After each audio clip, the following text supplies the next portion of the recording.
The loud alarm clock made this young man clutch his head as he woke up. Where am I? Why does it feel like the dorm back when I was in college? Am I not in a predicament where boss is biting me to death in the realm of Chuseum? Why am I still alive like this? The young man stared down at his hands in shock. Oh no. Where's my ring? Where's my pill? Why is there nothing left?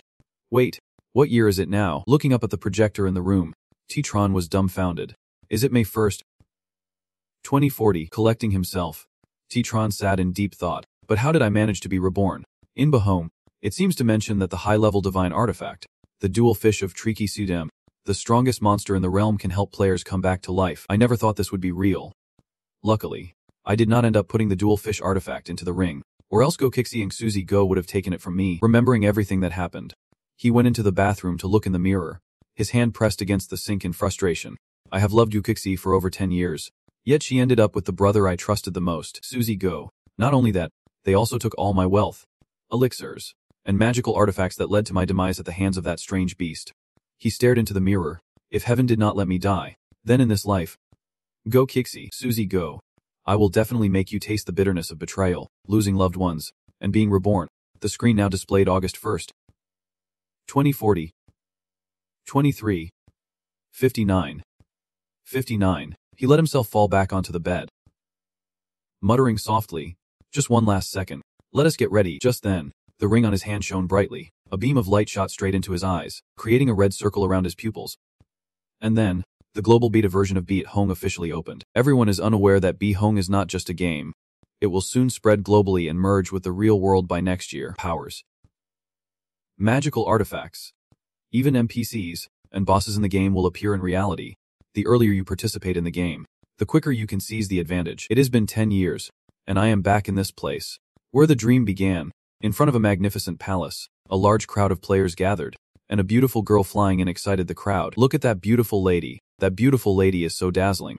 I can see anything. Looking at the girl, T-Tron thought to himself, the A-brain is the first door into the game. It seems simple but actually hides mysteries. I must be very careful. Below, the crowd continued to cheer and praise endlessly. He could only think helplessly. Do these fools dare to have wild dreams about the beautiful lady? Suddenly, she flicked her sleeve, and the crowd of players was immediately swept away. Anyone daring to act disrespectfully toward the beautiful lady would be banned from chatting. Or worse, have their attributes permanently reduced. To win the favor of the beautiful lady, one must show true sincerity. T-Tron immediately became serious and respectful. The beautiful lady smiled. "Mortal, you seem quite decent." Then she stepped closer. "Do you really want to walk the path of immortal cultivation?" "Yes. I am T-Tron, and I humbly ask for your divine talent." "My lady." "Good. Then I will give you an opportunity." She snapped her fingers, and a divine talent appeared. In the previous life, your talent was just a business genius. Quite useless. Although you could trade in the market at a 10% discount on spirit stones, it was still of no value. Whatever. If it is a business genius, then so be it. Divine talent does not represent everything. Because I understand Bahong very well, even if the start is unfavorable, it can still be changed. Suddenly, a beam of light shone down. His eyes turned bright red, and the screen displayed Fen Thin changes fate. T-Tron was surprised. Is it a change of fate for divine talent? After being reborn, even divine talent has changed. This talent is truly unbeatable. However, this talent is not just a blessing. It also carries a lot of dangers. But the bigger the waves, the better the catch. The lady spoke up. "I have granted you the divine talent. Now it is your turn to choose your appearance." On the screen, he began to scroll through the list of appearances. They all looked similar, but the attributes were distinctly different. After a moment of consideration, T-Tron stopped at one appearance. This one, of all, this is the appearance with the highest charm. In the previous life, lacking experience, I thought being a handsome guy would be boring, so I deliberately chose a mischievous look. As a result, I later realized that the higher the beauty score, the easier it was to gain favor from Apes, so that mischievous look affected me a lot. Players with high charm can easily accept tasks that involve flirting, and they might even encounter bisexual nefsies asking for dual cultivation. Without hesitation, T-Tron selected his character's appearance and equipped it. In this life, I must be a charming playboy. The lady continued. Now you can choose your birthplace. A map immediately unfolded, and he silently calculated. These 4 lands surrounded each other, corresponding to the 4 main professions in Bat Hong. He looked at each name appearing on the map, reading and pondering. V Ninchu was for law cultivation, Nugai Hochu for medicine cultivation, Fmi Tiu for key cultivation, and Hofeng Chu suited body cultivation. His gaze skimmed over the detailed introduction. Based on the foundation, Koi and body cultivation were decided, while law or medicine cultivation was based on spiritual aptitude. and willpower affected NMP favorability values. As for physical items, there is no need to mention.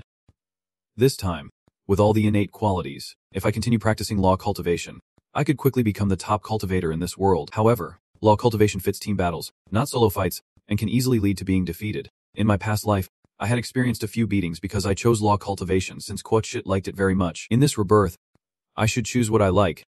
Finally, he resolutely chose Miziteen, and the map instantly vanished. If I want to be the best this time, I must face Minthmingthamgamton myself.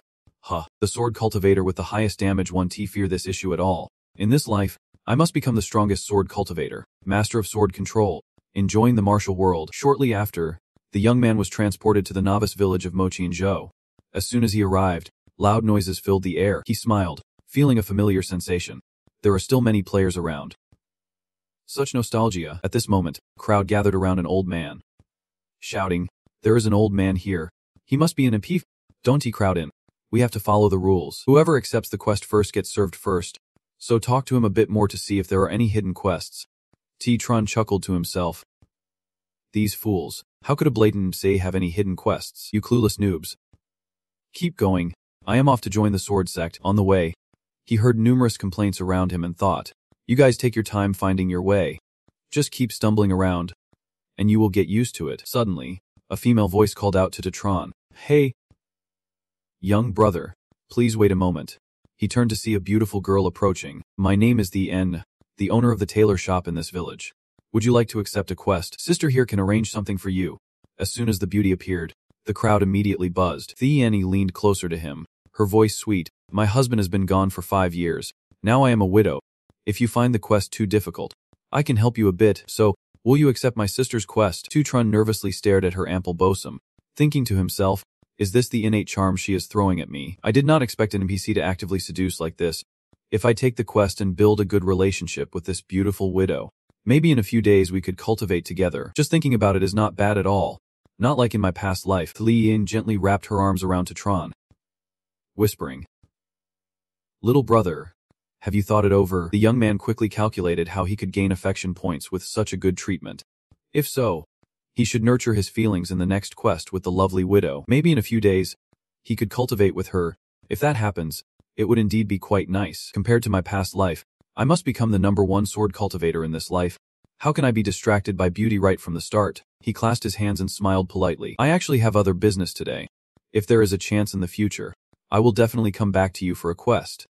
Anning hesitated a bit but still managed to respond. Tron turned to leave, and the crowd whispered in jealousy. We all did not get a quest, yet he just refused. Is it because this widow MP has taken a liking to him? Is this game really set up this way? From behind, Enzing still called out to him. Remember to accept my quest. Okay, he replied a bit shyly. I will definitely come next time. In his heart, Tron reminded himself not to waste time on these side quests.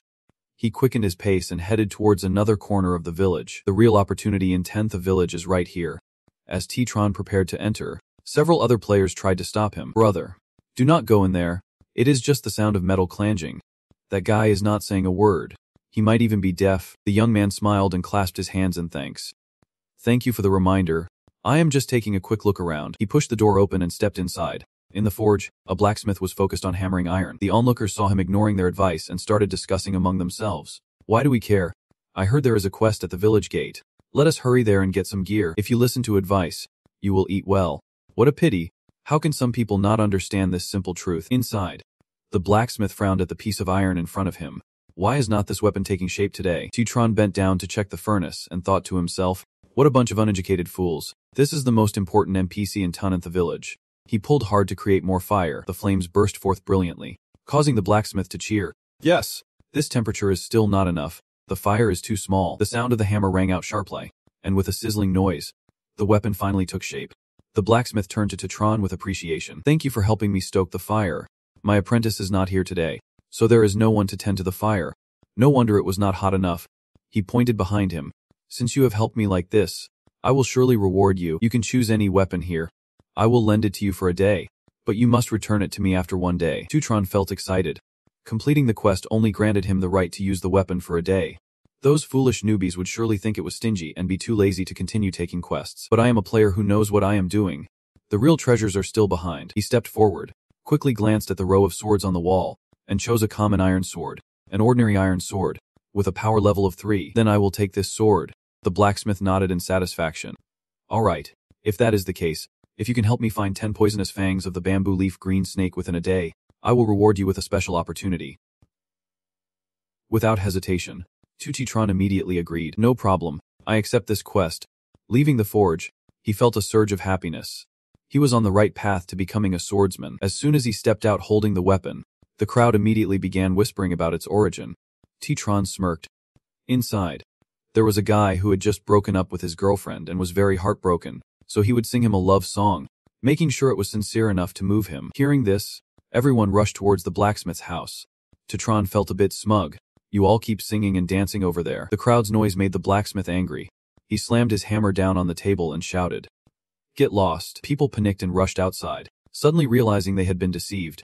At that moment, Tron had moved deep into the bamboo bed. From above, a giant python targeted him, diving down like an arrow, mouth wide open with sharp fangs. Undaunted, he shouted, "Green snake, come and face me." The sword in his hand swung up, delivering a fatal blow to it. Blood splattered everywhere, and his cultivation immediately increased by 3 points. With his cultivation raised, he had just started on the path of a sword cultivator and was already in good form. The white snake fell, leaving behind a low-grade pouch made of snake skin. Tron picked it up, puzzled. The drop rate for equipment in the wilderness was usually very low, and he did not expect to get this much gear just from defeating a few small snakes. Maybe it was due to the innate luck he had. The young man casually stuffed the pouch into his belongings. First, no need to think too much. Just keep going and butcher the snakes. He then unleashed a series of deadly attacks, causing the green snakes to panic and flee. Upon leaving the forest, Tron slung a large sack over his shoulder. Mumbling, "I did not expect that aside from the 30 venomous fangs, I also got over 100 poisoned arrows, and so much money too. What a haul this time." He leisurely made his way back to the village to complete the quest. In front of the blacksmith's table, he slammed down 10 venomous fangs. "Big bro, here are the 30 venomous fangs you needed." The worker eagerly picked them up for inspection, smiling with satisfaction. "Oh, this is great." He then handed Tron a letter. "Thank you. Little brother, the quality of these venomous snakes is not bad. This is a gift from me to you." Tron accepted the letter, his eyes lighting up. Indeed, this was the letter, a crucial item for joining the sword sect. The front of the letter clearly stated, "Sword sect recommendation." Tron curiously turned to ask, "Big bro, just out of curiosity, besides me, is there anyone else who received this letter?" "For now, it is just you." He turned to leave, feeling quite pleased with himself. "I really am the first to receive a recommendation letter. The others are still looking for some task like chasing dogs and cats. How would they know? I can't let those clueless ones find out. I need to hurry to the sect and find a master." Soon after, Tron stood in the market, holding up a bow made from snake materials. "Auctioning this off. Highest bidder wins. Come and take a look." Auction for the green snake bow. First round. Anyone willing to bid higher. If I did not need money for a wife, I would not sell it. Everyone quickly jostled into bid. And unexpectedly, a hand shot up, calling out loudly, 50,000. He looked over to see one of the 3 girls approaching. The beautiful lady snapped her fingers confidently. "I can pay cash anytime." Tron smiled. "This price is quite nice." "Really?" Suddenly, another man strolled up, raising his voice. "I bid 60,000. He introduced himself. "Let me introduce myself. I am V. Ginego, the president of the VN the Guild." He squinted at Tron, thinking, this guy just got here and already has gear. He must be something special. I will first show some goodwill, and then pull him in.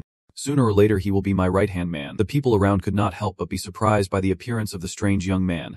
Tron stepped up and politely introduced himself. "Hello, my name is Lummy Tron."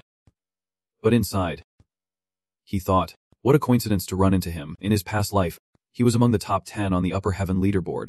The Venant the Guild kept trying to find people to exploit. After rejecting them, they were recorded by the guild, and they ended up suffering a lot. Truly a case of retribution. Vinny Yunhio chuckled, speaking in a friendly tone. "I have heard that Lum brother sold his gear to marry. How about this? Whatever you spend on your wedding, I will sponsor you. Consider it making a new friend." Tron skillfully waved his hand. "No need. I just want to sell my gear. I hope you understand." V. Brung brother. Inside, he thought, I already knew, but had to come up with this pathetic excuse. Vidi Nideo stepped closer, stroking the bow. All right. Lum brother, you managed to get gear right from the start. You must be quite capable. Vinny Yunto, I admire people like you. Our guild definitely needs a bow like this, so I want to hold back. The auction suddenly heated up as he and the girl kept raising the bids. The girl bid 100,000. He bid 200,000. She bid 250,000. And he bid 275,000. Tutron quietly observed, wondering which guild this beauty was from that she did not care about Vinunaho's face at all. Should I use her to stand against Vogue Aho? The girl unexpectedly raised her hand high. 500,000. Viginuo's face darkened. Little sister, I am Viginuo of the Ven the Guild. I advise you not to go against me. The people around were confused, not understanding what these two were doing. Spending 500,000 on a starter item. Crazy. How can we understand the world of the rich? This girl dared to challenge the young master of the Ven and the Guild. She must not be an ordinary person. The girl calmly replied, if the price is high, so be it. Each person has their price. So how is that a confrontation? Just because you want this item, does that mean no one else can buy it? Aniho was left speechless, standing stiffly for a long time, while the girl was full of pride in her mind. What does the Vinay and the Guild matter? Compared to me, they're just scraps. Finally, Bavinivrunso could not hold back and shouted, alright, fine. I won't buy it anymore. Inside, he cursed. Why did I forget the date when I left the door? To encounter this arrogant thing, I can't be like Bitfi Liu's young master. Spending 500,000 just to buy a starter item, he shouted, let us go. Just as they turned to leave, Titran suddenly called them back. V. Brung brother, please hold on a moment. Huh, is there anything else? Brother Lam, he smiled calmly, having heard of the renowned Venanth Corporation for a long time. If Brother Ving is willing to pay 500,000, I will sell you this bow, hoping that you will look out for me in the future. Vidineho's eyes lit up. Really, he thought to himself, at least this guy knows the score. The Vunivo burst into loud laughter. Alright. If you ever get into trouble, my Venanth Corporation will definitely lend a hand. Give me your account number so I can transfer the money to you right away. Tutitron secretly felt pleased, leaving a good impression for now, making it easier to deceive him later on. The Vin Yoho held the bow in his hands, laughing triumphantly. Hey sis. What are you staring at? I am not even bothered by you. I hope you remember this after today. And of course, I also hope you join our guild. The girl said nothing, just stood frozen. Titron watched her leave, smirking to himself. Ha, spending 500,000 to buy face. Thanks to you I have gained some money. Truly a foolish rich man. Just wait until he uses it a few times. He will realize the bow's power is limited, and once it is used up, that is it. The important thing is he will only use this bow for a series of useless beginner missions, taking many detours and wasting a lot of time. But as she was leaving, the girl suddenly turned back, her gaze sharp. Why did you go back on your word? Didn't you say whoever offers the higher price gets it? A guy who looks like a dog, but inside he is a scheming ugly. Tutitron frowned slightly. It seemed he had annoyed her. If that is the case, he should think of a way to compensate them a bit. Then she shouted, let us go. In the wild boar forest, several girls were efficiently taking down 2 boars each for their heads. At that moment, Titron appeared, his light laughter echoing. So you ladies are here. The girl turned around in surprise. Is it you? What are you doing here? Can we talk privately? It will only take 2 minutes of your time. In the forest, the gentle wind blew, sending dry leaves swirling around the 2 figures standing opposite each other. The girl calmly asked first, what do you want with me? Hurry up and say it. But in her heart, she was calculating. It seemed he and Vito Vinaho were not acquainted for long. He might have been deceived by the appearance of Vinanth the Guild. Lowering her guard a bit was just giving him a chance. Suddenly, Tutron lunged forward, cheerful expression on his face, extending his open hand towards her, his voice full of charm. I have a top secret piece of information for you at a bargain. Just 500,000. This information can help your guild get past those players. The girl was slightly startled by the close distance, her instinct to guard herself making her lean back a bit. But after hearing what Titron said, she frowned in suspicion. Such important information. Why would not he sell it to Vinunesho? Weren't you just cooperating with him? Wouldn't he selling it to him be better for you? Tutitron laughed disdainfully, looking up and waving his hand dismissively. Cooperate with me. He is not worthy. I was just playing along with him. I am just a nobody without money or power, so, if you want to eat rice, you just have to bear with it. But in your mind, you are thinking quietly, the enemy of my enemy is my friend. This girl also hates Vinunesho. Looks like there will be plenty of opportunities to collaborate in the future. The girl frowned, pondering briefly. His attitude towards Vinunesho changed too quickly. Just then, a bank account number suddenly appeared in front of her. Tutron casually said, hey sis, just let me know if you are buying or not. This is my account number. I will handle the money and delivery. You can trust me. His confident words made the girl waver slightly. She thought to herself, if what he says is true, then not buying would mean losing that money. Finally, she decisively said, I will buy it. I will transfer the money to you first. A transparent screen appeared in front of her. Just a few taps and it was done. When the transfer was confirmed, she shot him a cold look, while Titron smirked and gave a thumbs up. You are quite generous, sis. The young man chuckled to himself, feeling ecstatic, starting off with a profit of 1 million. Not bad at all. Although later when the game turns into reality, this money will just become useless trash. For now, I still need to rely on it to get by. Back in reality, his screen jumped to 500,000. He tried to maintain a calm demeanor, cleared his throat, and said, "Don't he go hunting wild boars anymore? Hurry up and take the beginner weapon quest." The girl frowned, angry. "What kind of beginner quest is that? Are you trying to trick me?" Her hand was already resting on her sword, ready for anything unusual. Inside, she was on high alert. Could he be sent by Vung Heo to mess with us? If so, today would be the day he meets his end in this forest. Titran naturally sensed the killing intent. He stepped back a few paces, and the wind in the forest grew stronger, but his voice remained calm. "It is just that the way you girls are acting is wrong. The blacksmith is hammering away. If you girls help him stoke the fire for 5 seconds, you will get the quest. If you do not believe it, just send someone to try, but remember to be discreet. Otherwise, this info is not worth that much money." But what is the point of this quest? The important part is the reward. The girl saw the paper in his hand and could not hide her astonishment. "Is this a recommendation letter for the sect?" Titran nodded in confirmation. "That is right. You need this to find out where the sect is to have a chance to join. I have said what needs to be said. Now it depends on you." Finishing his words, he crossed his arms and turned to leave, but the girl hurriedly called out to him, "Wait, why are you only selling such important information to me?" Titran just glanced back, half smiling, half teasing. "Who knows, maybe it is because you are cute." His unexpected comment left her speechless for a few seconds, unsure how to respond. Just then, a group of people rushed over, shouting in panic, "Ein Lin, save us." Behind them was a massive wild boar charging forward with overwhelming ferocity. Yuan Lin's eyes widened in horror at the sight before her. The crowd was running and shouting, "Yuan Lin, we are done for. We have encountered a boss." A girl looked back and immediately was frightened by the huge head of the wild boar. This wild boar was definitely bigger than the others. Yuan Lin quickly composed herself, shouting, "Run quickly. Retreat now. We do not have enough people. We can't defeat this boss." In the midst of the chaos, Zichen stepped out right in front of them, calmly saying, "You girls are so lucky. The strongest boss in the newbie village has been discovered by you all. If you do not plan to take this boss down, I want to be polite about it." One girl in the group gasped in surprise. "He is going to take on the wild boss." Golden leaves fluttered down around Titran's figure. He extended his hand toward Ein Lin and her group. "Right, I just sold my bow. Can you lend me a sword for a bit?" Ein Lin did not hesitate. Shouted back, "Take this. Whether you live or die depends on your luck." Titran slowly drew the sword from its sheath. A killing aura surrounded him, his eyes turning green, and the blade glimmered with a cold blue light. A girl with gray hair beside Ein Lin murmured, "He won't die. Will he?" Another girl across from her covered her mouth and laughed. "Is he trying to impress Ein Lin by pretending to be a hero?" "Probably. He is quite handsome, enough to pursue our Ein Lin." Hearing this, Ein Lin's face turned crimson. "Embarrassed?" she retorted. "You brats. Do you want a beating?" But the girl laughed even louder.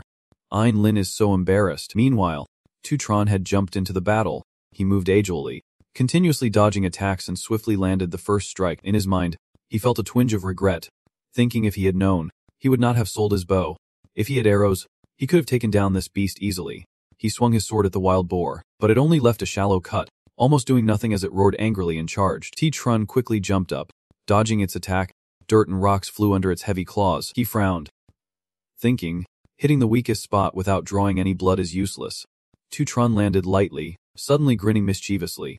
An idea sparked in his mind. If it is useless, then he will have to use tricks. Without hesitation, the young man sprang up, dashing back while teasing the wild boar. "I am running." The wild boar roared and changed direction to chase after him. Ein Lin and her group watched the scene of one man and one beast chasing each other through the forest. Everyone was stunned. Ein Lin mumbled, "Is he giving up?" A girl beside her burst out laughing. "The sight of the handsome guy running away is just too cute. I bet he won't escape. How could he run away? Or maybe I am just scared to death." Ein Lin blushed and sighed. Who said he was acting tough?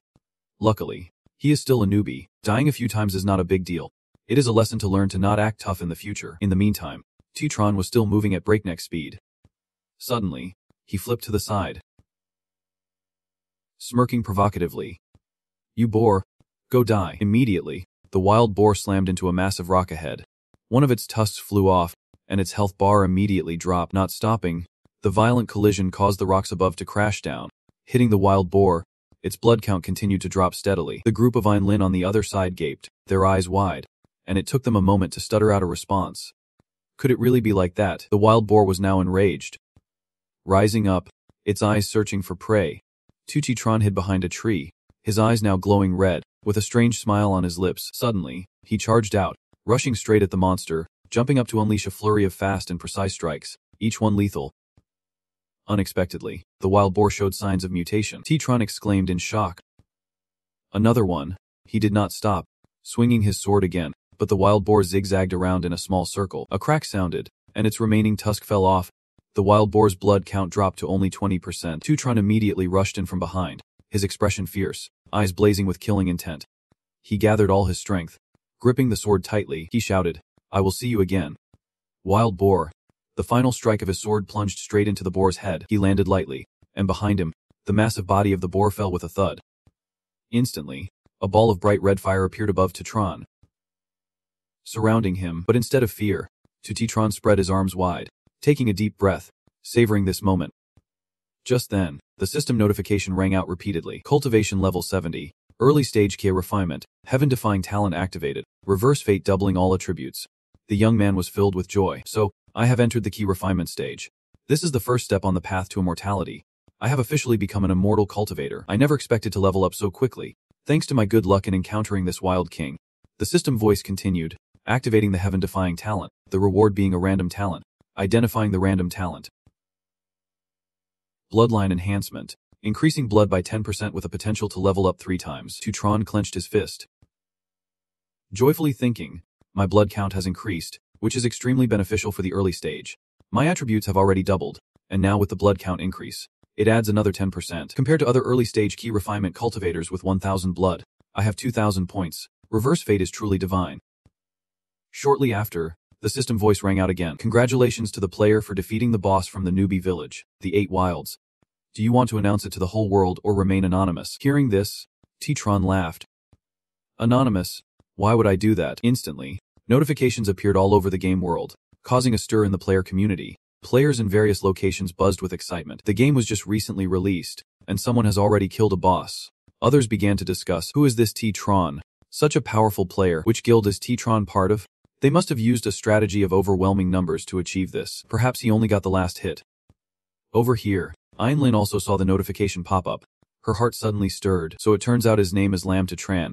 The dust around the boss began to clear, revealing a pile of dazzling items in front of him. The Xichvan sword, the Triyu Kwang staff, the He Running movement set, and countless shiny gold coins. Tran thought in amazement. Such a haul of equipment indeed proves his extraordinary luck. But suddenly, a fierce bolt of lightning flashed above, startling him slightly. The system voice immediately followed, explaining his confusion. In 30 minutes, the heavenly tribulation will descend. Please be cautious. Without hesitation, he quickly gathered all the loot, clutching the bag of items as he prepared to leave. Is the side effect of the reversal of fate coming now? When breaking through a realm, it will definitely lead to a heavenly tribulation. If the tribulation fails, his soul will be scattered. I need to hurry to the sect. Only the elders can save me. With that thought, the young man bent down and dashed away. But just a few steps later, Oinline unexpectedly blocked his path. She smiled cheerfully. Let us be friends. If you get any equipment later, you can sell it to us, and I guarantee you a good price. Tran quickly replied, okay, just leave your name and ID for her, then slipped away. His voice echoed from afar, here's my ID. Add me. I have something to do. See you later. Immediately, a system notification appeared before Einlin, indicating she had become friends with Tran. Einlin watched as he ran further away, blushing as she muttered, he is so strange. What is so urgent that he runs so fast? Are we really scarier than the Wild King? At this moment, the sky was filled with increasingly dense bolts of lightning, the blinding light illuminating the space. Tran was running while panting. Secretly delighted, finally reached the sect. Please take me in, great elders, and help me withstand this tribulation. He dashed straight toward the sect, weaving through a crowd that startled and stepped aside. Someone shouted loudly, what is with that guy running so fast? Is he trying to reincarnate? But immediately after, they looked up. The sky had darkened suddenly. Thunder rumbled violently, with lightning crisscrossing like tangled wires tearing through the sky. The crowd began to panic. Why did the sky suddenly darken like this? Just moments ago, it was clear. Unless that person's words had not yet finished, a stern female voice interrupted. What is all the commotion here? From above, a girl in a white robe descended, her serious gaze sweeping over the crowd. At the sight of her, everyone immediately cheered. The sect master is here. The sect master is here. We pay our respects to the sect master. The sect master frowned, her voice full of seriousness. Is this the heavenly tribulation? Unless one of the direct disciples of some elder has broken through. People turned to look at each other curiously. Who broke through? I wonder. I have no idea. Just then, Titran finally arrived. Shouting loudly, a new disciple, Lam Titran, please save me. Esteemed elders, a bolt of lightning streaked across the sky and struck downward. Titran's face turned pale with fear, but fortunately, at that moment, he managed to kneel down, holding up the letter. He shouted, Esteemed elders, please save me. The heavenly tribulation roared down right above him, causing Titran to shut his eyes tightly, while Long trembled inwardly. Right now, he basically had no power to withstand the pressure of the heavenly tribulation, only able to rely on the elders to come to his rescue. Just at that moment, as the heavenly lightning was about to strike, an elder quickly raised a magical shield to protect him. Titran gasped in astonishment, feeling relieved in his heart. Thank goodness. Just not dying is good enough. If I were to die under the heavenly tribulation, I would have to be reborn, wasting time and losing a bit of opportunity. An elder observed the scene, clasping his hands in amazement. Quite refining disciple can attract the heavenly tribulation. This is the first time I have encountered such a situation. This disciple is truly extraordinary. Nearby, a female elder nodded in astonishment. If this disciple were to become a great elder in the future, his master would surely be proud. Suddenly, someone in the crowd shouted, What a genius! Hurry! Elder Thungite rushed over, grabbing Titran's hand, cheerfully saying, This disciple has not taken a master yet. Why not take me as your master? I can ensure you have all the resources you need for your training. But as soon as she finished speaking, another elder interrupted. Elder Thungite, being a female cultivator, this male disciple should be under my guidance. Thungite's face immediately darkened with anger. Elder Thanting, you have so many disciples already. Do you really want to take mine too? Elder Thanting could not help but retort. Elder Thungite, what do you mean? Titran stood in the midst of the contention, feeling quite pleased. Just as he had expected, the sect had great elders to help him withstand the heavenly tribulation. And there were even many elders wanting to take him as their disciple. Not bad at all. However, he still had to keep a low profile, not showing too much excitement, as it could negatively affect the elders' goodwill towards him. Amid the tense argument, a dignified voice suddenly cut through. It would be best if this new disciple becomes my disciple. The crowd immediately fell silent, looking at each other in shock. What a surprise! Elder Thungite furrowed her brow, thinking to herself that the sect leader actually wanted to take a disciple. Elder Thanteng shared her surprise, wondering if this was a break from tradition. Sect leader Luna Yun stepped forward, her expression serious yet dignified. Titran, are you willing to become my disciple and enter the inner hall for cultivation? Immediately, the system's voice echoed in his head, reactivating the opportunity of the Thane Din sect. The current sect leader, Lunafiyant, wants to accept you as her disciple. Will you accept? Titran was so excited he almost laughed, thinking, wait, the sect leader of Thin Din wants to take me as her disciple. Of course, I agree. Without hesitating for another second, he immediately knelt down, clasped his hands, and bowed his head, his voice ringing out clearly. I am willing to be your disciple, master. Lun Fiyuan looked pleased. From today on, you are my only disciple. Lun Fiyant, now, stand up and follow me. Titran raised his voice. Understood. In his heart, he could not help but imagine himself hugging Lun Feiyan's perfect legs. It was just too wonderful. Just entered the sect and already got this huge thigh. The master's legs are smooth, white, and long. Meanwhile, in the inner hall of the Heavenly Sword Sect, the gentle voice of Fei Yen rang out. The main hall is the most important area of the Heavenly Sword Sect, a tranquil place undisturbed by the outside. From now on, you will practice here, and later I will arrange for a disciple to provide you with the essentials for a new member. She will lead you to your quarters. Titran happily clasped his hands. Yes, master. Hearing this, Lan Feiyan nodded slightly, and before turning away, she reminded, once you understand, come to the main hall to find me. Titran immediately bowed his head, respectfully saying, I will remember, master. He watched the figure of his master fade away, thinking to himself, this headmaster is really cold, but that is okay. Things will change over time. An hour later, Titran sat on the steps, resting his chin, wondering, why has not the disciple my master arranged for come yet? Forget it, I might as well go find it myself. He walked while observing his surroundings, silently assessing. The inner hall of the sword sect felt like a royal palace. Not knowing how many hidden tasks were waiting, in front of him appeared a particularly special palace that made the young man pause, thinking, this palace is really unique. I should try going in. As he pushed the door open, a loud shout startled him, making him flush. Who is it? Right before him was a young woman undressing, and Titran's mind was in a panic. Is this the master's palace? He stammered, Master, I am sorry to disturb you. Immediately, a burst of light flared around the master, sending a beam straight toward him, causing him to fall backward. The master's cold voice rang out as she approached. Who dares to let you wander into my palace? Titran quickly knelt down. Speaking earnestly, I'm sorry, master. I have been waiting for the disciple you arranged to arrive, but they have not come yet, so I went to explore this place. I did not mean to intrude on your palace. Inside, he silently cursed. Damn it. What bad luck. Please do not let this affect the master's opinion of me. The master sighed softly, holding a pill, her voice gentler. Forget it. Ignorance is no crime. I won't hold it against you this time. In the future, without my order, you must not enter this place. No exceptions. Saying this, she tossed the pill to him. Titran caught it in surprise. A mysterious quality pill. After taking it, in 5 minutes, all combat attributes increased by 30 points, and in a non-combat state, it can restore 3,000 stamina. He was even more astonished. The headmaster is indeed generous, casually tossing out a high-quality pill like that. The door closed behind her, and Titran bowed respectfully. Thank you, master. He carefully tucked the pill into his chest, thinking to himself, I should not take it right now, better to save it. Suddenly, he heard footsteps approaching from afar. Titran turned around, thinking, the guiding disciple my master arranged has finally arrived. Unexpectedly, a light foot landed right in front of him, and a cheerful voice rang out. Little junior brother, hurry up and greet your senior sister. Looking up, you see it is Nam Kung Yingite, the late-stage crystallization disciple of the Heavenly Performance Sword Sect. Titran immediately bows. Speaking respectfully. Junior brother, Titran pays respects to you. Senior sister, Nam Kung Gite smiles proudly. Well, junior brother knows his manners. My name is Nam Kung Gite, with late-stage crystallization cultivation. If anything happens in the future, I will take care of it for you. A system notification appeared. Nam Kung Gite gained 10 affection points. Current affection level is seen as an enemy. You still maintain your manners.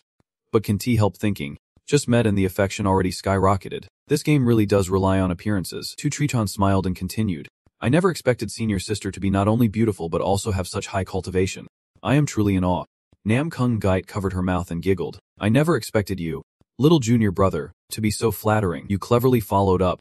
There is a saying, cultivation must be profound, not just about appearances. Then you leaned closer and whispered, every effort daily can't compare to just flattering someone.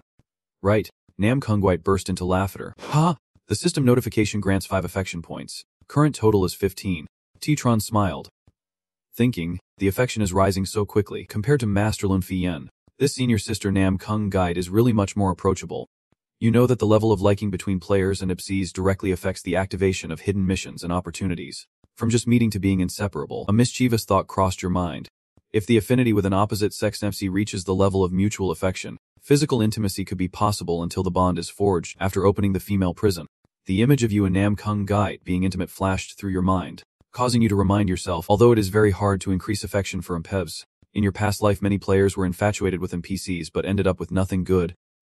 Suddenly, you coughed up blood. Cough, cough, cough. Nam Kung Gite exclaimed in panic. Junior brother, what is wrong? When were you injured? Titran quickly thought. With internal injuries like this, without medicine, it would be very hard to recover in half an hour. Although your injuries have nothing to do with this little senior sister, her affection for you is not low. So you might as well take advantage of this to see what rewards you can get. The young man stood up, shaking his head, trying to appear calm. It is fine.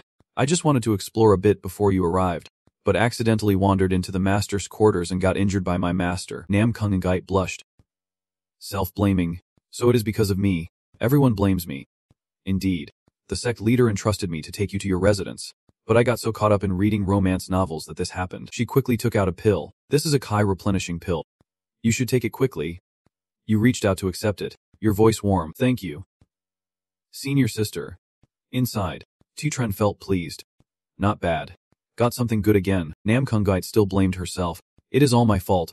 If I had not been reading romance novels late into the night, how could you have been injured by the master? You gently shook your hand. Reassuring. How can I blame you? Senior sister. It was my own reckless actions. Nam Kung Gite smiled with emotion. You are like this again, helping me out. Little junior brother. You are really too kind. System notification. Gained 5 points of goodwill. Current total is 20. She unexpectedly took out a jade pendant and handed it to him. Here, take this as compensation for your family. Spirit item jade pendant. Defense 10. Heart protection 5. Recovers 1% mana every second after exiting combat. Nam Kungite tossed the jade pendant playfully. Little junior brother, take good care of it. Tutitron caught it, exclaiming in surprise. Senior sister, this jade pendant is a spirit-grade equipment. It is top-notch, and the spirit skills are even more powerful. Nam Kungite patted her chest proudly. Is that all? My senior sister has plenty more precious jade. Come on. I will take you to where I live. All the basic equipment for newcomers is there. He smiled gently. Thank you. Senior sister. Tutrenchan strapped the jade pendant to his waist, feeling secretly pleased. Min Din is really skilled. How could a newcomer grab a treasure like this? That is why the P's in Bet Hong must be treated like real people with feelings. But right now, only I, the reincarnated one, know about this. Nam Kungite led him to a place thick with spiritual energy. She introduced, this is the Earth-grade spirit gathering formation. Just meditating here will significantly speed up your absorption of spiritual energy. Nam Kungite smiled and said, besides, my place only has a mysterious grade spirit gathering. I really admire you. Titron pondered. Usually, newbies would find a place to meditate offline, but their cultivation would increase very slowly. I never expected to find an Earth-grade spirit gathering formation here. Could it be that the master specially arranged this for me? Nam Kungite patted his shoulder, smiling kindly. All right. My mission here is complete. Little junior brother, see you later. Titron thanked her. Yeah. You have worked hard. Senior sister. After a while, he sat down quietly to cultivate. With a low-grade key refining aptitude and an Earth-grade spirit gathering formation, the speed of meditation increased by 52 points per hour. It is truly incredible. The cultivation speed here is dozens of times faster than normal ki refining. He thought excitedly, with this speed, maybe after just 3 hours of offline meditating, I could max out my ki refining level. Master, see you tomorrow. For now, I will go offline. Titron suddenly jolted awake, looked around, and sighed. I am back. He picked up his phone to see a new message. Your account balance is 1,661.782 yuan. Titron jumped up, joyfully shouting, this is amazing. In just 5 hours, I made over 1.6 million. In this world, I can finally change my tragic fate completely. The next morning, on a city street, Numum Lam parked her shiny motorcycle in front of an apartment building. She dismounted and took off her helmet, revealing her radiant beautiful face. At the apartment door, before she could knock, the door swung open. Titron peeked out, smiling. You are here, she asked in surprise. Why did you call me here so early? I still have to prepare for my morning run at the gym. Titron replied casually. It is nothing. I just wanted you to see my new apartment. She walked in, looking around and complimenting.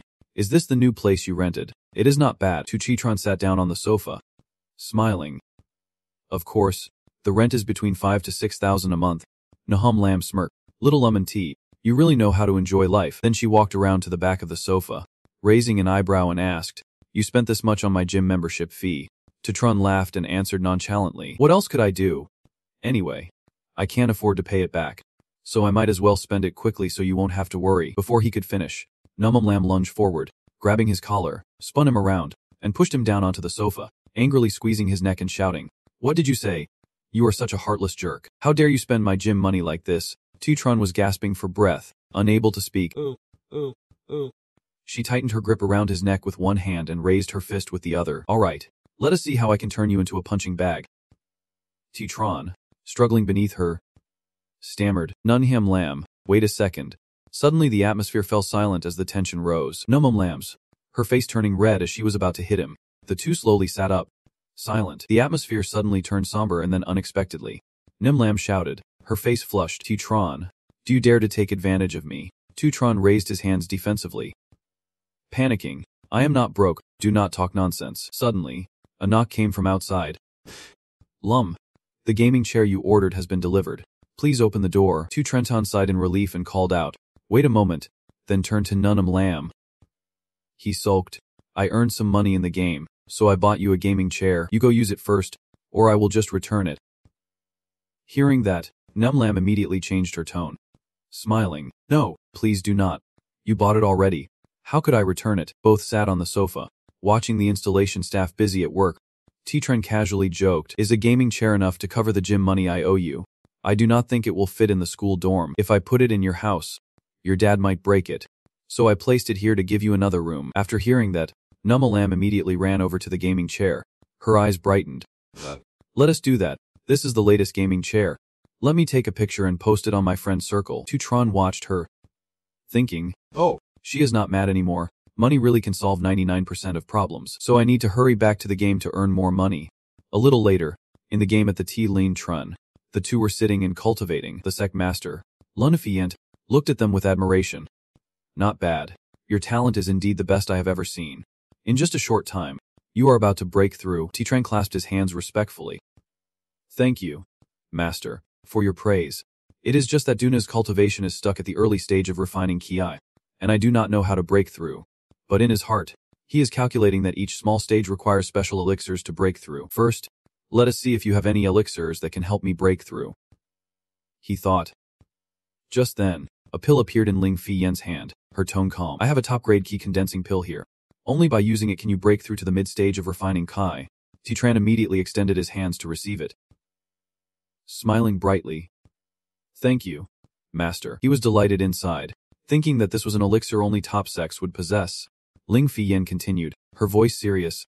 Although you have great talent, you must understand that a true powerhouse does not rely solely on high cultivation or levels, but also on experience gained through countless battles. Titran nodded respectfully. Master is right. Flowers in the house cannot step onto the path of immortality. Only great trees growing in thunderous lands can seize the path of eternal life. In my past life, I discovered that the mechanics of this game are extremely high. Your cultivation can be enhanced with money to buy equipment, but combat experience can only be gained through real battles. Seeing him respond calmly, Ling Fi Yen admired him even more. It is not easy to gain such insight. You are truly calmer than I expected. The system notification sounded, increasing Ling Fi Yen's favorability by 5 points. Now totaling 5 points. A first impression like an old acquaintance. Titran heard the notification and felt overjoyed.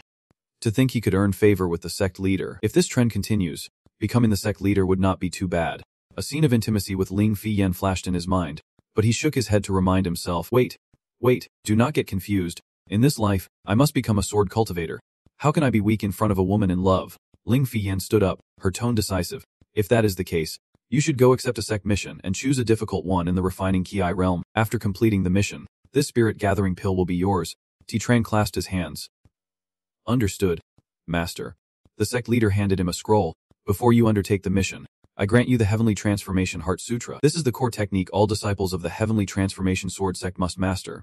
The higher your cultivation of this technique, the greater the benefits. I hope you will practice it diligently. Titran received it, saying sincerely, thank you, master. But inside, he smirked softly. Although it was said that all disciples could learn this technique, outer disciples had to complete sect missions to study it, while he did not need to. A moment later, at the outer hall of the Heavenly Transformation Sword sect, he looked around and thought, there really are not many players joining any sects. That is understandable. The mission for sect recommendations is hidden, and one has to be really focused to discover it. It will probably take a little more time before more players join the sect, but it does not matter. I have already grasped the opportunity to become an inner disciple. Suddenly, a bright voice rang out behind him. Hey, handsome master. Then another girl chimed in, a bit excited. Ein Lin. It really is him. Titran turned around, catching the bright smiles of the two. He thought to himself, a mischievous grin creeping on his lips. Tico Line had really joined the sword sect after getting the news. Not bad at all. She has many friends, and I will definitely need her help later. Titran smiled lightly at Ein Line. What a coincidence. You joined the sword sect too. Ein Line nodded, her eyes sparkling. Yeah, I like using swords, so of course I chose the sword sect. After hearing that, he turned around and waved. I still have to go on a mission. Let us talk more next time. Ein Line watched him leave, feeling a bit disappointed. She had not finished speaking yet. The girl next to her chuckled teasingly, also quite cold. It would be tough for Ein Line to pursue him. Hearing that, Ein Lin's face flushed slightly. The two quickly went to accept a mission since they needed 3 more points to exchange for the Heavenly Mind Sutra. At the mission board, Titran was reading the Heavenly Mind Sutra when the voice of the overseeing disciple rang out. You, next. Titran stepped forward to salute. Disciple Titran wishes to accept a mission. The female disciple at the front said cheerfully, little brother, hurry and choose a mission. Just a reminder to prioritize missions that suit your abilities. He carefully examined the mission board. Trum TD. The simplest mission is just to collect common herbs, offering no benefits except a bit of experience. It is a total waste of time. The next level mission is just hunting a few spirit beasts in the Ki refining stage. Not much help for real combat skill training. Suddenly, the young man's eyes lit up when he spotted a special mission card. Fidi Dixie. Hell level mission. Titran calculated in his mind. A special mission. Huh. And it takes place in Fingyik Thien. Based on my knowledge of that place, I can definitely handle it. He pulled down the mission card, clearly describing the mission to help the Heavenly Mind sect retrieve a lost secret technique. introduced the disciple of the sword sect, Tronung Hai, who was killed outside. To help Trontung Hai take revenge and reclaim the secret technique. Reward: 100 low-grade spirit stones, 100 contribution points, 1 high-grade spirit gathering pill, 1 unmatched spirit item, and a hidden reward. The female disciple at the front looked at him, surprised, and reminded him, "Little brother, this mission is very difficult. Do you want to think it over? The one who killed Trontung Fum is likely at the late Kwai refining stage, which is quite a bit higher than his current level. Plus, the sect's rule is that disciples can accept new missions while having tasks in hand." Tron smiled, his voice firm. "Thanks for the reminder, but I want to change my mind. I have to choose this mission." Around him, whispers mixed with mocking laughter. This guy is really bold, daring to take a hell-level mission. The mission has clearly warned that the opponent could be at the late QI refining stage. How will he manage to take on this challenge and protect his life? Even if the opponent's level is high, there is very little clue in this mission. Finding the murderer is like searching for a needle in a haystack. There is a saying, when you are weak, you still want to blow the wind. Well, let us just wait and see him get slapped in the face. A moment later, Tutron flew toward Tunyek just landed. You look around and think, this is the important place to complete the mission. Suddenly, a few beautiful women approach, flashing seductive smiles. It turns out to be fairies from the Heavenly Sword Sect, welcoming the esteemed guest. Lam Mun, fairy big brother, come inside with us. On the high steps, a man named Leitu stands with his hands clasped, laughing heartily at the crowd below. The head of the Suzumu Vtao Temple, Ma Than, has just broken through to the divine transformation stage, making the Vexo Temple even stronger. In the extreme land of Tiu Kok, the 100-flower fairy is marrying the elder of the Chai Duong sect, truly making the strong even stronger. Titran sits in a corner, holding a cup of hot tea, his gaze calm but secretly calculating. What is there about the big and small matters in the 8 wilderness that he does not know? His daily job is to tell stories and reveal news to everyone while earning rewards. If he patiently listens, he will definitely find clues about this mission. Suddenly, he slams a stone-like object down on the table and speaks clearly, attracting all eyes around. Trong Hei, Kwai refining disciple of the Heavenly Sword Sect, was killed after going out for training. The murderer is Chu Ho, a rogue cultivator in the late Kai refining stage. This person is from the demonic path, so his actions are extremely ruthless. Seeing Leitu act like that, Titran secretly rejoices. Finally, what he has been waiting for has arrived. As soon as Leitu left, you quickly chased after him outside, calling out, "Leitu, please stop for a moment. I want to buy some information." In your mind, you quickly calculate that most new players would rush to the scene as soon as they got a hint. But I am different. I know how this game works. If I want specific clues, I need to shell out some cash. Hearing the call, Leitu turned around, his eyes flashing with cunning, but he still smiled and asked, "You want to buy information? No problem, as long as you pay up. Leitu, we'll answer everything." Without hesitation, Titran tossed him a silver pouch and asked directly, "Where is that Chuo?" Leitu took it, smirking as he said, "Chuho is quite lustful. He often appears in the Lukuho area of Phoenix Melody City. You can go there to find him. But there is one very important piece of information about him, which will require 5 more spirit stones to see if you are willing to part with them." Titran smiled comfortably. "It is a small matter." Leitu nodded and continued, "Look at this brother here, with his kind face. So I will remind you, although Chuho is just a late-stage Kai refining rogue cultivator, he has an older brother named Chu Then. This person is already a foundation establishment cultivator, so you must be careful. In Phoenix Melody City, the Thungayat building is filled with ladder and chatter. Hey there. Come here. So annoying. Drink another cup. Hey, finish this drink and then you can come into my room." Outside the building, a few charming girls send Chuho off. "Young Master Chu, please come again next time.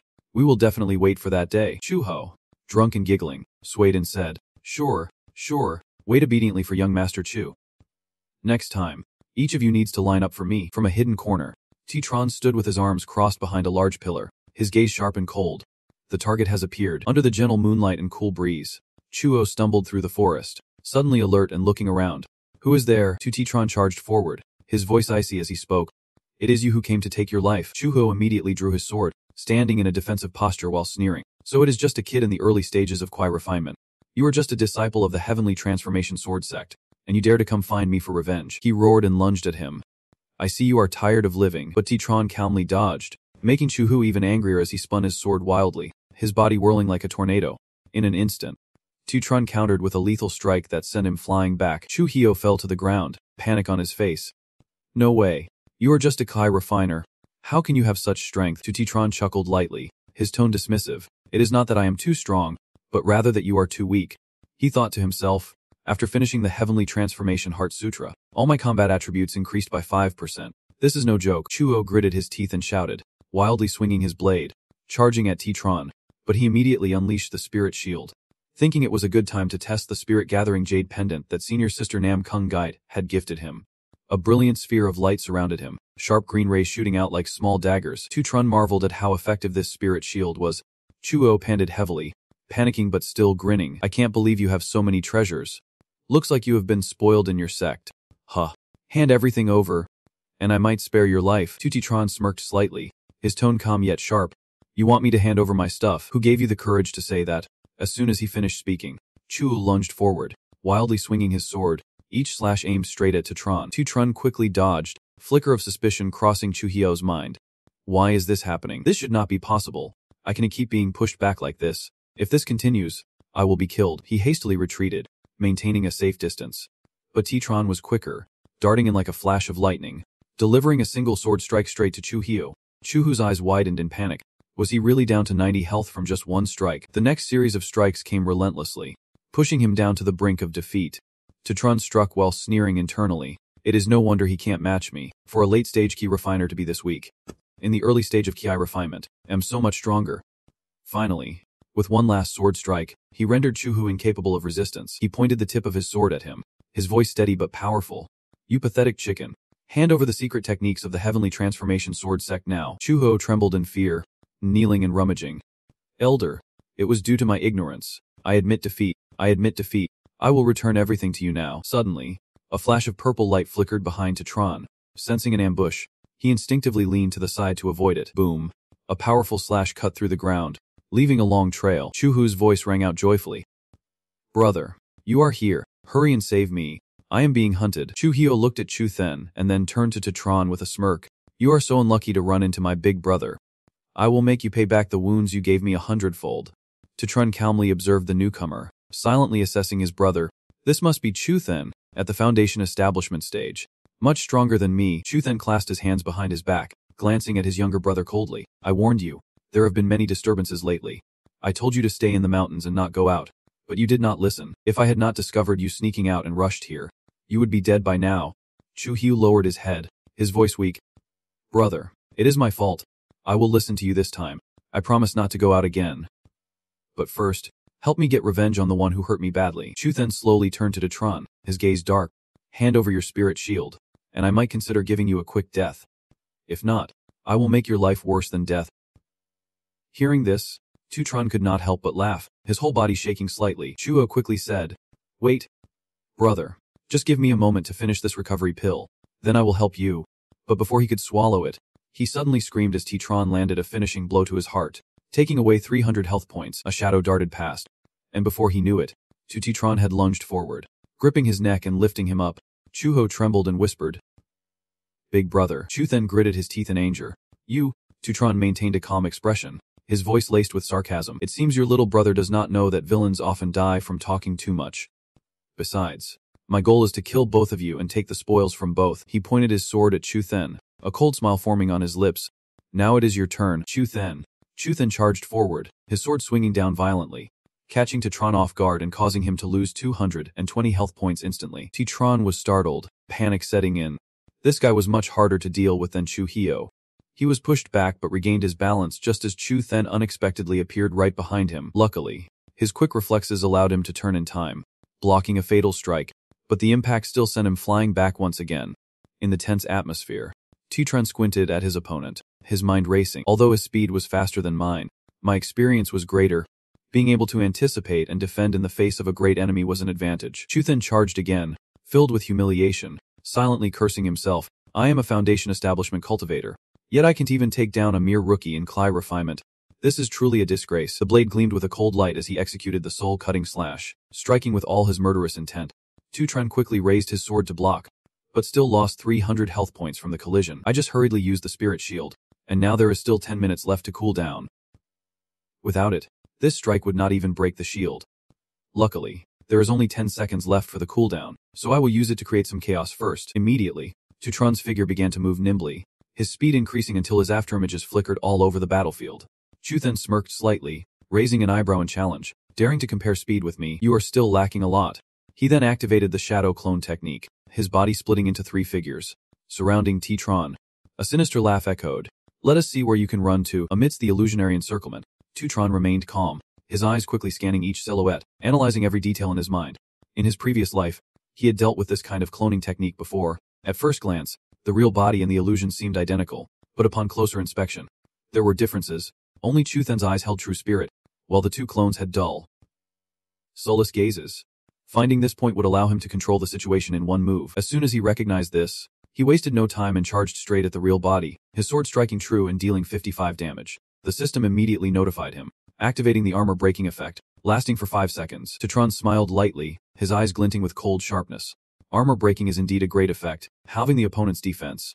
Now he had to act quickly. "Let us charge forward for victory." He continued to unleash his moves, the sword light flashing, and the next strike caused Chuthen to spit out blood, inflicting an additional 100 damage. Chuthen howled in rage, suddenly unleashing all his strength, a violent force sending T-Tron flying away.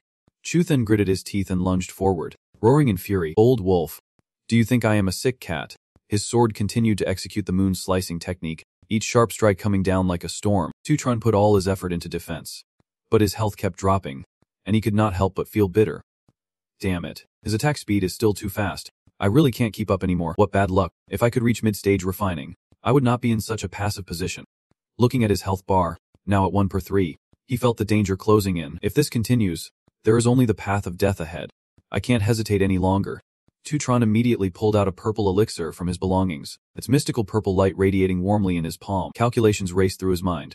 Within 5 minutes, all attributes would increase by 30 points, and outside of battle, he could recover 3,000 stamina.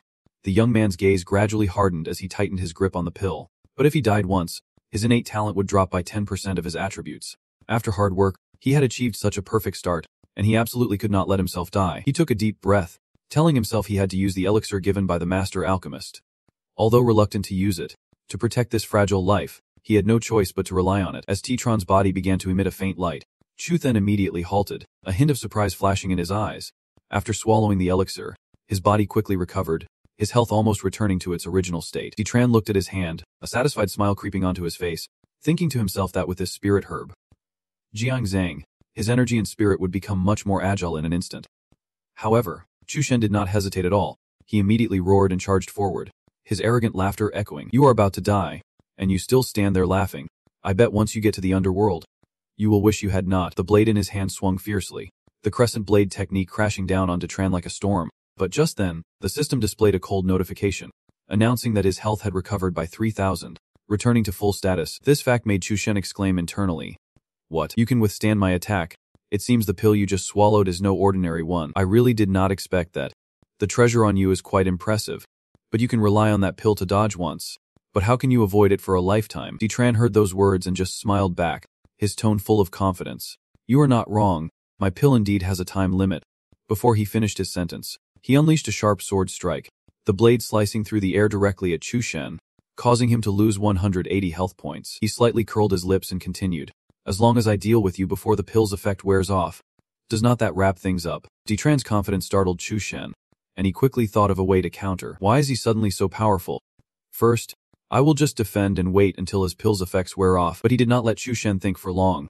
Tran continued to unleash a series of sword strikes, decisive and precise. While attacking, he could clearly feel his swordplay becoming more and more proficient. The sharp sword light shone brightly in the night, and he felt a hint of pride. "It seems I am gradually understanding the essence of swordsmanship. The sword light is becoming more powerful and sharper." During the fight, the system notified him that he had comprehended sword intent, increasing his swordsmanship aptitude by 5%. Chushen was pushed to the brink, breathing heavily, blood pouring from him, a dangerous thought flashing through his mind. This person must be an extremely important disciple of the Heavenly Sword Sect. If I do not eliminate him right now, he will definitely be a great threat in the future.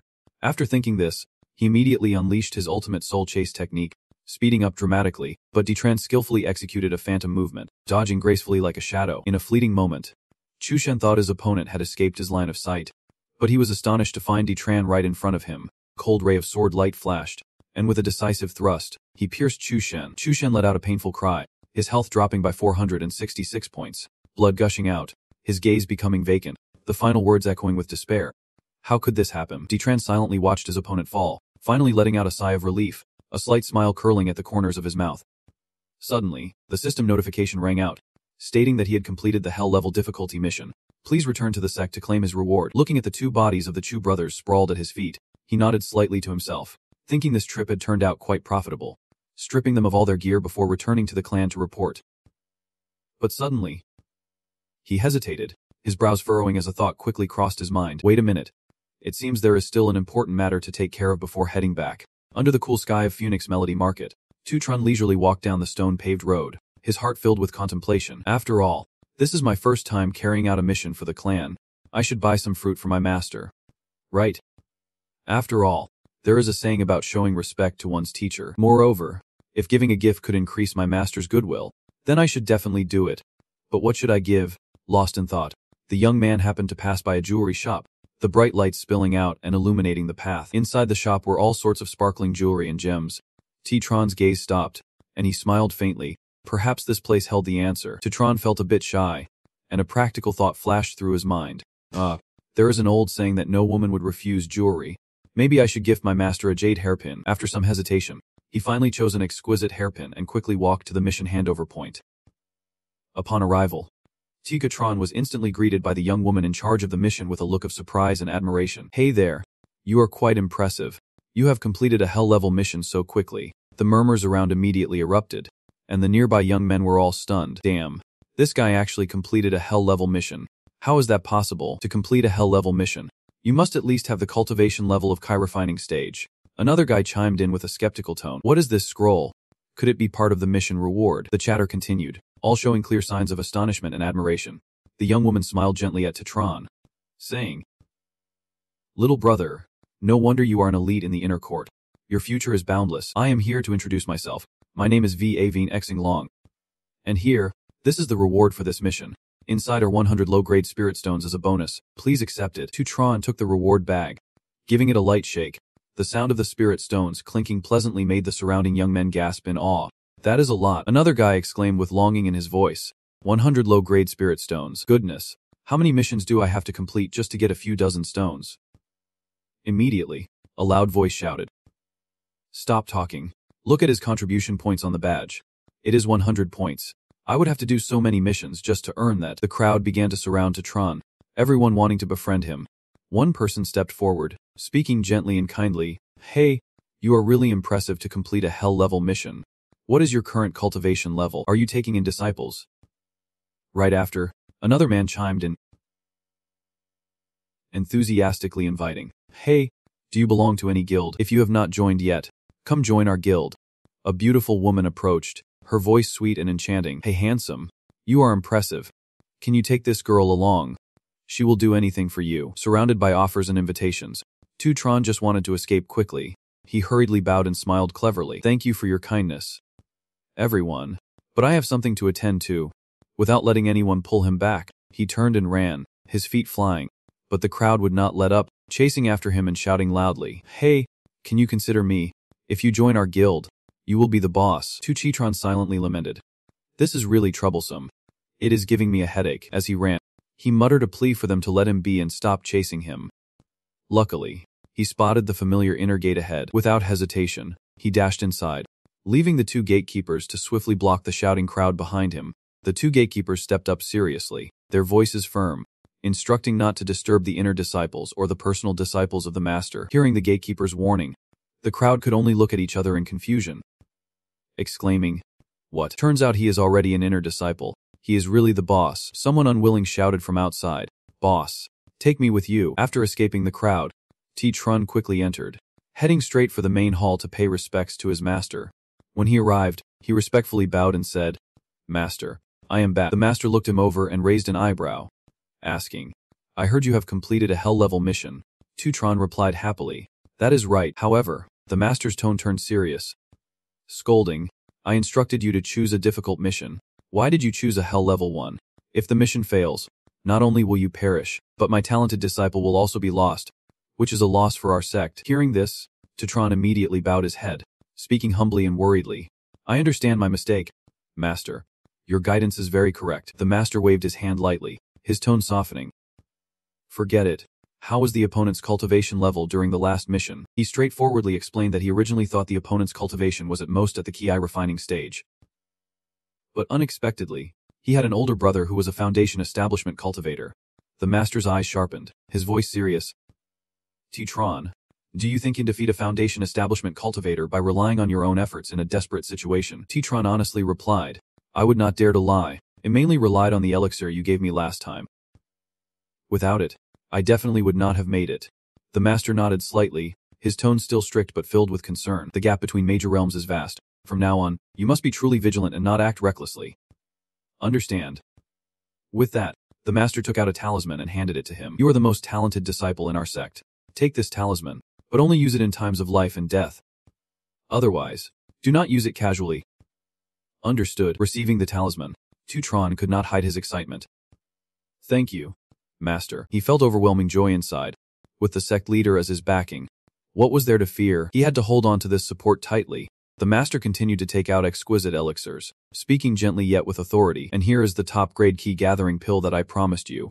Since you completed the hell-level task, I will grant you another key-gathering pill. I hope you can break through successfully.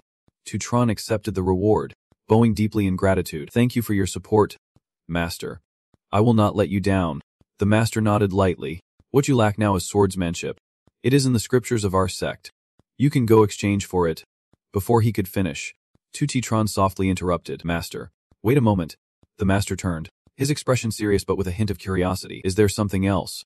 Tron carefully took out the hairpin he had prepared beforehand, lifting it with both hands, his voice hesitant yet sincere. Disciple wants to give master a small gift, but it is not enough to buy a precious spirit needle. I could only buy this common hairpin. I wonder if master will like it. After a long silence admiring the hairpin, the master finally spoke softly, his tone calm yet tinged with deep emotion. Tron, just focus on your training. There is no need for such formality. Tron bowed in thanks, his tone full of respect. Please rest assured, Master. Then he quietly left the main hall, his mind still occupied with thoughts.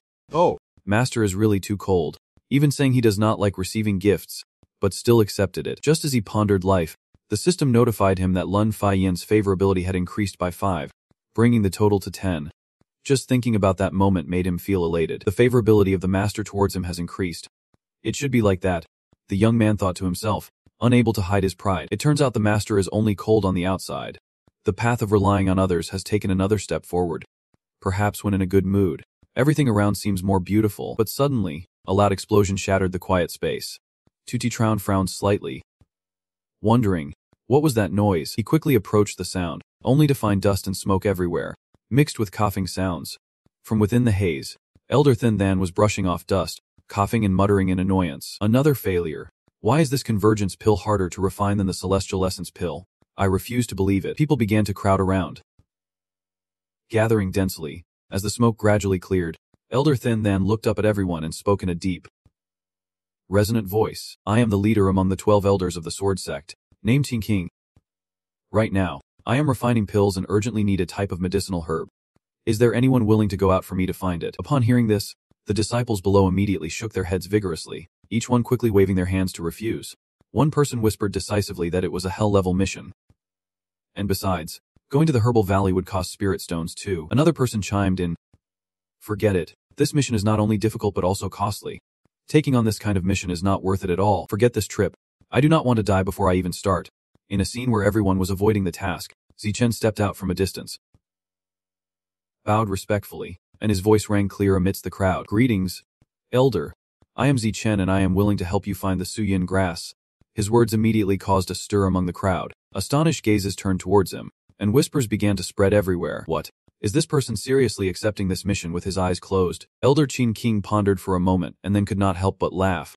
Isn't he the disciple that young Lady Ling just accepted? Meanwhile, Zichen bowed his head, his eyes gleaming with pride. He knew very well that this old man was the most formidable alchemy master of the Sword Sect. This was a golden opportunity to build a relationship with such a significant figure. How could he let it slip away? He had to seize it. The night at the Herbal Valley was enveloped in a mysterious and eerie atmosphere. Zichen quietly walked along the path, his eyes cautiously observing the surroundings, whispering to himself, based on experiences from his past life, this type of medicinal spirit boss usually appeared where herbs grew. It must be nearby. Just then, a loud noise suddenly rang out. Looking up, he saw a huge skeletal eagle, its white bones flapping violently, knocking several people away. The players were struggling to hold on, and the situation was chaotic. Watching that scene, Zichen smirked quietly. Found it. but it seems to be hunted by someone else. I will let them fight it out first and then look for an opportunity. But as expected, despite having more than 10 people surrounding it, the skeletal eagle still arrogantly flapped its wings, throwing everyone away, and its health was still over half. He patiently observed and smiled. These newbie players are too weak.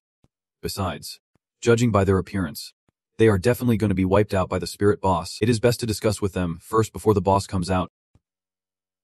Without hesitation, he walked straight towards them. As soon as he appeared, a sharp-eyed girl with black hair immediately exclaimed, "Sister Yuanling, is not that the handsome expert?"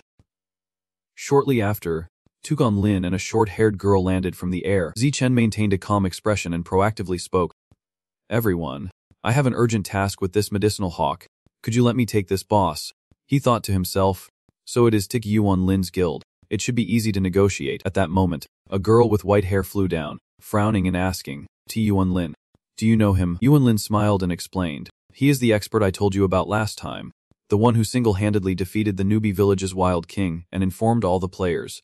Then she whispered, "The mission I got from the blacksmith is information I got from him." The girl with white hair pondered for a moment and said, "Perhaps he came here to defeat the boss and wants to get the heavenly transformation heart technique. But this boss is also very important to our Moonshadow guild. Even if he is a friend, we can't let him have it." Tuan Lin nodded slightly, her voice growing serious. "All right, let me go talk to him." Then Yuan Lin approached Zichen, her tone slightly apologetic but still firm. "Lord Lam, I am really sorry. This hawk is a task our boss needs. Could you wait until tomorrow for it to respond?" Zichen faintly smirked, giving a knowing smile. "Just as I thought. I guessed you would not easily give it up. But seeing you all fighting it, I probably need to wait until tomorrow for it to respond." As soon as he finished speaking, the hawk suddenly let out a deafening roar, causing everyone around to clutch their heads and cry out in pain. This headache is unbearable. In the blink of an eye, the hawk charged like a whirlwind, leaving them all with barely any health, everyone panicking and screaming.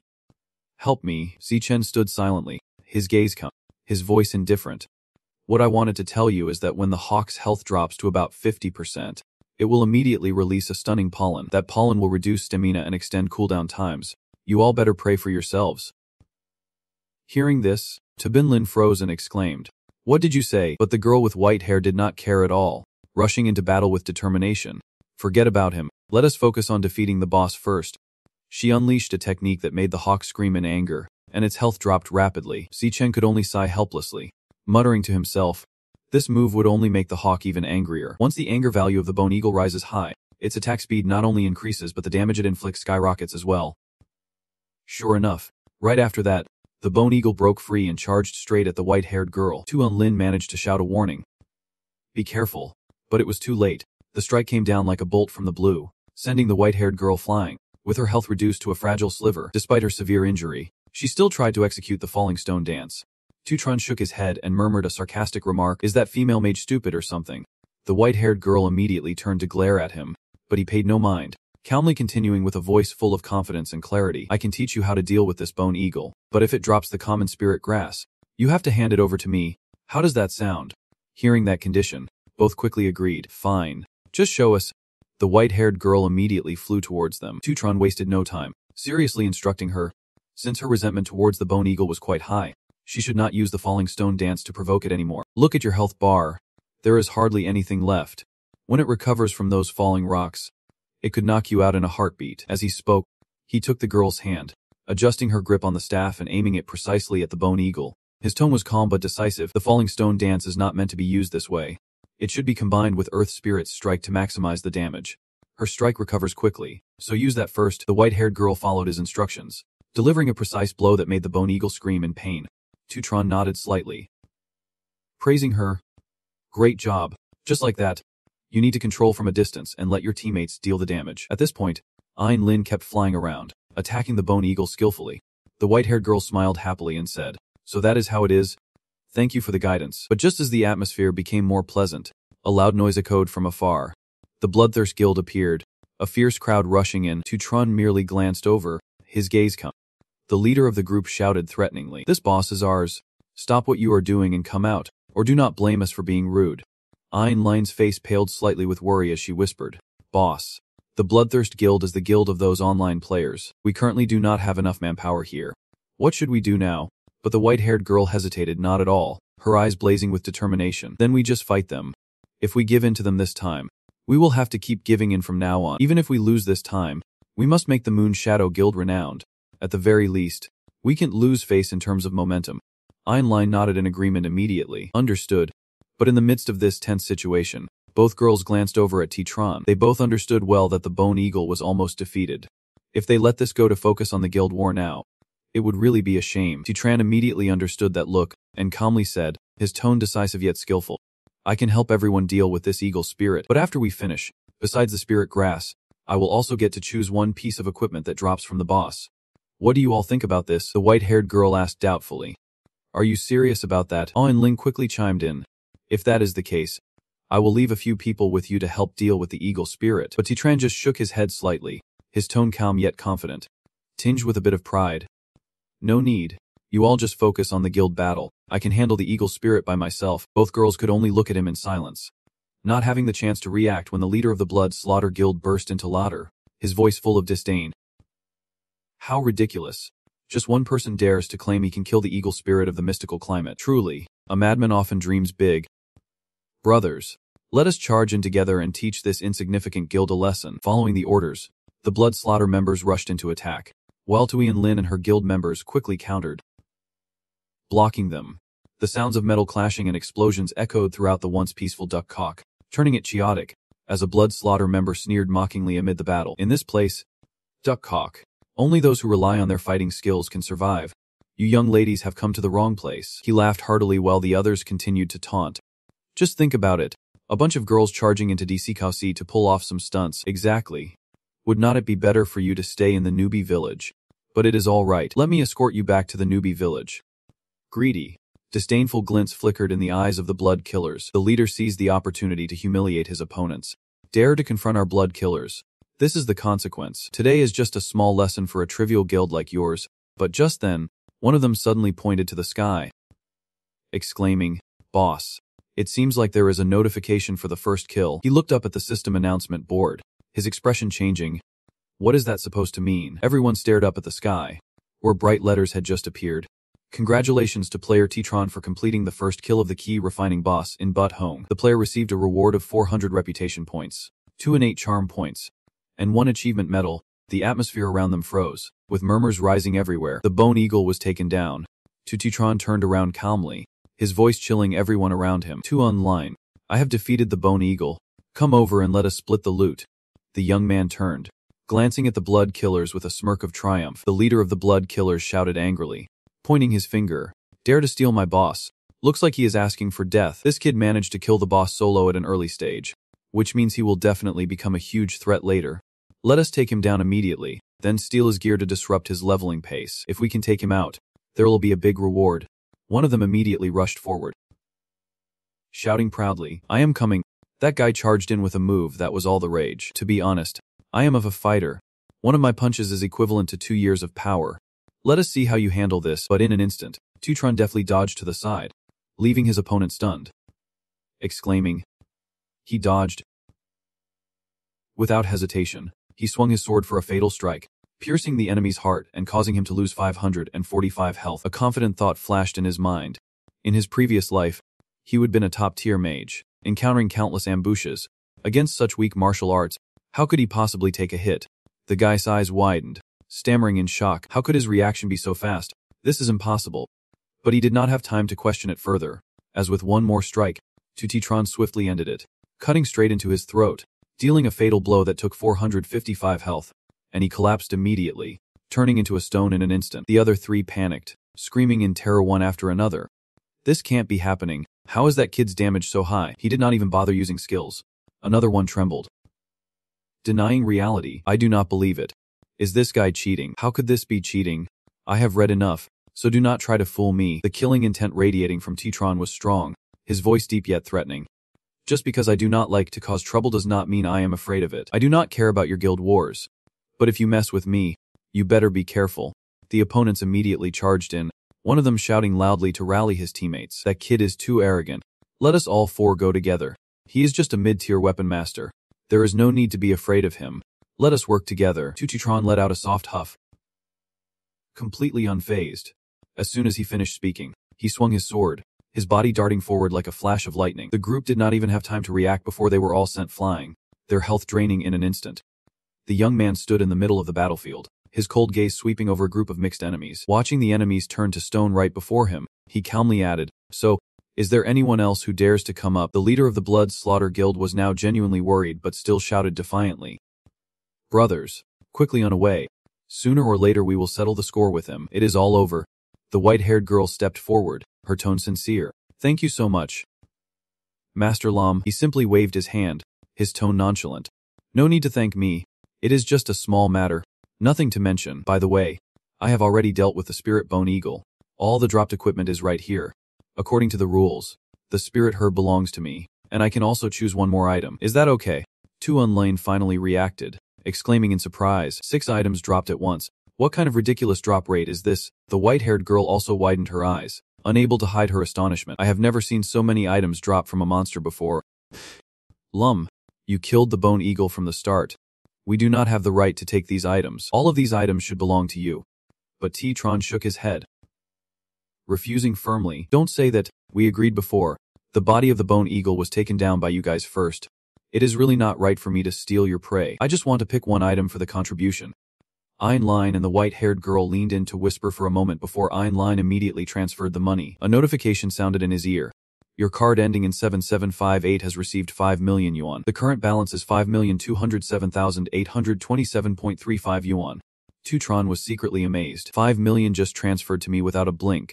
This woman is really rich. Just as he was about to turn away, the white-haired girl reached out to stop him, her sparkling eyes and gentle tone.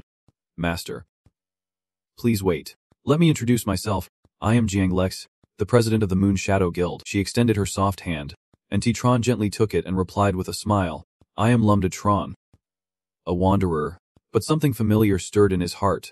Giant D, why does that name sound so familiar? T-Tron's eyes widened as he murmured, "Luffy Da." In an instant, memories flooded back. "I remember now. I saw her in the ranking list in my past life. Luffy D was the second-ranked master right behind me. But that is not the important part. More importantly, she is the daughter of the richest person in Shanghai.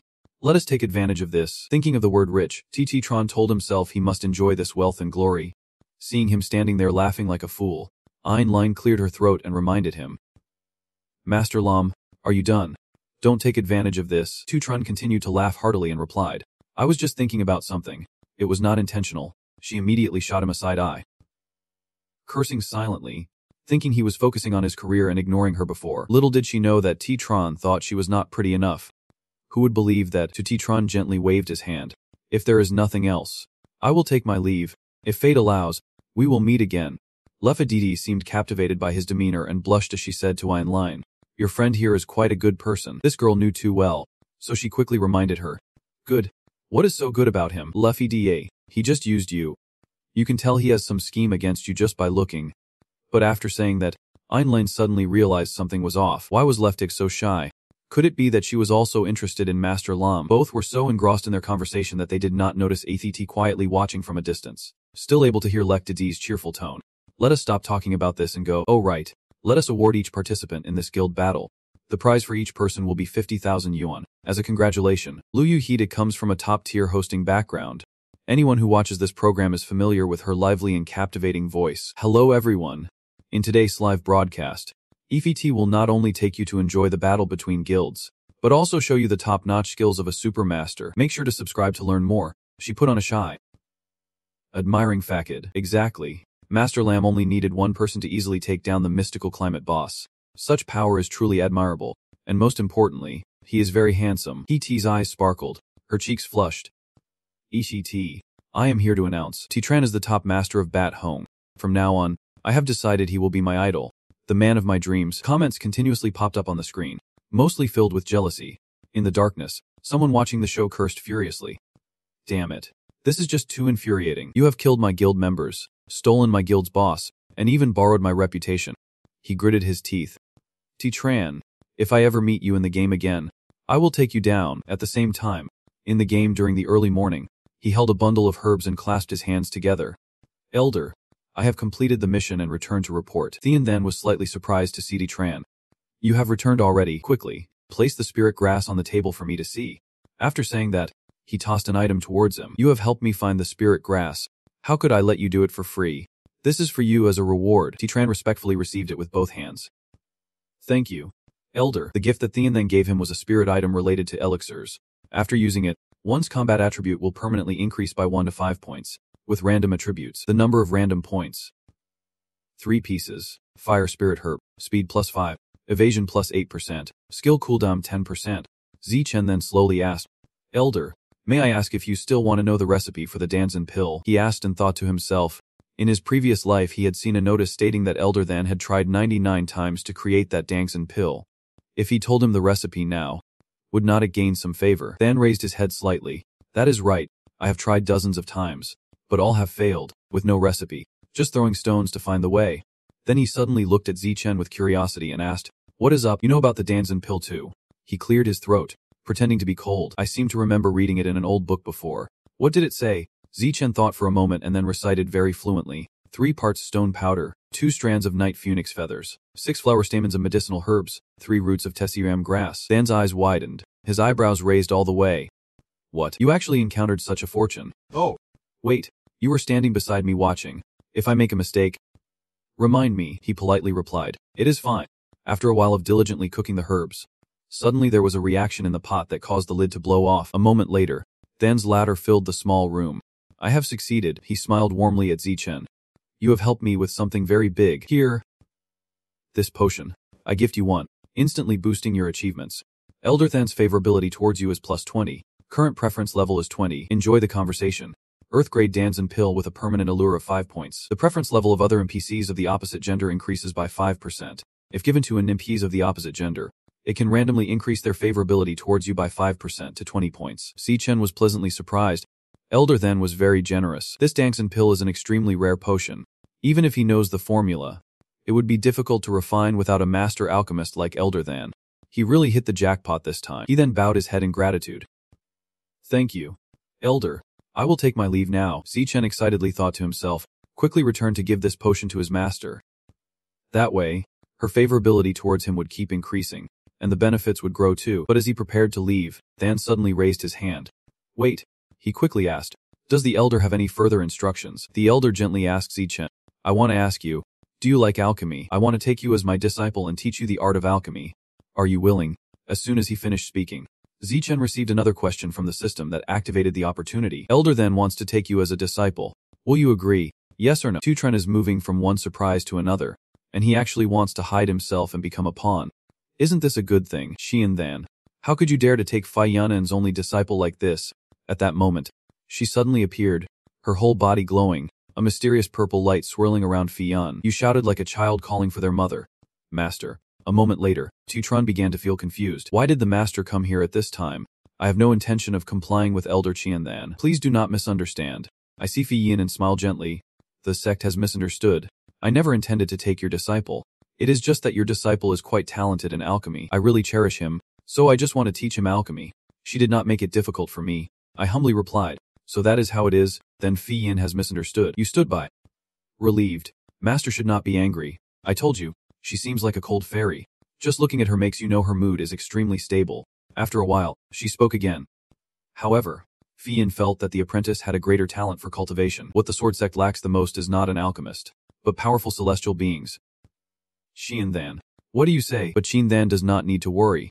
If my disciple's level rises a little more, I will let him honor you as his master, she said while casting a mesmerizing glance at Tutron, making you jump in surprise, your lips trembling in fear. Did the master use such a look to deceive me? Is she angry? No way. If she is this angry, how can she let me pay respects to Elder Qian Than as my master in the future? He smiled brightly and gently advised. All right, then let us make it a firm promise. I am going back to alchemy now. You two can do as you wish. As Qian Than turned away, Fei Yin coldly ordered Tutron, come back to the sword pavilion with me.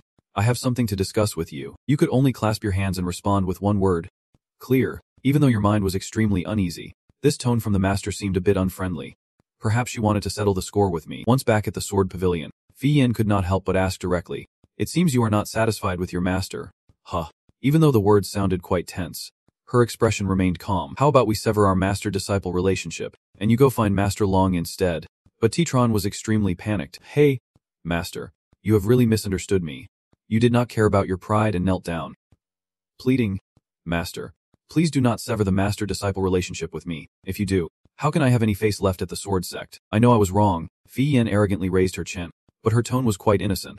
Where did you go wrong? Did I say you were wrong? Tran urgently explained. The mistake of the disciple is not listening to you, focusing on cultivation but going to see Elder Chinthan to help make pills. It is a waste of time. Every word of your teaching and expectations for me has been wasted. After saying that, you secretly observed her expression. The master's expression has softened a lot. It seems that half of the resentment in her heart has vanished.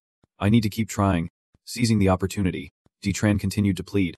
Master, you are the best master in the world, with unparalleled cultivation, unmatched in the realm, possessing a beauty that makes flowers shy and the moon envious, and an immortal and unrivaled aura. If you say that Duni has such a master, why would she need to seek another teacher? You have really misunderstood your disciple. His sincere and determined attitude has yielded a good result. The level of Fi Yen's affection for you is 5, and the current affection level is 15 points. The conversation is going well. Tran smiled broadly as he read this. The favorability has increased. The master indeed has a soft spot. It seems there is no need to worry about severing the master-disciple relationship anymore. She then calmly said, if you have recognized your mistake, then this time, I want to hold it against you. He joyfully and respectfully replied. Thank you, master, for your generosity and forgiveness. I promise I will never make such a foolish mistake again. Then Tran took out the box that Thienthan had given him. Oh right, this is a small gift I respectfully present to you, master. It is also my apology to you. Upon seeing the small pill in the center of the box, Fi Yen immediately displayed an expression of astonishment. Is this the Zhu Nandan? This medicine is extremely rare. Where did you get it? He recounted how he helped Elder Thienthan refine 2 Zhu Nan pills. And then he gave one to him. She smiled slightly. So that is how it is? This medicine is very precious. You do not need to give it to me. Keep it for yourself. Tran suddenly felt uncomfortable. Is she really that proud? No. She must accept this medicine.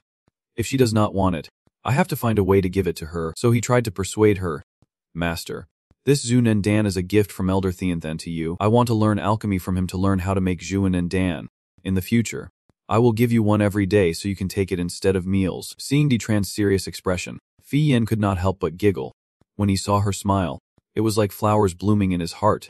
Who could resist such a smile from the master? Tran suddenly felt shy, speaking while avoiding eye contact.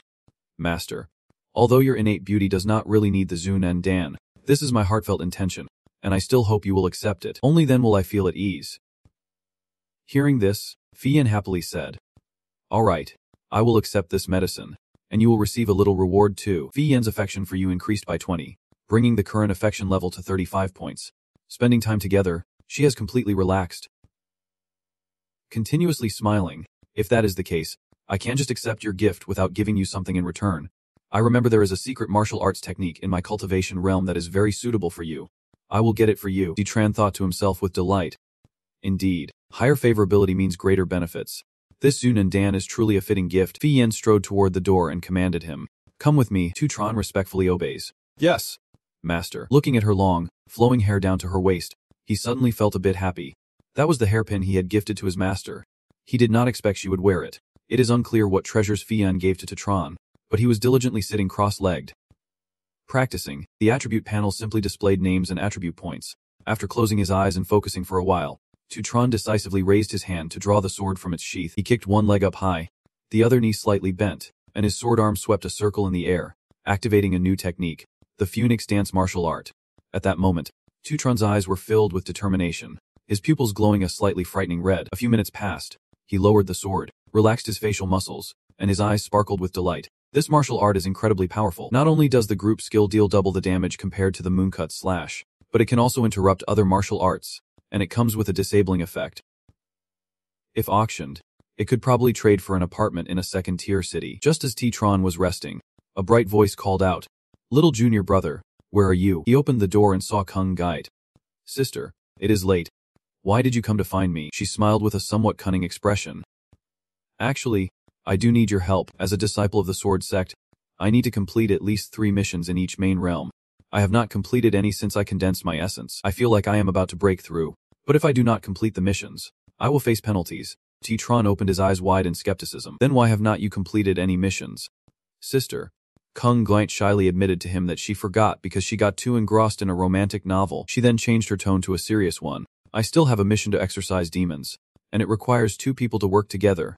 I need to find someone to assist me. Would you be willing to help me?" Tran did not think long, smiling brightly as he replied, "Sure, I will help you." The reason I agreed so quickly is that I have a good impression of you. This sister has always taken good care of me. She just met me and already gifted me a spiritual jade pendant. How could I not help her? Her eyes sparkled with emotion. Little junior brother, you are truly wonderful. Don't worry. I will definitely protect you during the mission and won't let you get hurt at all. Titron's goodwill increased his points. Kung and Gait's affection for him rose to 25 points. Riding together activated a fortuitous encounter, helping Kung and Gait complete her mission, and they headed to Vongdu village to eliminate the demons. Soon after, they arrived at Vongdu village, a place whose name matched its eerie, haunting atmosphere that sent chills down the spine. They landed softly, and she stood observing, telling him that this village had been invaded by evil spirits. All the villagers had become food for those evil beings. This must be caused by the demonic monk. The sect not only requires us to eliminate the evil spirits but also to uncover the truth and report back to the elders. Titron replied quickly. Understood. Then he thought to himself, so this is the place, in the future. It will become the entrance to a dungeon called the Blood Yin Secret Realm for the Formation Realm. I have been here so many times in my previous life. Kung and Guite led Titron to a house. She pushed the door open and prepared to enter. Both stepped inside and stood under a tree. Suddenly, the well in the wide courtyard emitted a blue light. Kung and Guite and he were startled. A vengeful spirit just broke free, its body currently appearing to be formed from a swirling vortex. She proactively stood in front of Titron, nervously warning him, be careful. Kung and Guite focused and swung her sword towards the strange blue auras. Little junior brother, do not be afraid. Your elder sister will protect you. Just as she finished her sentence, more and more vengeful spirits began to escape from the well. Watching the vengeful spirits crawl out from the well, Titron was horrified. This ancient well harbored countless souls. A single spirit in the Kia refining realm is not scary. But if there are hundreds, the difficulty of the battle will be entirely different. Kung Yunguide appeared cautious, observing that it seemed the entire village's populace had been turned into spirits by the demonic monks inside their homes. How could such a tragic thing happen? Today, I must eradicate the demonic guardian Dao. Seeing her charge straight towards the ancient well without hesitation, he hurriedly followed. Elder sister, I am here to help you. Kung and Guide executed the Moonflower Sword technique. Then she and Titron combined their swords, using Heavenly Light Slash and Moonbone Slash to attack the formless vengeful spirits. Kung and Guide declared fiercely, demonic outsider, you have killed countless. Today I must take your life. Go down and reunite with all the villagers who died tragically in this village. With that, she waved her hand, and many lingering spirits immediately dissipated. He watched from behind, admiring Kung Guide's decisive attack. This little senior sister looked so different from her small appearance. Her combat power was much stronger than he had imagined. After dealing with the vengeful spirits at the ancient well, she approached the wooden house when suddenly a gigantic hand reached out from inside, preparing to grab her. Titron shouted in panic, elder sister, be careful. Kung Guide calmly swung her sword, instantly severing that hand. You worry too much, elder sister. Are you okay? She shook her head and softly replied, Ivan. At that moment, the wooden house suddenly collapsed due to some unseen force, and a strange laughter echoed, enveloping the space. From the dark green smoke, a figure slowly emerged, holding a bizarre flag that fluttered wildly. I was here cultivating, yet you brought the disciples of the Heavenly Transformation Sword sect to me. A lean figure with a gorilla-like face and glowing red eyes stepped forward, baring his teeth in a grin. Heaven has a way, yet you refuse to follow it. Do not blame me for sending you to hell. Titronda looked at the terrifying aura radiating from the stranger. Is this person a cultivator in the early stage of Golden Core? Kung and Guite could not believe her eyes. How could this be possible? Could it be that the news from the sect was wrong? No way. Looking at his aura, he must have just broken through. The early stage Golden Elixir cultivator laughed. Your cultivation may not be high, but your vision is quite good. He raised the flag high in his hand. That is right. I just broke through to Golden Elixir. If I can extract 2 parts of your souls, my power will grow even stronger. She immediately charged forward with her sword. Junior brother, get back. Don't let it hurt you. The demon cultivator roared. If you dare harm my puppet, I will take you in their place and make you my puppet instead. Then, the two rushed into battle. But it was a stalemate. Kung and Guite wanted to end this quickly, so she had to use her strongest spell, powerful aura enveloping her. The next moment, she swung her sword straight ahead. Check this out. The fighting spirit from both sides erupted violently, shaking the heavens and the earth. Zetron stood below, observing quietly, forming a judgment. With a battle like this between masters, a little cultivator like him, the mid-level Kai refinement stage, should better keep his distance. If he was not careful, he would end up resurrecting back at the newbie village. Realizing he could not gain the upper hand, he quietly calculated. This girl was indeed hard to deal with, so he had to call for help. Immediately, the demon cultivator dropped a red gourd from above. Kung and Guite watched warily as she saw the gourd fall and roll a few times on the ground. Tuchitron vaguely guessed that this demon cultivator wanted to summon a demon spirit. Instantly, a dense red mist escaped from the gourd. The mist transformed into a demon in the shape of a child. Its dark eye sockets were filled with blood, and it had sharp horns. Blood demon spirit. Intermediate level, P 7000 per 7000. Attack 88. Defense 60. Speed 70. Skill. Night Howl. Blood Mouth, Flying Blood Rush. Suddenly, it looked up at her in shock. Its long, snake-like tongue slithered towards her. Tuchron quickly swung his sword and cut off its tongue. Critical hit dealt 1610 damage. He turned to Kung Yugite. Sister, you can focus on dealing with the demon cultivator. Let me handle this demon spirit. Blocked. The demon screamed wildly, its dark eye sockets oozing blood, its voice a screech of curses. I will eat your heart, devour your organs, and consume your whole body. As it lunged forward, Tuchron immediately used the moon slice to strike several times through the bloodhorn's body, dealing a critical hit of 1260 damage. But that was not the end. It quickly transitioned to stage 2, taking the form of countless bloodthirsty bats. The blood rush skill would disturb the mind while casting, reducing movement speed by 30%. Tuchron closed his eyes tightly, gripping the sword hilt, channeling all his focus into his inner strength, maintaining his composure, not allowing himself to be distracted. Next, he summoned his spiritual energy to activate the Phoenix Dance, instantly unleashing countless dazzling sword beams from among the bats. Tuchron's eyes shone brightly as he leaped into the midst of the swarm. With incredible speed, the thousands of fallen were swept away, the disabling effect activated, bypassing the armor for 15 seconds. Even Priest Tran was taken aback by the power of the spell he was using. Is this the might of a legendary martial art? It is actually several times stronger than the Bone Moon Slash. At that moment, the Dark Mage was knocked to the ground by Kong and Gaiet. Despite being severely injured, he still tried to appear composed. Damn it.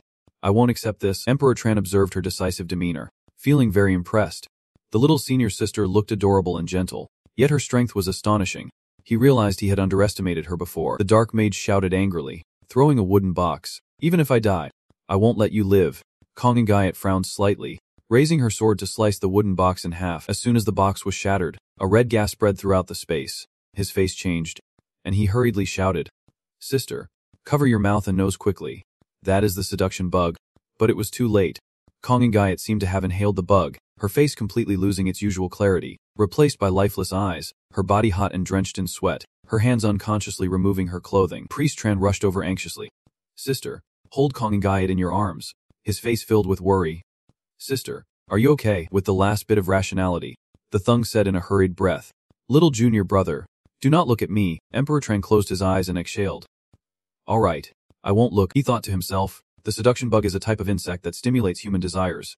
Perhaps it was the first time Sister encountered such a sinister trick, so she did not anticipate it and fell for it. At that moment, Kong Gaiet felt increasingly restless, her gaze and actions towards Priest Tran becoming more heated than before. Little junior brother. Then the system continuously announced that her affection for him was skyrocketing. Affection level 20, 52 points of mutual understanding. Kong and Gaiet's affection for you increased by 20. Current affection level 72 points. A harmonious couple. Kong and Gaiet's affection for you increased by 20. Current affection level 92 points.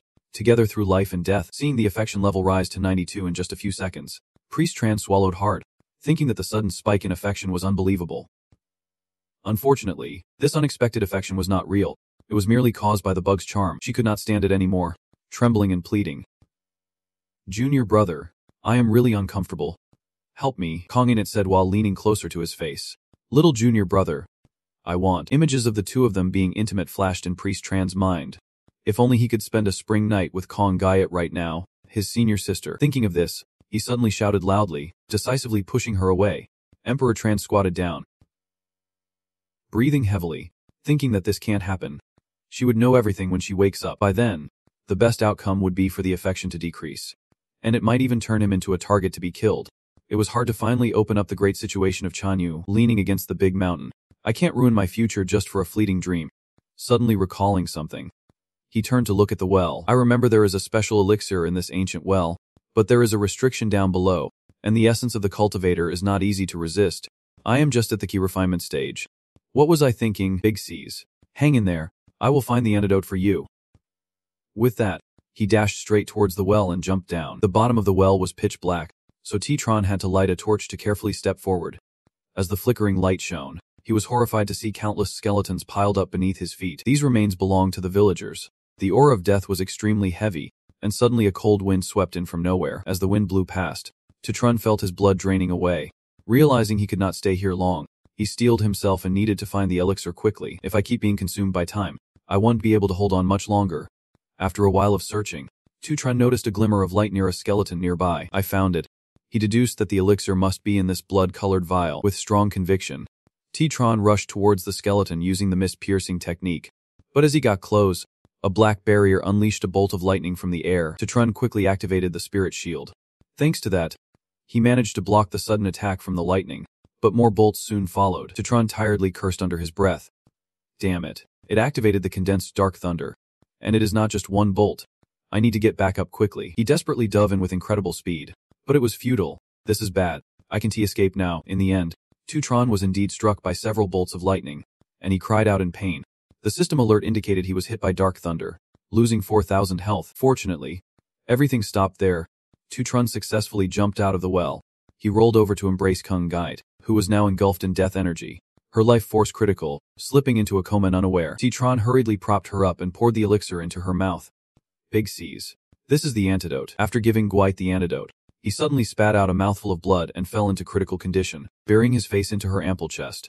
After a while, she slowly began to regain consciousness. What is happening? Why does my body feel so heavy? What is wrong with me? Suddenly realizing that Tutron was lying face down on her chest, Kung Gait panicked, her face turning bright red, her eyes welling up with tears. Scenes of romantic encounters flashed in her mind. Could it be that little junior brother? Help me. Sister. Could it be? Thinking of this, Kung Gait let out a piercing scream. She slapped him hard across the face, reducing his health by 75. Kung Gait cried out loud, continuously cursing furiously. Beast.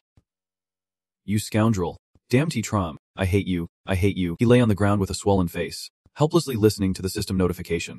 Kung Gait's favorability towards you has dropped to 0. After slapping Tutron and knocking him unconscious on the ground, Kung Gait noticed that her clothes were tattered but clearly showed no signs of violation. At that moment, she noticed the vial of antidote rolling in front of her. This was a healing item. Kung Gait felt a tickle as she remembered what had happened earlier. Tutron had not taken advantage of her in that situation.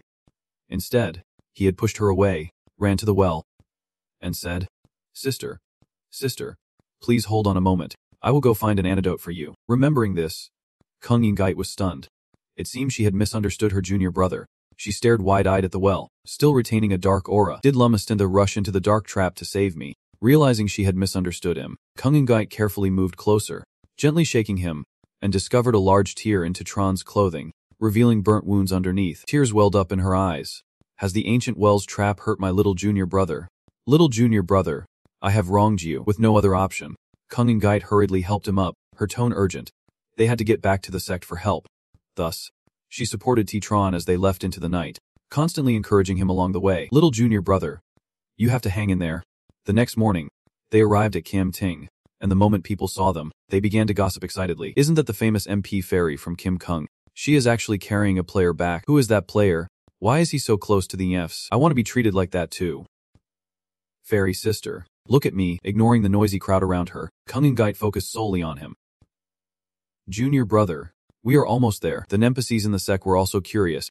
Why is the female disciple carrying a man? Who is that? One person seemed to recognize him and spoke up. Isn't that the disciple of the sect leader? I think his name is Tutron. Why is my junior sister being so close with this guy? What kind of decorum is that, big brother? Witnessing everything, Sethin Hun's face darkened, gritting his teeth and clenching his fists behind Itron. She stopped crying and hugged him, flying straight towards the inner hall. Soon after, Tutron opened his eyes and heard someone's voice. You are awake. Looking at the scene before him and the faint silhouette in the distance, he could not help but feel confused. Where am I? I have no idea how long I have been asleep. Seeing Thin Gian approach with a powerful aura, Tutron silently speculated that this person truly has a strong presence. Isn't this the elder Thin Than? The death formation on me did not cause any harm at all. Could it be that this elder helped me? He hurriedly got up and bowed to express his gratitude. Thank you for your rescue. Senior, I am Tutron, a disciple of the Din Kim sect. I do not know your esteemed name, but I will never forget this life-saving grace. Thin Nin waved his hand to reply. No need for that. I am called Thin Nian, of the Nam Kung family, with just the single name Ngain. I am the grandfather of Nam Kung Gait. Hearing this, Tutron was taken aback. He is the grandfather of Nam Kung Gait. In this game, anyone with Thean in their name has an impressive background. I need to cling tightly to this big shot. He bowed his head respectfully. I pay my respects to the elder. I will definitely not forget this life-saving grace. Regarding Tutron's enthusiastic attitude, Thingyan merely glanced coldly, snorted, and said, I do not need you to remember any kindness. Just remember one thing. You must respond immediately. What is it? Thim and Nian's gaze turned fierce as he spoke harshly. Keep your distance from my granddaughter. I warn you. If you dare to have any designs on her, I won't spare you, even if you are the sect leader's disciple. Before Tron could react, Kung Guide appeared at the door, hands on her hips, her tone reproachful.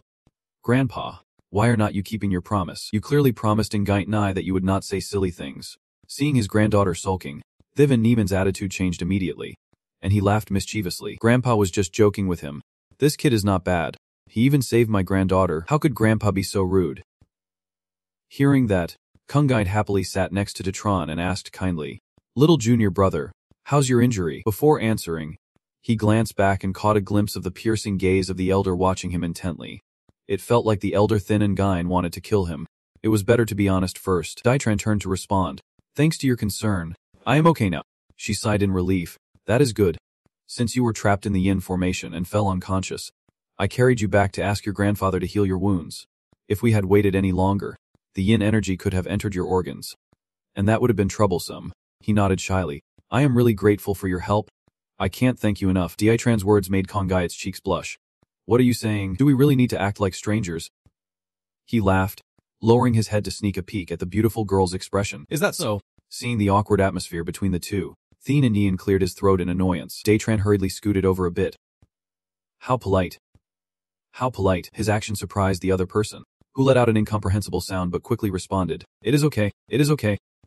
Actually, I should be thanking you. If it were not for you risking your life to jump into the well to find the antidote for me, I would have been in a lot of trouble, she shyly added, not noticing Daitran trembling as he scooted a bit further away. Moreover, I misunderstood you at that time.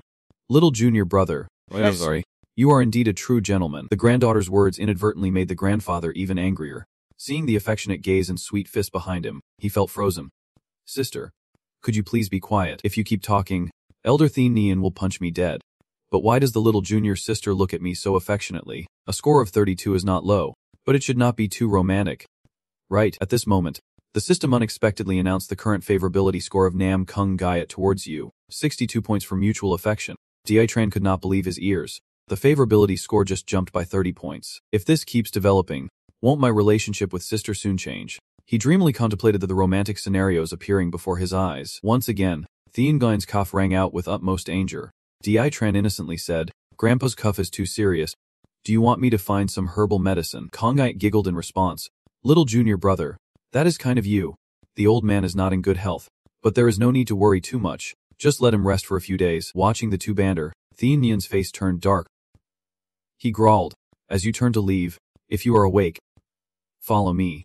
I will give you a spirit beast as a reward. After you receive it, take the spirit beast and go quickly.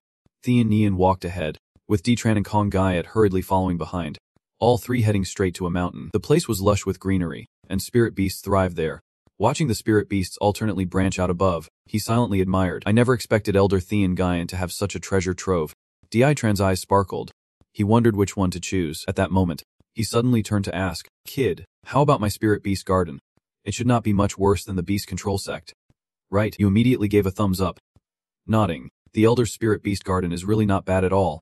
But then Qian Yuan frowned, showing his displeasure. Just not bad. Have you ever seen a better beast garden than this? The fierce expression on his face made Zichen feel helpless. Why is this old man so intimidating? Or should I try to provoke him? Maybe I can get a surprise. With that thought, you deliberately said, I heard that the spirit beasts in the royal beast sect's garden are incredibly rich. No other beast gardens can compare. Qian Yuan snorted coldly. The royal beast sect can only rely on numbers to gain an advantage. While my garden is famous for its quality, what does his royal beast sect have to compare with me? Zichen calmly replied, pardon me for speaking frankly. It seems your elder's beast garden does not even have a single foundation establishment beast. This made Qian Yuan furious as he rushed over, grabbing your shirt and shouting, you little brat dare to bully me. Out here is just the key refining stage. The deeper you go in, the stronger the spirit beasts get. Got it. Come on. I will help you gain some knowledge. Zichen felt annoyed being pulled by Lai Mang and shouted, wait a minute. On the surface you scream in misery, but inside you are secretly delighted. This is it. It is not far and it is a trap. First let us take a look at his trump card, then find a way to subdue a really powerful one. Immediately, Qian Yuan led them to the central area, speaking loudly as they walked, from Kai refining. Foundation establishment. Core formation. Golden core, and spirit transformation. Everything can be found here. I even have higher beasts. But I won't take you to see them. These spirit beasts can crush a little brat like you with just their aura, so, are you impressed? Zichen's eyes widened in amazement. So that means there are spirit beasts of the transformation stage behind. Right. At this moment, Gong Yiet beside you whispered.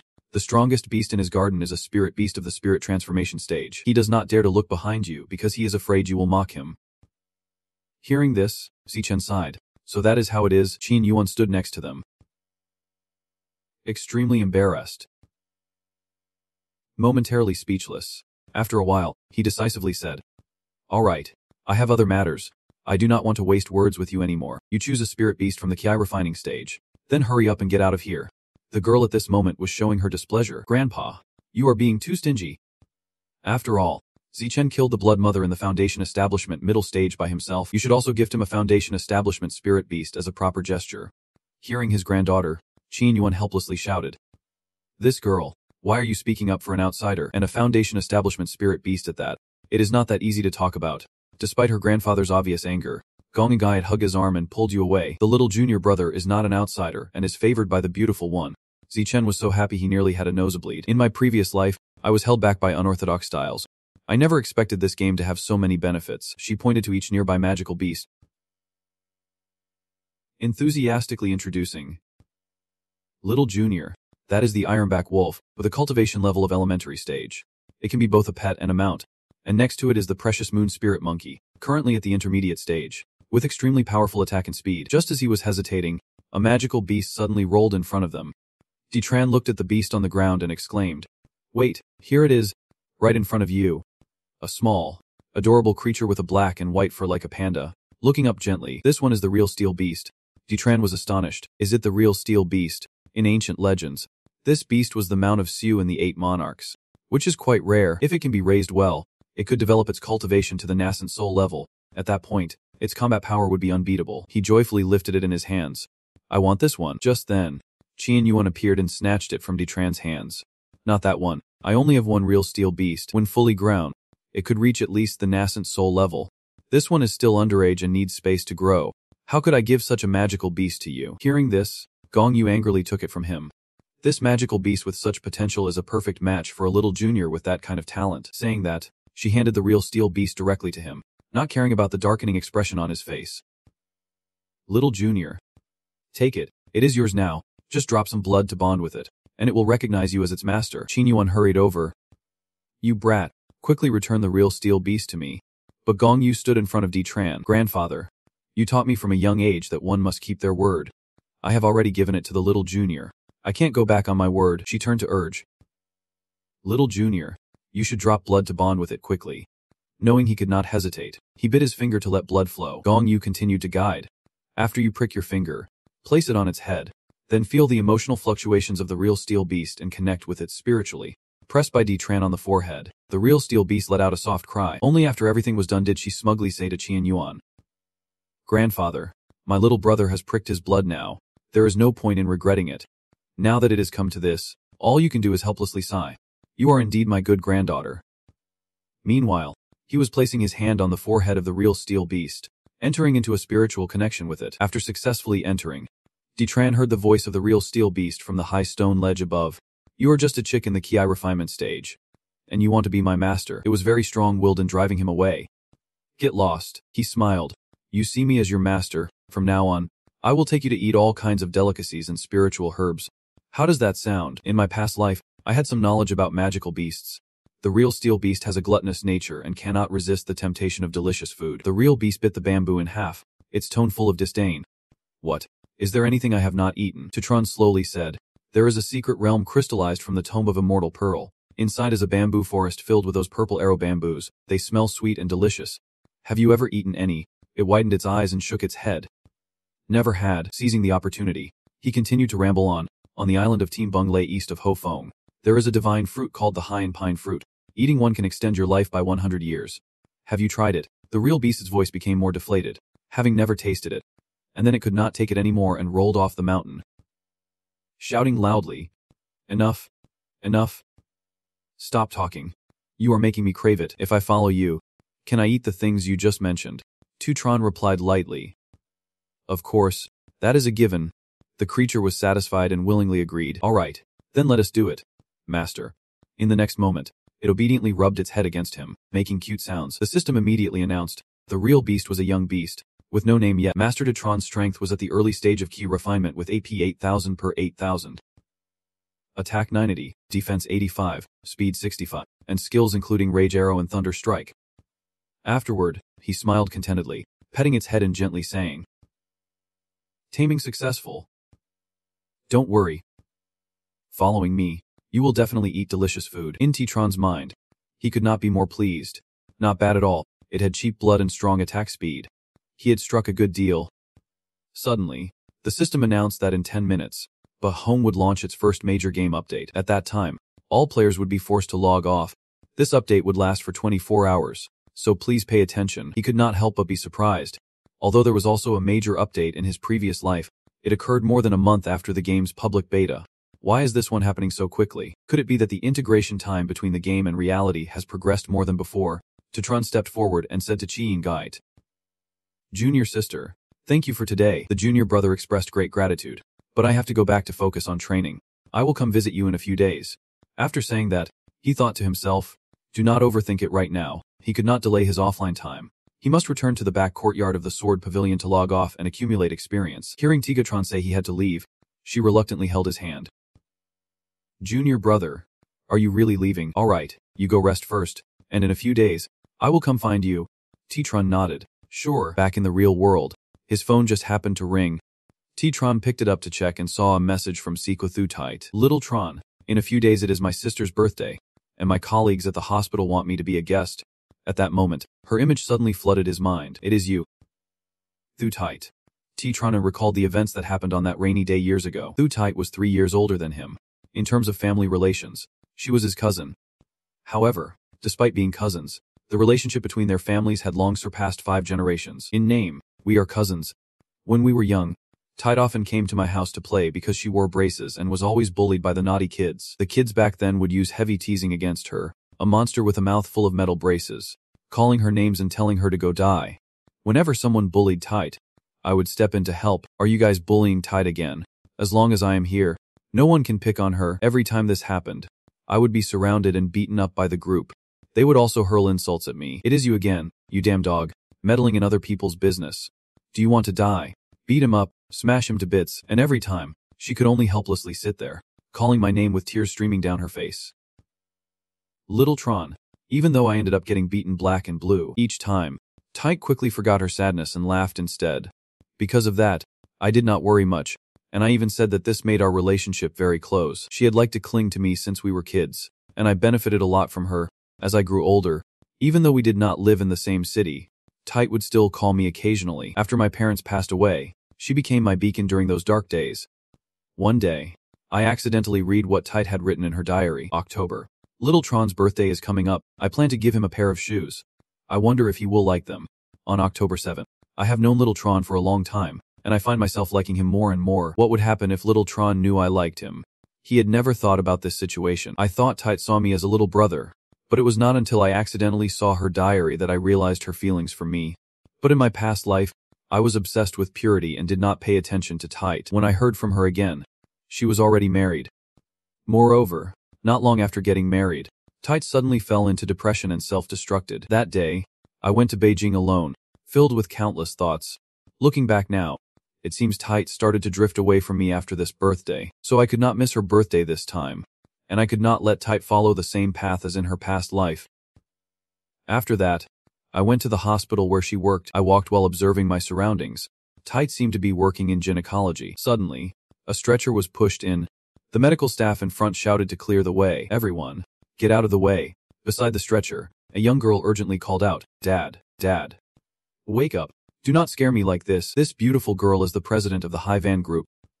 Duong Fame. Duong Wine, who was panic-stricken and flustered. Director Trenthan, you must save my old man. As being passed by, Tetron quickly jabbed his finger into the middle of the father's chest, thinking that the pharmacology knowledge he learned in Bethong finally had its use. If not, my old man won't he last another hour. Soon after, Yu's father slowly opened his eyes, groaning in pain. She exclaimed joyfully, Dad, are you awake? Are you okay? Awake. Seeing the bizarre scene unfold, the doctor stood there, astonished. looking at Tron. What?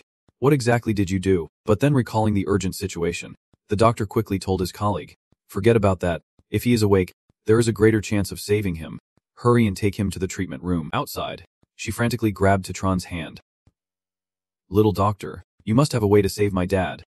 Right, as long as you agree to save my father, our family will pay any price. Tron thought helplessly. Only the elixir in the wild bowl could cure this terminal illness. Unless waiting for the game to merge, he cautiously told Lonage, I just helped open his acupuncture points. This can only slow down the death. The specific condition still depends on the surgeon's operation, but the surgery won't be easy. After all, your dad is facing a major disaster. The illness has penetrated deep into his bones, and if lucky, he might live for another month. Hearing these words, her eyes welled up, and she seemed about to collapse. A moment later, Belani bowed her head, tears streaming down her cheeks. Slowly, her voice trembled. Can I borrow your shoulder to lean on? Without waiting for Tron's reply, Lana buried her face in his chest. Crying uncontrollably, with nothing else to do, Tron could only silently support her and listen to her sobs. He could only say that this old man was born in the wrong era, just like his own parents. If they were still alive by the time he became a god in the game, he would find a way to save them. After a while, Juan choked up and pulled away from Tron's shirt. I am so sorry. I have ruined your clothes. He gently replied. Don't worry about it. It is fine. It is just something I bought on the street. Not worth much. If you are okay now, I will take my leave. During this time, spend more time with your dad. Don't let yourself regret it later. Just as Tron was about to leave, he suddenly heard Lode call him back. Wait, next, I will give you this bank card. This card contains a bit of my goodwill. It does not have a password. Also, this business card is mine. If you ever face any difficulties in the future, just call me anytime. I will do my best to help you. Without hesitation, Tron reached out to take it. Then I want to be polite. If there is anything, I will come find you. Inside, he could not help but marvel. She really is a wealthy woman. Before turning to leave, Lo said, Little divine doctor, then it is a deal. Tron watched her figure fade down the hallway, wondering, do I look that small? But I do not look that young anymore, do I? After that, he headed towards the obstetrics department. It took a while earlier. Sister Thutite probably has not finished work yet. Right, then Tron ran towards a girl, her face glowing brightly. Sister Thutite. Hearing her name, she turned around with rosy cheeks. Tron. He could not hide his emotion, choked up as he called her sister. Then he rushed to embrace Thutite tightly. I missed you so much. His reaction surprised her greatly, leaving her speechless. Tron. After their reunion at the hospital, Thutite led Tron to her place, looking at the old, messy apartment as if no one lived there. He questioned. Sister, do you live here? This place is about to be cleared out. Huh. You are brave to rent such a dangerous floor. She felt a bit embarrassed and just smiled in response. It is cheap here, and close to the hospital where you work, so it is fine. Upon arrival, Thutite opened the door and cheerfully said, Come in. Little Tran, go take a shower and relax a bit. I will make something delicious for you. Tron nodded, then looked around, thinking that in her previous life, Thutite occasionally transferred money to him, and he had not realized how poor her living environment was. She could have lived better. Thinking of this, he could not help but feel a pang of sadness. Sensing Tron's gaze on her, she, wearing an apron, turned back to ask worriedly, What is wrong? Didn't you bring any clothes to shower with? There are some in the wardrobe. Just go get them. He scratched his head and laughed. Got it. I will rest a bit first. Tron walked over to open the wardrobe and discovered a lot of brand new men's clothes inside. He was surprised, wondering why there were so many men's clothes. Thutite laughed and replied, These were bought out of boredom when I went shopping. I thought they would look great on you, planning to bring them over during the holidays. I did not expect you to come here. Try them on to see if they fit. Tron held the clothes in his hands, feeling emotional as he said, With a sister like you, what more could a brother ask for? He had just finished showering when the food was already prepared and ready. She was setting the dining table while saying, All right, let us eat. Tron pulled out a chair and sat down. When he glanced over the dining table, he immediately understood his sister's intentions. All his favorite dishes were there. At that moment, Thutite suddenly picked up her phone and said, By the way, your college expenses are not too high. Right? Do you have enough money? These past 2 days, I have transferred a little to you after getting my salary. Hearing this, he quickly held her hand to stop her. Tron firmly insisted, Sis, I am not short on money. I have money now. But Thutite does not believe me as a college student can have money and wants to trick her. Seriously? Just wait. I will show you the transfer. Immediately, a bank notification popped up, stating that on November 7th, 1 million VEND was transferred to the account ending in 3231, balance 115, E4.0322 VIN in the bank. She gasped. Little Tran, where did you get this much money? You did not join a money laundering syndicate. Did you? He nonchalantly took a bite of food. This money was all earned from the game. It is from a treasure hunt. Thutite still could not believe the truth before her eyes. I heard before that people could make money from treasure hunts, but I did not expect it to be this much. Tran decisively declared. So from now on, you do not have to work hard anymore. Before it was you supporting me, now it is my turn to support you. Hearing this, she showed her disagreement. Who needs you to support me? That is your hard-earned money. You should give it back to me. He looked unhappy, putting down his chopsticks and standing up. Sis, do you see me as an outsider? With that attitude, I might as well go home now. Thutite hurriedly tried to soothe him. Of course not. Why would I see you as an outsider? Tran then suggested. Then just accept the money. She reluctantly agreed. All right, I will keep it for you for now. He finally sat down, picked up a piece of meat for Thutite. Here. Take this. Don't be so polite with me in the future. After finishing dinner, it was already dark outside. While they were cleaning up the dishes, she took the initiative to say, I will handle this. You go to the bedroom. Tran heard this and immediately asked. Sister, I see there is only one bed in the room. Are we going to sleep together? Deep down, he was really happy. Realizing that in the past life he never noticed how generous Sister Thutite was, she felt shy and replied, Kid, what are you thinking? You can sleep in the bed, and I will take the sofa. Right. This arrangement made Tran disagree and suggest, Sister Thutite, let me sleep on the sofa. However, she stubbornly pushed him into the room, insisting that if he was told to go, he should just go. With him being so tall, how could he listen and sleep on the sofa? He would sleep in the bed, with no other choice. Tran could only comply. But he lay there for a long time and could not fall asleep at all. Suddenly noticing a familiar fragrance, Tran felt a bit flustered. The blanket and pillow still carried a faint scent of Sister Thutite. Remembering something important, he stepped out to the living room to find her. Oh right, sis, I have something to tell you. Thutite, who was sleeping, sat up when she heard Tran call her, rubbing her eyes and asking, What is it? Why are not you sleeping at this hour? He did not speak right away but sat down next to her. Looking thoughtful, after a moment, Tran slowly said, Can you resign?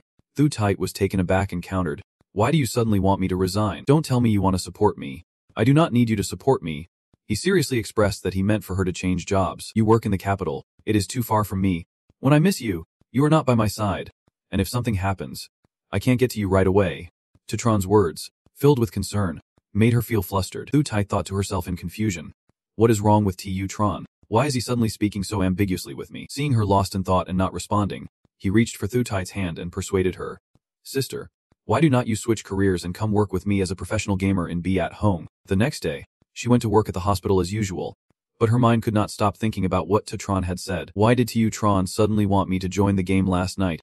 Do I really want to resign and go with him? After finishing the paperwork, she stepped into the room and was met with a shower of confetti.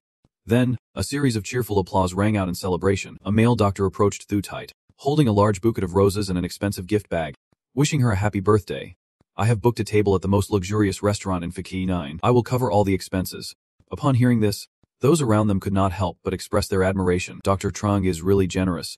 Since Dr. Trong is being so proactive, it would be rude for her not to go with him. Thutite took the bouquet in her hands and gently said, Dr. Trong, you do not need to pay. It is my birthday.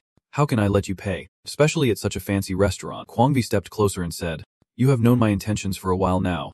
No need to be so polite. At this moment, he was imagining being in bed with Thutite, tricking her and their colleagues into dining at the most luxurious restaurant, spending at most about 10,000. While getting the best opportunity to approach her before finding a chance to force himself on her, Tran appeared at the door without anyone noticing. He was turning the car key in his hand and greeted, cutting through Kwangvi's fantasies. Sister Thutite, your place is so lively. Recognizing the car brand from the key in Tran's hand, he was confused. This is a Faraday car key. I asked about it before. Thutite's cousin is very poor and relies on her for support while studying. How does he have a car? He stepped forward and extended his hand. Dr. Truong, you are here too. Kwangvi forced a smile. Yes, that is right. As they shook hands, Tran discreetly observed him and silently assessed. Kwangvi, let us see what you are really up to. Outside the company, her colleagues shouted excitedly. Thutite, is this your brother's car? How impressive. Someone approached to touch the car but was stopped by someone next to them. This car must cost at least 1,000,000 yuan. Right, don't touch it carelessly. What if you scratch it?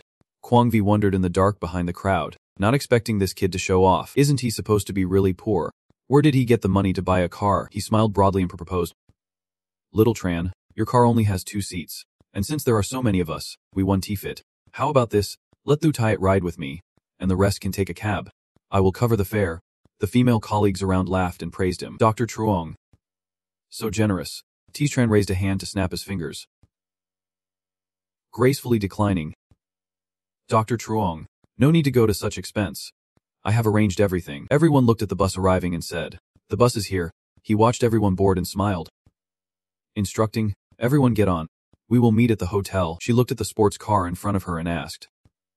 Little Tran, did you just buy this car? Tran sat in the driver's seat and replied. That is right. I bought it for you. It is your birthday gift. Thu Tai sat in the passenger seat. Worriedly asking, how much did it cost? Or should you return the car? I know you are earning money now, but you should not spend it recklessly. He stroked his chin, smiling and suggesting, so, sister, you should resign early. That way, I can hand over all my feelings to you to manage, and then I want to have the chance to spend extravagantly. Hearing this, she fell silent, blushing and looking down without saying a word. After a while, the sunset illuminated the entire hotel. Tran followed Kwang Wei into the hotel. Complimenting, Brother Truongchi is really generous. This is the most luxurious hotel in the capital. Right, he walked ahead. Laughing, it is your sister's birthday. Of course, I have to show off. Kwang Vi turned to look at him, thinking to himself, he looked just like a country bumpkin in the city. Tran pointed upward and asked, I heard the top floor has a view of more than half the capital. A beautiful night scene. The private room that Muna Trong reserved must be up there. Right, his figure in front suddenly stiffened, and Kwang Vi's face turned rigid as he nodded in agreement. Oh, yes. Of course, let us go up together.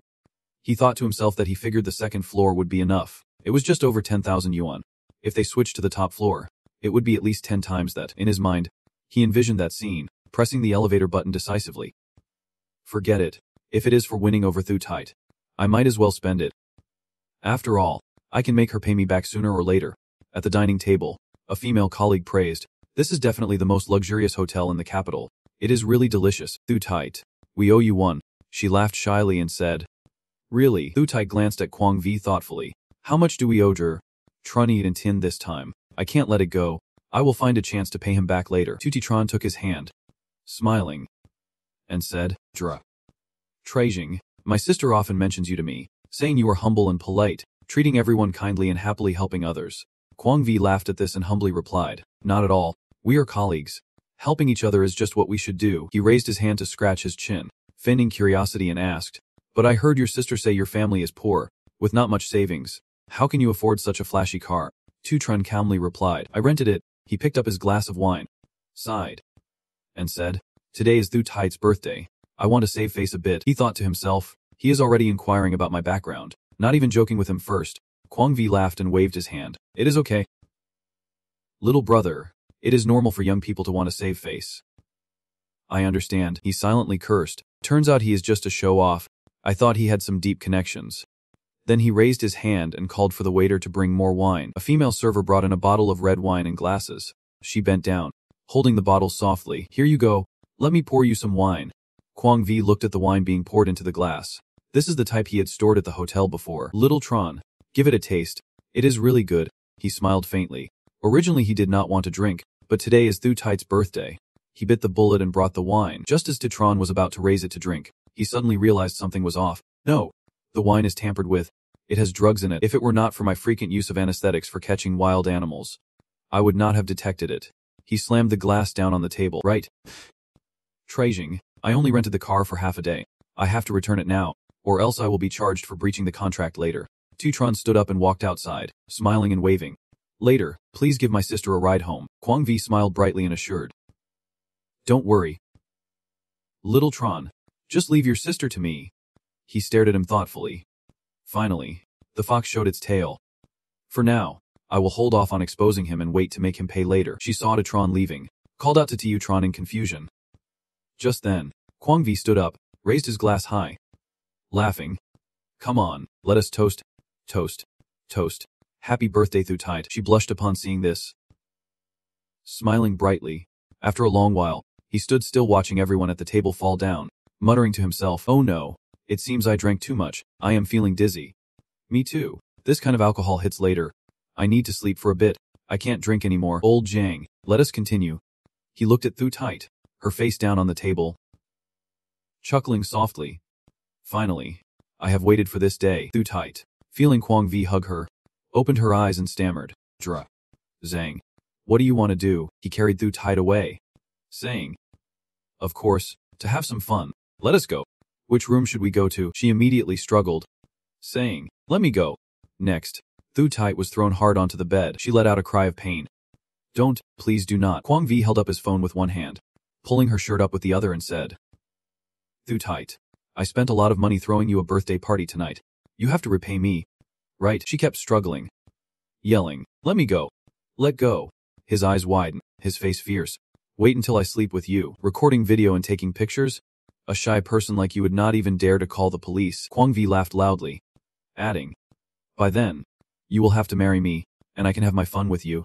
Thu tight was crying, pleading, let me go. Please. Just then, T-Tron kicked the door open, shouting, let my sister go. He was startled and turned to look back, thinking in shock, why is he back? Then he rushed forward, kicking Kwang Vi away. Everyone heard the noise, quickly rushing over. What is going on? It seems someone is coming. The staff looked in shock and asked, Sir, what is happening? T-Tron punched Kwang Vi hard in the face. You like humiliating people. Huh. You dare to bully my sister. Huh. Then he landed another strong punch right in his face. Next, T-Tron stood up, delivering a strong kick to Kwang Vi's lower body. He pointed at him, turned to the staff and said, I suspect this crazy man injected Mathy into the wine. Please help me collect evidence. The crowd looked at each other in shock, stammering, Mathy, is this really happening? T-Tron picked up his phone, looked at Kwang Vi and questioned, Zhang, I have recorded what you just did to my sister. Are you going to turn yourself in or should I take you in? He was bruised all over, kneeling on the ground, clasping his hands and replied, let me go. I will go myself. He immediately shouted, get lost. T-Tron stood still watching Kwang Vi leave bent over on the bed, Thu tight curled up, tears streaming down her face. He walked over, bent down, and picked her up. Thu tight buried her face into Tron's chest, crying and thanking him. Taiyu Tron. Thank you. You smiled softly and said, Sis, I should be the one thanking you. You have always taken care of me. And now that I am grown, it is time to repay you. A few days later, T-Tron turned the doorknob and walked in. He closed the door, leaned against the wall, and sighed. So I am home now. T-Tron frowned, thinking to himself, competing with that father figure is not easy at all. Remembering back to the airport, he told her, Sis, take care of yourself. Thu tight reached out to pat T-Tron's head and smiled. What are you saying? Little Tron, you need to take good care of yourself. After I finish my current work, I will come find you. Okay. He threw his backpack down hard, calculating in his mind that although he did not want to leave Sis Thu tight, he had already completed half a day of the Be Hong update. T-Tron sat down in the virtual reality machine, grabbed the helmet, and thought he needed to hurry back. He could not let anyone catch up to his progress. He lay back in the chair and gently put on the helmet, and darkness suddenly lit up with a loading message. A beam of blue light appeared and entered T-Tron's body in the game. As soon as he opened his eyes, notification sounds rang out. Breakthrough and key refinement stage. All basic attributes increased by 10 points. Vitality 1000. Mana 1000. T-Tron exhaled, thinking, not bad. Huh. The game update really helped me progress a lot. Now I'm already a key refinement stage. He looked at his fingers and remembered. Oh right.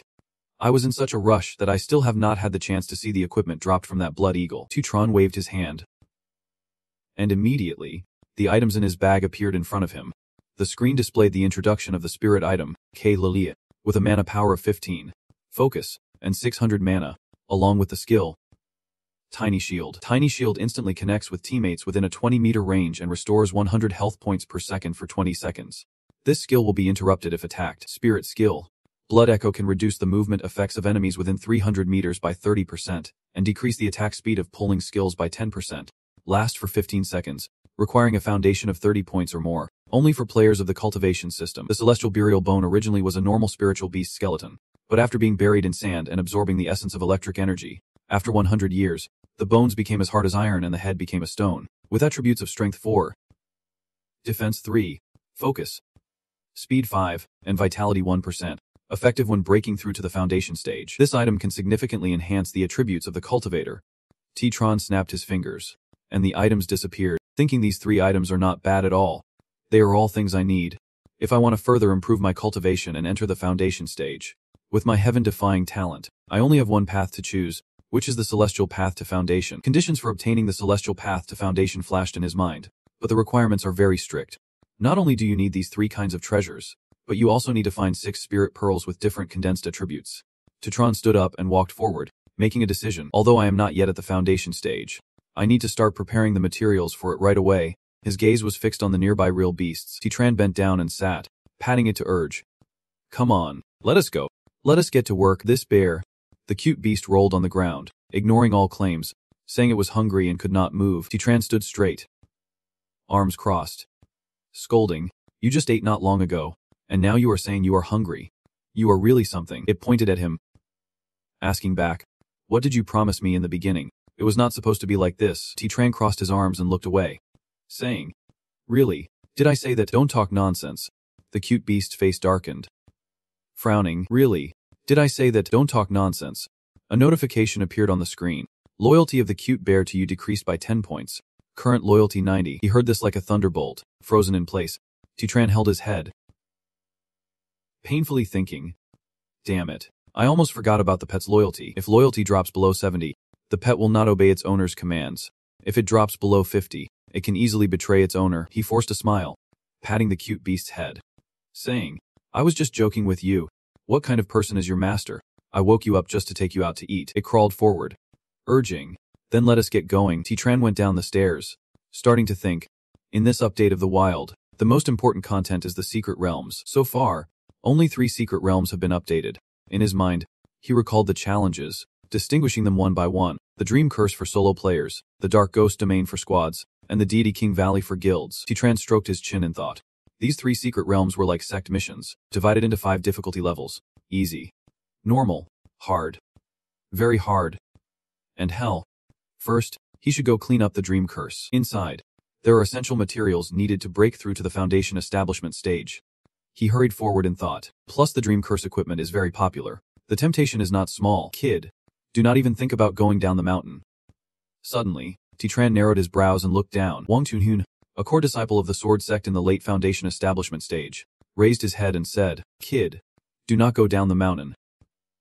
Hearing this, he raised his hand to stroke his hair and asked, what do you guys want? Chuan drew his sword, looking up, introducing himself. My name is Wang Tunhuan, and I want to challenge you. Titran looked at the sword sect rules in front of him and said, according to the sword sect rules, as long as the challenger's cultivation level does not exceed the opponent by 1 major realm, they can challenge the opponent. He pointed his sword directly at him. As long as the challenged person is not injured, does not complete a task, or is not in closed door training, they must accept the challenge. Only in this way can the disciples of the Pure Progress Sword Sect continuously improve their cultivation. The 3 of them posed dramatically, making our Heavenly Performance Sword Sect the #1 major sect in this Inchu. Titran crossed his arms, his face dark with displeasure. Fine then, but I won't do anything pointless. If I win, I might get some good items. What do you think? Chuan Hong raised his hand, revealing the contribution points leaderboard. 886 agrees. Alright, let us bet using the sect's contribution points. It is also the consistent fighting style of the sword sect. What do you think? He looked at the contribution points leaderboard above Titran's head mockingly. But your contribution points are just 0. If you lose, what will your contribution points be? Probably nothing. Right, he thought to himself, if the contribution points go negative, he will be expelled from the sect. At the mountain's peak, Kuang Gaiet descended, calling out, little junior brother, you do not have to be afraid of him. She stood with a contribution point score of 66,000 directly in front of Titran, saying, I have 60,000 contribution points. Is that enough? He felt his face flush, secretly thinking, indeed the softness is quite appealing. Seeing this, Chuan Hong turned to ask those behind him, brothers, have not you lived your whole life for face? Help me gather some more contribution points, and I will pay you back double. The crowd quickly agreed. No problem. I will give you 250 points. I still have 300 points. I have some too. He raised his fist with a contribution point score of 1500, declaring, we bet 1500. Titran, I will make you pay for your reckless behavior. Rays of light streaked past, heading towards the sword sect's discussion platform. Tran Ian stood straight, listening to the loud sounds. The outer disciple Tran Ian wins. The opponent lay on the ground, wiping the blood from his lips and cursing. Damn it. The people below looked at the arena above in disgust. This Tran Ian is really formidable. He has won 8 matches in a row. That is right, he is too strong, and he is just at the Kia refining stage. There, I think he is the #1 expert of the Heavenly Transformation Sword Sect. The outer disciple, Tran Ian, stands tall amidst the noise. It must be him. A pair of long legs stepped out of the line, moving forward, the elder of the branch sect, Namkongvo, smiled and introduced himself. I am Namkongvo, the head of the branch sect. I see you have a talent for swordsmanship. Extraordinary aptitude. And I want to take you as my personal disciple. Do you agree? He was startled to hear this, turning to look back. Immediately, Tranayan clasped his hands and said, Disciple begs for acceptance. Master, please accept a bow from your disciple. Just then, Kongayat ran over calling for her father. He turned around and smiled, asking Gaye. He stood still, dazed, watching her walk past him. Tranayan's face turned bright red, staring in a daze without saying a word. Kongvo looked at his daughter gently and asked, Ngayat Nai, why are you here? Her face flushed as she smiled and replied, Of course, to cheer on my little junior brother. Hearing this, he smiled broadly at him, saying, How did you know I just accepted Tranayan as a new disciple? Now, let me introduce you. He immediately clasped his hands, stammering, I greet my senior sister. Kongayat pointed over there playfully. Dad, you got it wrong. I am talking about him. I mean this junior brother Lam. Tron stood on the stage, startled as he looked over at the dark faces of Kung Vi and Tranayan, silently wondering why he felt such hostility in their gazes. He frowned at them, letting out a cold huff, not knowing what tricks this kid used to charm Ngayat Nai in such a short time. With a new disciple in hand, he needed to see what this guy was really capable of. He raised his sword, radiating light, and said, So it is you, Mrs. 8. I have heard a lot about you. Tron Ein, wish to receive your guidance today. Tron scratched his nose nonchalantly and coldly refused. Sorry, I am not free, he thought to himself, remembering that in his past life, this person was the #1 sword cultivator. Then he raised his hand, pointing behind him and said, It is because I have already accepted his challenge. Tron Ein gasped, exclaiming, You want to fight against a late-stage foundation establishment? He was shocked, thinking, Is not that the foundation establishment King Tun Hong? Kung Vi also spoke up, If his cultivation is higher than yours, you could just refuse. Tun Hong remained silent, pondering.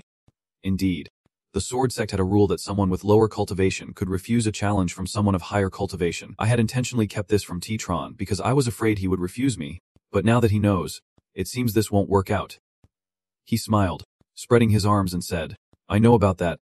However, my brother Veen likes to contribute points to me, so I reluctantly accept. Seeing this, Kung Vi frowned, wondering, does he really think so little of everyone? I truly do not understand what Ngayat Ni sees in them. Kung Ngayat cheered with her hands on her face. Little junior brother, go for it. Tron raised his hand to hold the sword.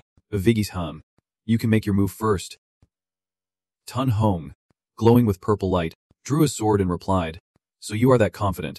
Huh. Then today, Vung Tun Hong dashed forward, swinging his sword and shouting, I am here for your guidance. Just as Tun Hong struck down, Tron's figure vanished. He widened his eyes, thinking, has he disappeared? Tron appeared behind Tun Hong, smiling and saying, Not bad speed, but still a step too slow. His eyes glowed red as he struck down fiercely. Tron swung his sword, hitting Tun Hong's back. Tun Hong turned to look behind him, crying out in pain, then quickly turned to retreat. His whole body radiated purple light as he raised his sword, thinking he had been careless earlier. Let us see how he handles this next move. The system's voice rang out, P1600, Sword Cultivator V Tun Hong, Late Stage Foundation Establishment, Vitality 7,400 per 9,000. Powerful purple sword energy surged toward Tron. He also raised his sword, using Crescent Moon Slash. Tun Hong's sword collided with Tron's. Then, he forcefully swung his sword upward, knocking Tun Hong's sword out of his hand. Immediately after, Tun Hong was sent flying by Tron. The surrounding disciples looked up in shock. Mouths agape, he flew far away, crashing hard onto the ground. Looking at Tun Hong lying on the ground, a voice announced, The winner is Tron.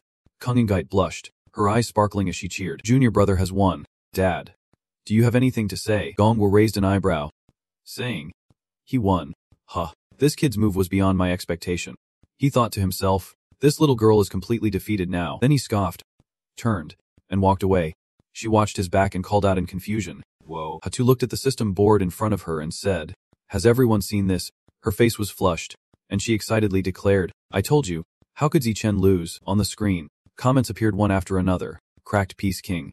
Some still questioned whether he was using a cheat. With that kind of agility and awareness, those weird moves are truly impressive. Bai Zichen is really something. The truth is, if you have a wife, do not love me. How could he even pull off moves like that? Why does it feel like he is a super player? Hatu, filled with affection, cupped her face in awe. He is the most handsome male god in Bahong. As the comments kept rolling in, I only love Ha, the forever #1 big brother of Ha. Look at him, He is the true male god. Nearby, Tranine tightened his grip on his sword, wondering how this famous illusion of the Zan Huang in their sect was defeated by just one move. He stepped forward and called out, Zichen. Tranine looked at him, acknowledging that Tran Mo was not as good today. But he believed it would not be long before that changed. He pointed directly at Zichen and declared, I will definitely catch up to you. Just wait. Hearing this, he frowned slightly, thinking Tranine truly deserves to be called number one. His arrogance and mindset say it all. However, having been reborn and taking over the position of the Sword Master, I absolutely cannot let him have the title of the world's number one sword god. Gong and Guide approached, smiling and complimenting. Junior brother, your strength has improved a lot. Not bad at all. No wonder you are my junior brother. Zichen laughed and replied, it is mostly because of how amazing you are. Senior sister, if you had not pushed me to become stronger, would not I always have to rely on you for protection in the future? She crossed her arms, not pleased, and questioned, what is wrong with your senior sister protecting you? Are you looking down on me? He laughed reassuringly, of course not. I just think when will it be my turn to protect you, to shield you from rain and wind, to tread through thorns. By then, I will also have the courage to face your father and family. Hearing this, Gong and Gaiet's eyes widened in embarrassment. Junior brother, are you trying to find your father to show off? She chuckled teasingly. Actually, cultivation level is not the issue. I just like it, and I believe my family and father will support me. Zichen calmly inquired. Senior sister, do you have time recently? Gong and Gaiet smiled brightly, hesitantly asking, is it that you want me to help with a task? He laughed and denied, of course not. I just want to invite you to Fengku City to listen to music and enjoy the moon. I wonder if you would agree. He secretly calculated that if the favorability was above 60, then he could initiate physical contact. In front of so many people, it is not good to act. It is better to take advantage of the hot iron and lure her outside. She blushed and shyly agreed. I can, but my father will return to the inner palace in 2 days, so I might not be able to go out. She felt embarrassed and wondered, does the little junior brother want to meet with me? Titran leaned in closer and said, it is fine. Just tell him you are going on a mission. Kung Gait's head was steaming as she stammered. Then that is fine. She turned to leave but not before reminding, I will head back now. And when the time comes, I will come find you. He smiled brightly as he watched her go. I will be waiting for you. Titran pursed his lips and thought. Soon he would be going on a date with the little junior brother. He was really looking forward to it. He calmly stepped down from the stage. Ayn Lin approached, raised her hand in greeting. Hello. Master Lam. She clasped her hands in a salute. Hello, Master. Your strength is really impressive. Even a late-stage foundation establishment disciple can't beat you. Titran calmly replied. Ivan. Is there something wrong? Ayn Lin looked at him and introduced.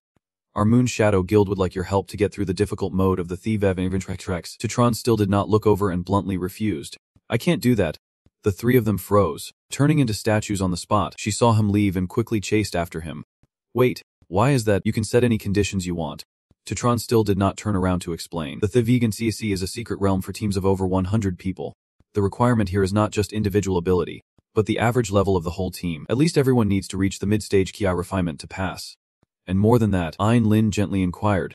And more than that, he raised his hand and rubbed his chin, denying it. Nothing. Even if I go to the Voon, yes.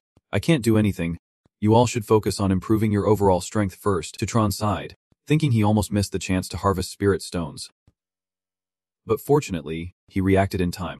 She still would not give up and quickly chased after him, asking, what about the D Quat Kuelen? He was startled and replied, the D the Quat Kuelen. That one is doable, but the difficulty is a bit higher. Ayn Lin smiled brightly and suggested, then you lead us there, and any conditions are up to you. Titran asked with a smile, is your guild leader coming with you? Ayn Lin hesitated and replied, of course our guild leader is going. What is the matter? Titran rubbed his chin and exhaled, stating his conditions. If she goes, then I will go. I will take this job. She turned to leave but did not forget to emphasize. Make sure you do not have any bad thoughts about our guild leader. If her 3 friends find out, you will be in big trouble. He turned to leave, raising his hand and laughing. How bad could it be? Are you going to kill me? Besides, I have no interest in your guild leader.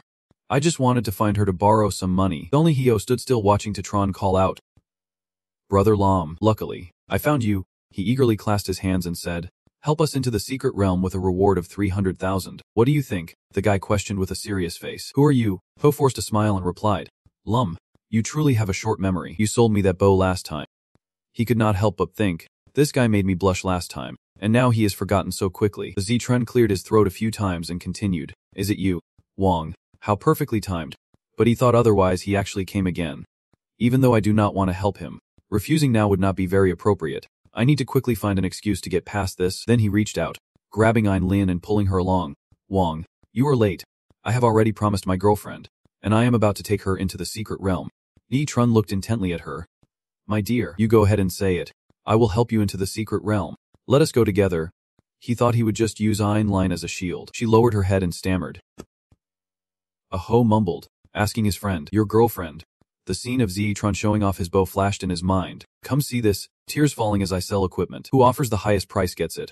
If it were not for marrying, I would not sell it. Then he chuckled coldly and questioned. I remember you are about to get married. Right? To have money for the wedding. You have sold quite a bit of equipment already. He thought to himself, is not this woman the one who fought me for the bow before? Yi Trun was stunned in place. Oh no. His eyes widened in realization. How could I forget this? Yi Trun pulled Lin forward with one hand while rubbing his chin and sighed. I am out of options. My friend, a rich lady was pursuing me, and since she was very attractive, I did not want to try anymore. So I broke up with her. Higo clenched his fist in anger. This woman is the one who played me twice. Just wait for me. In the forest, he pulled the girl and ran quickly. Once they got out of the mess, Yi Trun let go and looked back at Hedda Ann, who had just shot an arrow for him. If there is ever a chance, I will definitely repay her. Lin heard this and glanced away. Refusing. No need for that. Outside the demon realm, at the entrance to the secret realm, a group stood still, chatting. For now, the team is short of a mage, requiring a mid-level equipment refiner. Please come in. Ingyizi ni. We need a shield and a caretaker. Just need a caretaker. Once we add that, we can get on the bus, 3 times a day for basic refining. Yi Trun looked around, feeling a bit nostalgic. More and more players are getting involved. Lin hurried forward and exclaimed. President, you are here. The group heard her voice and turned to look. She quickly ran over and asked, hello. Lum, you finally made it. Please help us get through the secret realm. Whatever conditions you have, just say them. The Yi Trun held up 3 fingers straightforwardly. Not much, just 3 conditions. You raised a finger in request. First, to command the entry into the secret realm, you must follow my orders. Second, all the equipment obtained in the secret realm and all the necessary materials for sword cultivation and foundation establishment belong to me. Finally, you leaned close to Lucky Da and added, as for the 3rd condition, it is personal. I want to borrow some spirit stones from you. How many can you lend me? Luffy D hesitated and replied, you know that spirit stones are very important for the guild. The ratio of spirit stones to cash in the market has increased to 1 per 180. Yi Trun raised his hand to assure her, I won't borrow for free. How much do you need? I will return 130% to you, and I promise to pay you back in full within 5 days. Luffy D touched her chin in agreement.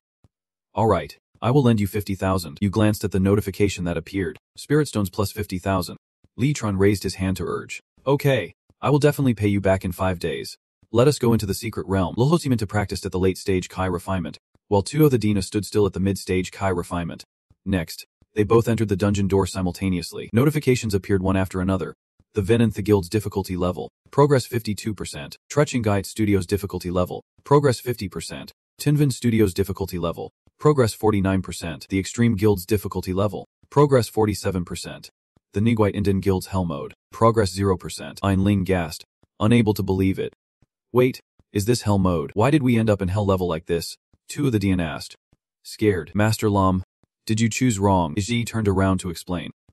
Actually, the Nightquake demonic realm is not difficult. The challenge lies in tight coordination and strategic rotations. As long as we solve these 2 issues, we can smoothly pass through the secret realm. Next, you led the way, saying, just follow me and do not get lost. I guarantee you will get through. The Yi Trun glanced back, thinking that he was not too familiar with this secret realm, but it was just right for him to find some gear. The group suddenly stopped to look at a small house right in front of them. Outside the house, a lantern swayed in the wind. She cried in fear, Lin, this place is too scary. I am afraid I will see terrifying things. She gently stroked Tuthodena's hand to comfort her. What are you afraid of? We are here. After all, those things you see in the movies are just fake. Suddenly, she turned around in confusion when she heard Lukha calling. Lin, she pointed to the ground and said, there is a human hand under your feet. Lin's face turned pale as she froze in shock. After a moment, she jumped up and screamed. President, you are so mean. That is just awful. Luffy D covered her mouth and laughed. Have you seen how she screams? Just then, Luffy D's group was startled by a strange sound. From within the fog, a Tumkeeper emerged with a cane. He had one eye missing and bared his teeth as he stared at the group. Einlin and Teothi done and hugged each other and screamed in terror. The gravekeeper stood still watching the group and said, "Another 5 people walk into their doom. Hurry up, that is another 5 lives added." He radiated a green light, saying, "This demon lord is too dangerous. No one can survive except me." The gravekeeper, Leffy Z, turned to the trembling group and comforted them. "Don't be scared," Z Tremby quickly urged. "Let us go." "Ignore him. Just follow me." The gravekeeper immediately turned to stop them. "Wait. Young man, if you are so determined to go, could you help me with something?" He turned back and replied, "Go ahead. Eingiris." Finally, we are getting to the point. In my past life, I spent half a day talking to that old man. It was such a waste of time. I later realized that if I just ignored him, he would quickly reveal the task. He calmly recounted, 20 years ago, my wife was killed by a ghost here. So I became the gravekeeper in hopes of finding her relics. A white scarf, a staff from the wilds, a mysterious skill. The gravekeeper brought out a white handkerchief to request help. Unfortunately, my power is too weak, so I can go up the mountain. If you find a white handkerchief, please bring it to me. I am willing to give you 2 pieces of mysterious equipment.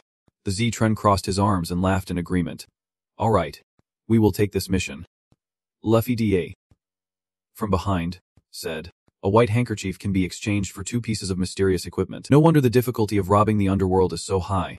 He watched the group leave and continued, "Thank you.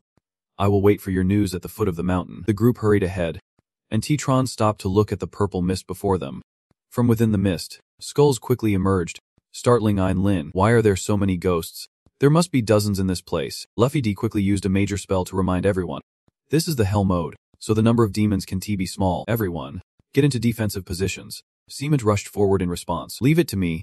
She charged into the purple mist, kicking the demons inside away. Then, the demons opened their mouths and laughed maniacally. Tutron immediately rushed in, swinging his arm to strike at them. Streams of blue light fell, and notifications of spirit stones appeared. Einlin stared in amazement. "Is that Master Rin? What level of luck do you have?" He touched his hair and smiled. "That is a secret." They saw a giant spirit behind Tutron and shouted, "Master Lam, be careful." He scoffed and thrust his sword back fiercely. The black bones quickly dissolved, leaving only a white handkerchief on the sword. She raised her fist and said, "Hey, it fell out. This is the handkerchief of the gravekeeper's late wife. Even if we go back now to complete the task, we can still get those 2 pieces of mysterious equipment." Z-Tron took the handkerchief and asked, "Don't you think about the useless North World? If it really works like this, would not it be better if no one tackled the secret realm and just used this method to get the equipment?" He turned his head forward, calling out, "If you want to get through the secret realm, you have to seize the moment. Follow me." T-Tron led the group through the forest. Ahead, a spirit hung in the air, lamenting, "My fate is so miserable." Everyone was startled. Looking in that direction, the ghost murmured, "Finally, someone has come to join me." She tilted her head back and screamed loudly. T-Tron's group watched as the white mist dissipated. Einlein looked at the skeleton reaching for her leg, panicking and shouting, "This is the president. What should we do now?" He slammed his sword down, yelling, "You are just a skeleton, and you still want to behave." Tutron pressed the sword down hard, growling, "Do you think you are Brook Chuck?" Then he swung the sword up, pointing it at the wicked ghost. Tutron unleashed a beam of blue light, but it missed the target. He was startled, wide-eyed, thinking, "Has it disappeared?" One of her hands covered Tutron's mouth along with a sound of admiration. "This young man is quite handsome." The ghost sat on his shoulder, smiling and asking, "Would you be willing to be a ghost couple with me?" She stroked T-Tron's face, laughing. "Actually, you could become a ghost. Then we can cultivate together, and your power will surely increase much faster than now." Hearing this, he frowned and thought, "I have really encountered a live ghost. How do I break this trick?" Then, T-Tron swung his hand back, shouting, "Shut up. Only a ghost would want to be a ghost couple." The ghost behind him asked, "Little brother, do not you want that?" Tutron coldly replied, "What a waste of words." The ghost's face turned fierce as she continued, "Then you are done for." She flew up high, spreading her arms and declaring, "I will extract your soul, making it so you can't escape me." He stood still, watching the sharp spikes rise from the ground, then swung his sword, chopping at the surroundings. Next, Tutron looked at Lef Didi's group and commanded, "You all, come with me." She tightened her grip on the staff, responding that she understood. Lef Di ordered Vin in line. She helped the Master Lam attack, immediately drawing her sword in agreement. Understood. Luffy continued to assign tasks. Lilhotzi assisted with control, and she immediately responded that she accepted the order. The command continued to sound. Two of the Dean paid attention to the back, startled and replied, "Yes, yes." Left E raised her hand to order everyone to charge together, then began using the solar lunar shield. Instantly, Tutron and Einlein rushed forward, swinging their swords to cut through the sharp spikes. The ghost's hair arose, quickly wrapping around them. She looked up, her hair continuously growing and lunging toward the group. At the same time, Sima T had rushed in front of the ghost. She kicked and quickly called for Lum, hoping for those two. Tutron nearby also raised his sword and charged in. He raised the sword in his hand. Looking calm, the ghost gritted her teeth and shouted, "Don't mess this up." Strands of hair from all directions rushed to wrap around the sword. She swept through, slicing the hair off, followed by a wave of sword energy slashing across the demon's head. Tutron swung his sword, splitting her body in two. Seeing this, the lean hugged her chin and cheered. "We did it." Lefty closed her eyes and sighed in relief. Einlein looked at the pile of items in front of her, excited. Could it be due to the luck of Master Lam? So many pieces of equipment just dropped. The pile of items included recovery potions, a 2,000 gold defensive charm, a weapon of spiritual grade, a 1314 gold ancient sword energy, 233 gold, spiritual grade poisonous charm, and a spiritual grade ancient powder. The Denon covered her mouth and smiled, saying, "With this luck, if you bought a lottery ticket, you would be rich by now." She stood beside her, laughing along. It would not be bad to use this to open equipment in the 8 desolations. Right, if a few spiritual items were opened, it would be like winning the jackpot. Lefiki looked at him, suggesting Mither. Lum should pick these items first, even if he was not a sword cultivator. He could take them if he liked. Nitron sat down to start choosing. Then I won't be polite any longer. Spiritual item. The notification sound rang out. 1 defensive charm, 1 spiritual weapon of dual sword energy. On the screen, lines of text introduced the defensive charm with a power level of 5 and 3 defenses, along with the skill of gathering energy in the palm and attacking the target, dealing damage similar to a basic attack. The cooldown time is 90 seconds, and any player can use it. The dual sword energy weapon can trigger an attack, and on the 3rd strike, the sword energy remains inside the opponent, which can be detonated within 2 minutes, stacking cooldown time of 10 seconds, requiring a sword cultivator at the Ki refining stage. He stepped forward, urging to continue. The screen displayed a notification for the Moon Shadow Guild. Hell form. Progress 60%. In the forest, T-Trun and the others walked toward the distant darkness. The Gravekeeper turned his back, waiting. Einlein pointed at him and said, "Everyone look. Is not that the Gravekeeper? Let us quickly hand him the handkerchief." He grabbed her hand to stop her, saying, "Wait a minute." T-Trun's face was dark as he reminded her, "Going over there is like handing over your life." Einlein turned back, puzzled, and asked, "What do you mean?" He calmly replied, "Don't you find it strange? He said he would wait for us at the foot of the mountain before. Why is he here now? Have you ever thought about where the boss is?" Einlin was startled, unsure of what he meant. "Is he also the boss of the Dark Grave?" T-Tren playfully flicked her forehead. Although not very quick-witted, she was not too dumb either. Luffy Dung, hearing this, excitedly inquired, "How could that be? If he is the boss, then why would he give us a quest?" He frowned slightly as he spoke. "This is the biggest trap in this dungeon. Many players have lost their lives here before. Experienced players will choose not to take on their quests and directly engage in the boss battle at the start. But if they do that, they won't be able to defeat the female spirit and won't receive any additional rewards." She smiled brightly and said, "So that is how it is? Lamb, thank you so much. Without you, we would not know how many quest rewards we would have lost." Just then, the Gravekeeper turned back and laughed ominously. He raised his hand and demanded, "Have you all arrived? Have you found the relic of my late wife yet? If you have found it, hand it over to me." The Gravekeeper's hand reached out in promise. "And then I will give you 2 pieces of legendary treasures." A wave of sword energy appeared, slicing toward him. Emperor Tran struck out with his sword, urging everyone to take action. Along with that, Hub decreased by 240. He turned his head to glance back, recalling how he was tricked by this guy in his past life. And it took several rounds of fighting to get through this secret realm. In this life, there is no way I am making the same mistake as before. The Gravekeeper stood silently, with no sound, and from the wound, a hand emerged. The Demon King tore through the layers and pushed himself up off the ground.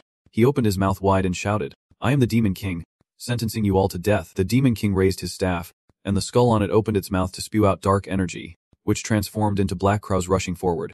Ein Lin looked at the swarm of crows in shock. "What is that?" Tutrun raised his sword and struck at them, then turned back to HLN.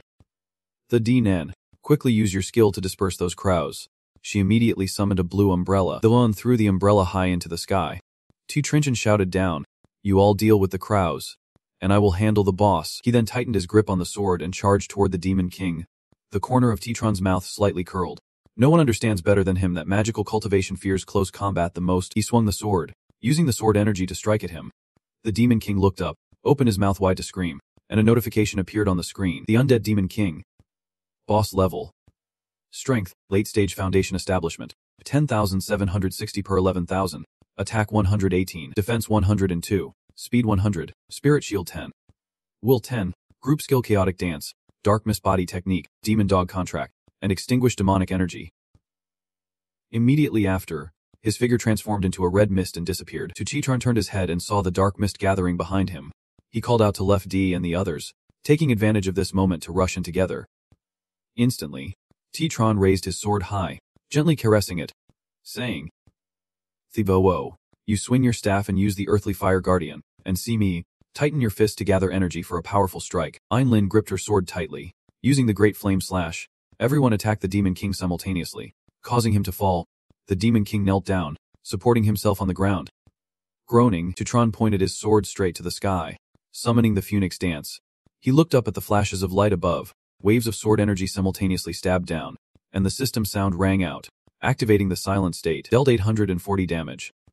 He smiled, gripping the real steel beast, pulling it out and saying, "Little bear, I am leaving you to handle things next." Chi-Tron forcefully threw it over, telling it to smash the boss and then he would take it to eat bamboo shoots. The group around Einlin watched the creature fly by, excitedly praising it. "That bear is so cute, I want one too." This must be the creature on the list of favored beasts. I never would have guessed it belonged to Master Lam. It landed on the ground, facing the Demon King and roared, then part of his body vanished. Next, the creature gently descended to the ground. As it landed, a blue stone tablet appeared behind it. The people around Einlin approached, reaching out to pinch its face as the creature teased, "You are really amazing. So cute. Come here, let me pet you." Over there, Chi-Tron stood still with his arms crossed, staring at the stone tablet in front of him. He covered his face with his hand, unable to hold back a curse. "Oh my gosh," Chi-Tron thought. It actually dropped a cultivation equipment. On the ground were various pieces of equipment. Mysterious level, Shadow Burial Staff. Mysterious skills, Demon Kai Eradication, Demon Dog Contract. Recovery Potions. Endurance Potions. Heavenly Treasures. Black Essence. Mysterious Artifacts, Shadow Burial Treasures. He bent down to pick up the Black Essence, deciding to leave. Just this alone would be enough. Even if he had to dig for treasures in the sand, he could find 2 heavenly treasures. Just one more piece and he would have all 6 types of spiritual energy. Then he could break through to the heavenly realm. System notifications appeared one after another. Congratulations on passing the Shadow Burial Demon Realm. Completion time 7.56 seconds. Hell level rating. Perfect. Reward for each member 500 cultivation points plus 1,500 points for all members. Luffy DZ saw Chi-Tron standing still and quickly approached. She smiled gently and bowed her head in gratitude. "Thank you. Brother Lam, you have helped me acquire so much magical gear. I will buy back these items. I won't let you lose out." He raised the black essence in his hand, smiling in refusal. "No need. I already said before, these items belong to you. Besides, I won't lose out either." Luffy D widened her eyes and thought, "Is that black essence?" Chi-Tron turned around and smiled goodbye. "If there is nothing else, I will head home." He raised his hand, advising, "You girls should leave this place soon too. You girls are the first guild to pass this level." Einlein ran over and shouted, "Leader." Chi-Tron's voice is echoing, "If you do not leave now, the players stuck at the gate will block you and ask for your experience." Seeing this, Einlein said, "Master Lam is leaving so quickly. I have not even had a chance to thank him." Luffy D replied with a smile, "It is okay. There will be other opportunities." In another place, Chi-Tron leaned against a tree and called out, "Brother Ving, are you there?" He looked around, deciding he needed to trick Vikino Ho one more time. He appeared on the screen, asking, "Brother Lam, you called me on video in Fonke City. It is bustling here." Inside the inn, only Ho looked over, puzzled, and asked, "Brother Lam, why did you call me here?" Chi-Tron replied, "Isn't it that I came here specifically to apologize to you?" He smiled and waved his hand in inquiry. "What is with that? Life is precious, but love is worth even more. But if you and that girl succeed, would not that mean I contributed to a beautiful couple?" You picked up the teapot to pour tea. Saying that, but it did not help Vong at all. I felt uneasy inside. Uho chimed it. "That is a big issue.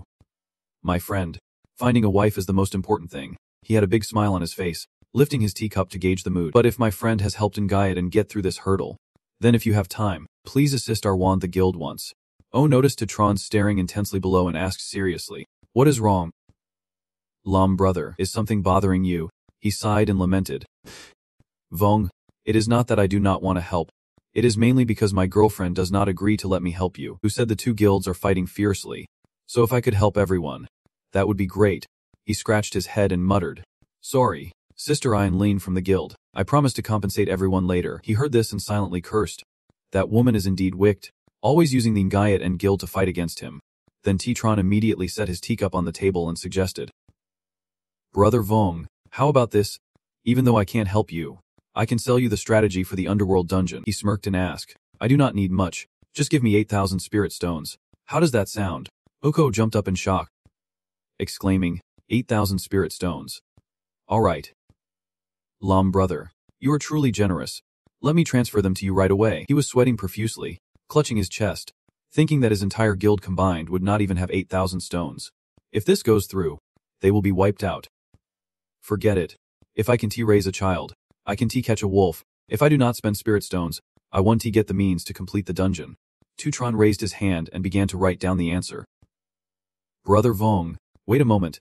I will write it down for you right now. Oko pointed at the system screen above and asked.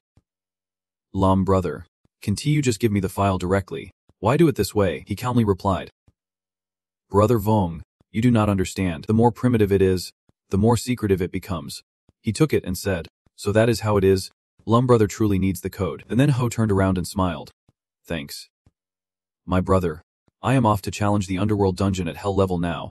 Titron sat quietly in his chair, clasped his hands, and smiled, saying, take care. Brother Vong, he saw this and smiled faintly, thinking he is still as confident as in his previous life, believing everything will be fine with guidance.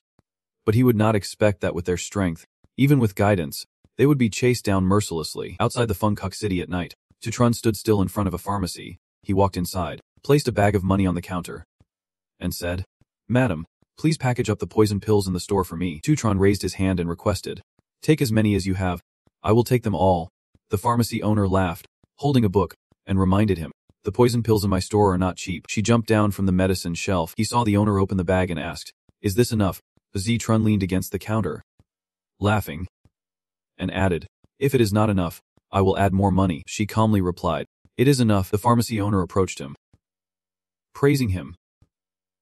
Little brother, you really have a talent for finding spirit stones. She came closer with a smile and suggested, how about you open a shop with me?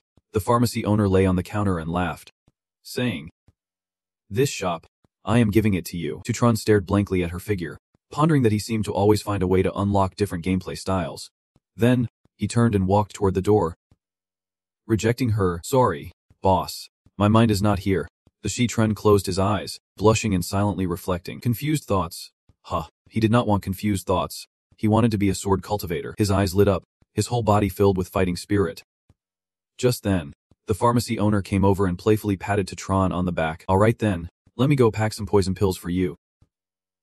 Little brother, wait for me. He blushed, watching her figure walk away, lost in thought. I regret it now. Is it too late? The pharmacy owner leaned against the door, teasing him. Little brother, come back when you have time. Tutron responded with a bright smile. Definitely. For sure. He walked down the road, calculating that this time he had stocked up over 200,000 poison pills, and next time he would make a fortune from them. The other players still did not know that this type of poison was the key to clearing the tomb of the Poison King. Zetigyun picked up a vial and examined it, thinking that without this vial, if he got poisoned, he would not be able to pass the trial. By then, I will sell the medicine in my hands at a high price. That way, I can make some money. He stepped out of the city gate, deciding that while his cultivation was sufficient, he still needed to find a place to gather materials before advancing to the sixth realm of spiritual energy. After a while, in a place rich in spiritual energy, Tech VM, Tutron descended from the sky to the ground. He felt his blood constantly depleting and thought to himself, this place has the most fire spiritual energy. Just then, a red scorpion shot up from the ground in front of Tutron. Suddenly, it lunged at him. Tutron raised his sword, smoothly gliding past it and sending away. The red scorpion's eyes widened as it fell from above, then it immediately jumped up and scurried away. Seeing this, he immediately chased after it and shouted, where do you think you are running? Tutron threw his sword with force, stabbing the red scorpion. It was struck and flew backward a distance. When he got closer, he saw fragments of fire spiritual energy. One piece of spirit stone. One piece of spirit stone. Tutron picked it up, mumbling to himself, what a pity, the quality of the fire spirit stone is too low. The screen displayed an introduction. Fire spiritual energy fragments, containing a small amount of fire spiritual energy. Collect 50 pieces to form a complete fire spiritual energy. In the end, he could only murmur, "Forget it. I will just collect them for now. I can sell them for money later." Tutron tightly gripped his sword, looking at the cliff in front of him, contemplating that if he wanted a higher purity, he still had to come to this place. Then you raised your hand to your mouth and shouted, "The Firefox King inside, come out and accept your death." The dark red tails flared up, and the Firefox Three Tails charged out from within, angrily questioned, "You bastard, who are you calling a Firefox King?" The screen displayed a message, "Firefox Three Tails monster. Boss level, QI training stage, up 4,500 per 4,500. Attack 60, defense 55, speed 75. Skill, Flame Tail Deception. Wind Claw. Tail Strike." Tutron raised his sword and exclaimed, "I never expected that little fire fox you grew up to become a fox spirit." The firefox swung its hand, using Flame Tail Deception, sending 2 streams of fire at him. Shouting, "Shut up." You watched the flames coming down, swiftly dodging to avoid them. She gritted her teeth and said, "You are really quick on your feet." Sajitron rushed forward, teasing, "You look like a fox. If you are not happy, do you dare to roast me?" He then swung his sword towards the firefox. "You want to get hit? Huh." She crossed her arms and said sharply, "Don't mess with me." The firefox immediately unleashed the wind claw attack. T-Tron saw the crescent energy blades coming at him and quickly turned to retreat. The energy from her formed into whirlwinds. You swung your sword while declaring a counterattack. The firefox's eyes widened, wondering what was happening. She tilted her head back, releasing her pressure to dispel it. The firefox was hit and flew backward. Then her figure completely transformed back to her original form. Next, Tutron summoned the real steel beast and gave instructions. "Unidet. This is your meal.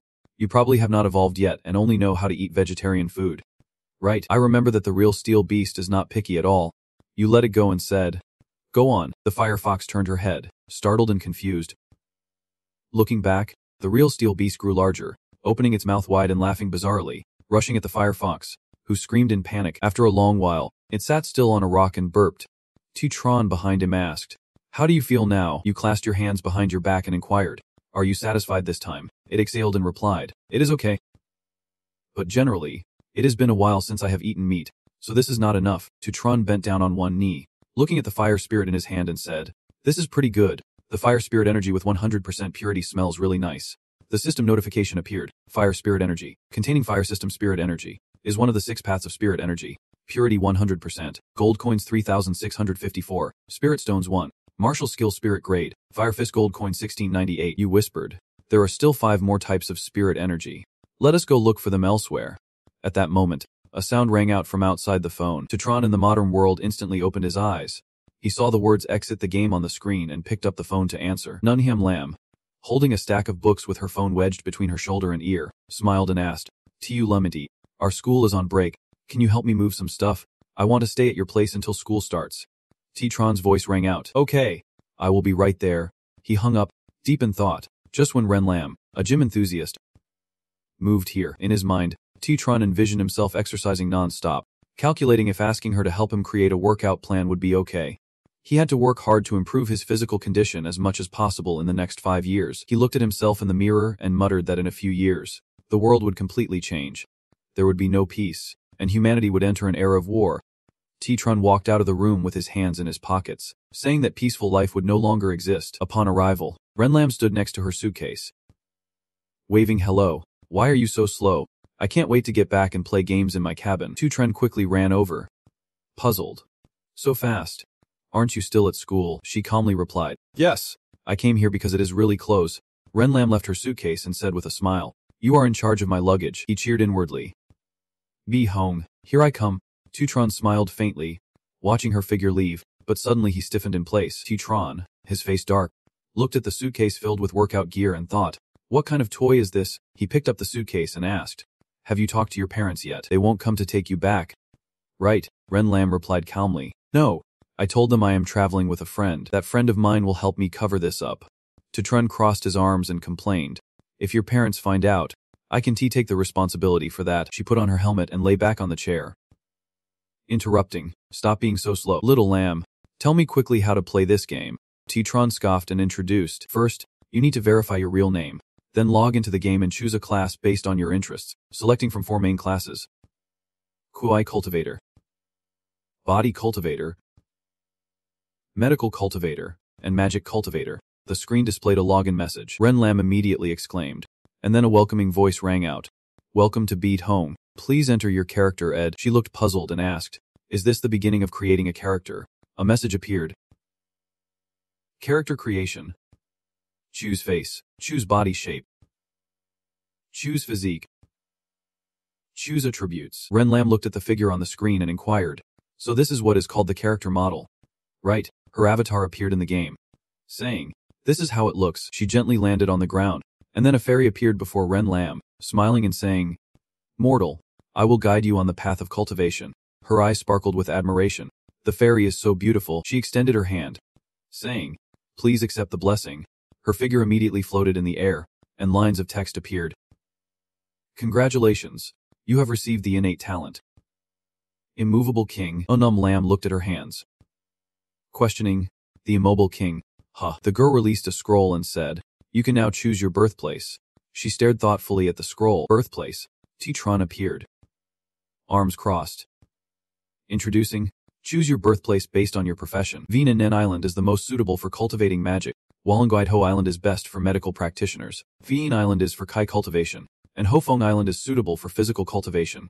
Lam turned to call for Tu Lamemt. She walked closer, reaching out to touch his chin in admiration. Tu Lamenti, your costume looks great. Titron smiled lightly in thanks. You are too kind. So what innate talent have you received? Next, Lam waved her hand, saying, look here. The screen shows the details. Immobile King. Immobile King. Basic points allocated. Each time you level up, attack and defense increase by 5 points. The damage from physical skills will be 10%, and physical quality is 20%. Titron jumped in shock, exclaiming, this is a European-type character. This luck truly feels like a talent created for physical cultivation. Nunham Lam, hearing this, pointed decisively at a spot. Then I choose physical cultivation. He recalled that in his past life, only 2 people had the Immobile King talent, and their ranks on the heavenly ranking were not low. He did not expect this girl Naim Lam to have such a smooth start. Not bad. Promising. After finishing, she turned to ask, what is next, or should we go straight to the newbie village to take on a mission? Tutron raised his hand to stop her. Not so fast. First you come with me to Fiancase City, sell some items, exchange for spirit stones. Then I can buy you some gear. In Fiancase City, the sound of deliveries echoed continuously. Come on. Let us take a look. Tutron led a Nam Lam to the Butch Throwe Ebum, where they heard someone shout, we have top-quality spirit medicine here. The two looked at each other in confusion, wondering why they could not find any poison in any pharmacy. How can we go for the poison test if we can't afford it? Is it just a game mechanic from the north? This is just the early stage of the game. There are very few alchemists, and it is basically impossible to self-create poison. Tutron covered his mouth with his hand, coughed lightly, and inquired, gentlemen, I just happen to have some poison. 8 spirit stones per vial. What do you all think? He thought happily. If successful, would not he make 16 times the profit on this shipment? The two looked at each other, exchanging glances. Soon after, a crowd rushed over shouting, someone's selling poison. Really? Finally. We can buy poison now. Boss, give me a vial. Me too. Titran raised the poison and laughed. Everyone, do not rush. Line up. I have plenty of goods here. Nam Lam thought to herself in confusion. Can the game really be played like this? Little Lamsey has some skills after all. Suddenly, a loud shout made everyone turn to look. Titran Tukiat smiled lightly and said, it really is you. The crowd immediately erupted in chatter. Who is this girl? Is she an acquaintance trying to cut in line? Even if she is beautiful, she can jump ahead. Resources are limited. Those who arrive first get served first. Tukiat approached, smiling brightly. I saw your name on the game list. At first I could not believe it. I never expected you to be so skilled in the game. But deep down I cursed. That bastard Lamvo then opened the portal, giving him a taste of sweetness first. Then I will take a little poison and have him lead me in the game. Titran frowned and coldly laughed, thinking that this damned girl is getting free poison. She played with her hair in a sulky manner. Why have not you come to find me lately? Don't you miss me? The people around them laughed and exchanged glances. Are they lovers or just friends? This is juicy gossip. Nemlam walked over and pinched his waist hard, reminding him, little Lamsey, do not forget, she treats other guys the same way. Titran pleaded in pain. Be gentle, please. Tukiat grasped his hand and murmured, Titran, have you forgotten what you told me? He coldly replied, I can never forget what you said. She lowered her head and reproached, then why are you still playing games with Nam Lam? Didn't you say she is the only one in your heart? She raised her hand, threw her arm around Titran, pulling him close. Nahum Lam hugged his head, pressing it against her chest, and declared with a smile, "Sorry. What little Lam Z told you is in the past. Please keep your distance from him, because little Lam Z is my boyfriend." T-Tran's face turned completely red, his mind in chaos. Kiet frowned and yelled, "Nahum Lam, I know your dad is the principal, but let me tell you, I am not afraid of you. T-Tran and I have not broken up. He is my boyfriend. Just so you know," he calmly replied, "but we have already ended things." Kiet was taken aback. "T-Tran, why?" He laughed and retorted, "Why? Can't you figure out what is going on in your head?" T-Tran's expression darkened as he questioned. "When you were dating me, you were flirting with Ada Kai every day, and even eating the candy he had. Do you think I do not know what is going on?" Kiet pretended to be sad and stammered, "T-Tran, it is all a misunderstanding. Let me explain." Then, he immediately raised a photo, with this photo as evidence. "What else can you explain?" The crowd immediately started discussing. "Turns out it is a father-daughter situation." T-Tran grabbed Num Lam's shoulder and announced, "Right. Let me reiterate. I am not her boyfriend. I am her precious and fiancé. We are getting married soon." Niam Lam snorted coldly.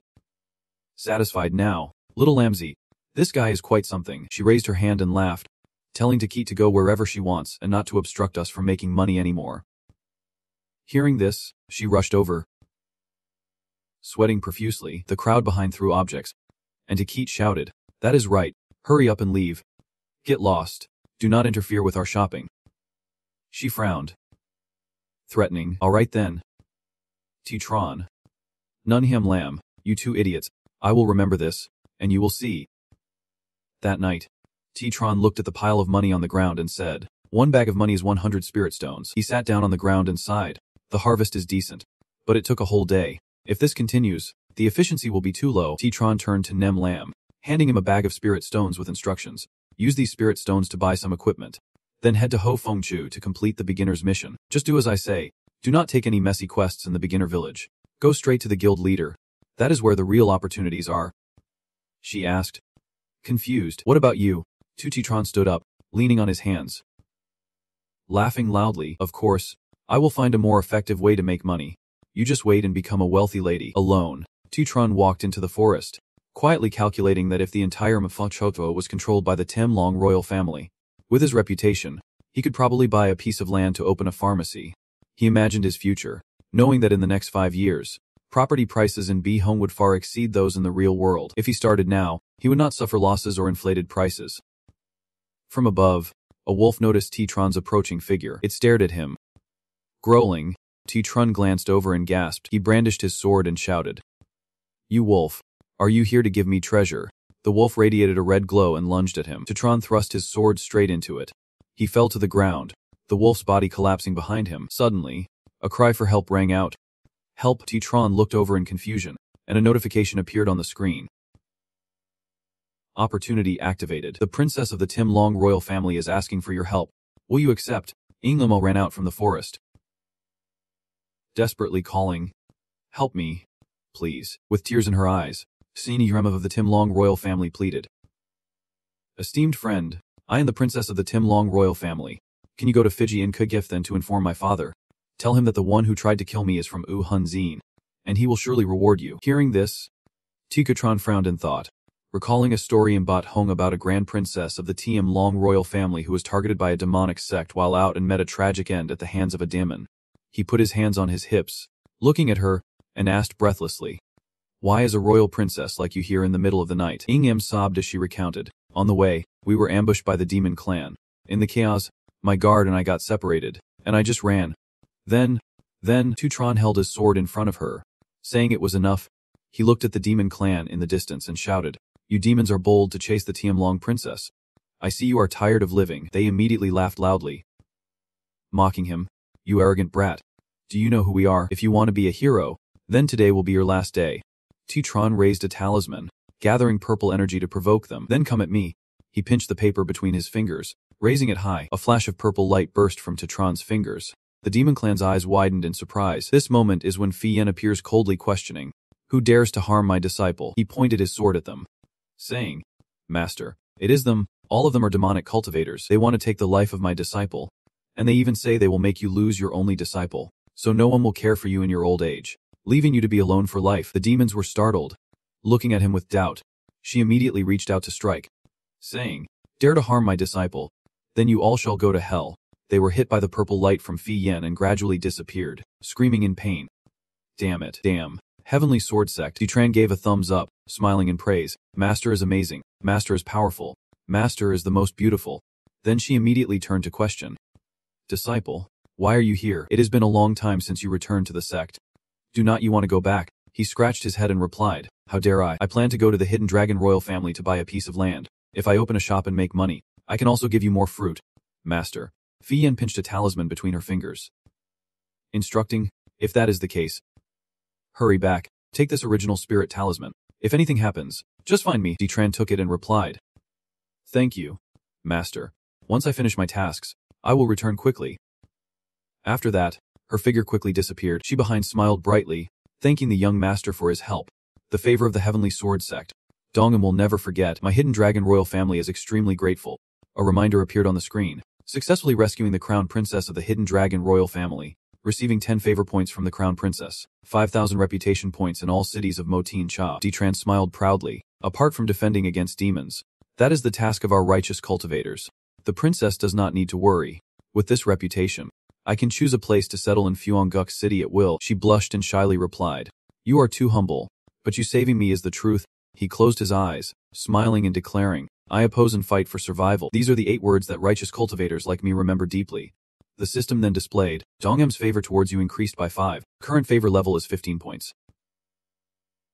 Pleasant conversation. She raised both hands, asking, can you take me back to the palace? My father will surely treat you as a distinguished guest. Treating with respect. The screen displayed a reminder. Dongam's attitude towards you has increased to respect. Ditran immediately agreed. All right. Then please lead the way. Princess. He looked around the royal palace and could not help but exclaim. No wonder the royal family. This hall looks truly magnificent. Sethan looked down from above and asked. I heard that the disciple of Thin Dim Kim Tinto saved Princess Ying Yam, the 3rd prince of the Tim Long royal family.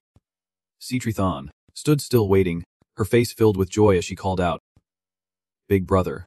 Tutron immediately clasped his hands and bowed. I pay my respects to your highness. The disciple of Thim Dim Kim Ting you mentioned is me. Hearing this, he smiled and asked. You have done a great service. As your royal brother, am very grateful.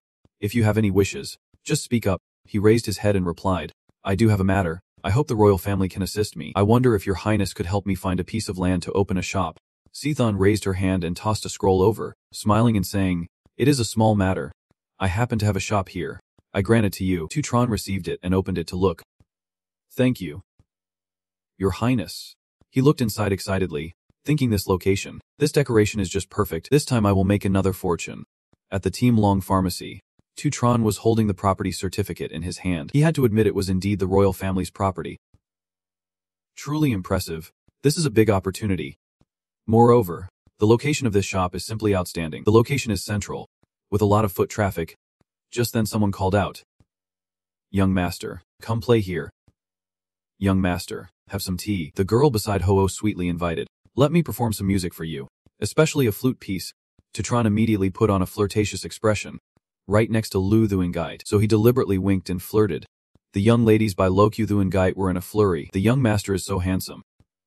So charming. Come over quickly. Gripping the ample curves in his hands made Tutron feel excited.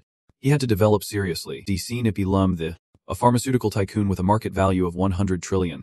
In a few years, this shop could be worth as much as a large enterprise with a market value in the hundreds of billions. After that, he coldly walked into a tavern. The 3 servants immediately greeted him respectfully. Welcoming the treasury master, the gentleman spoke up. Hello, young Master Lamb.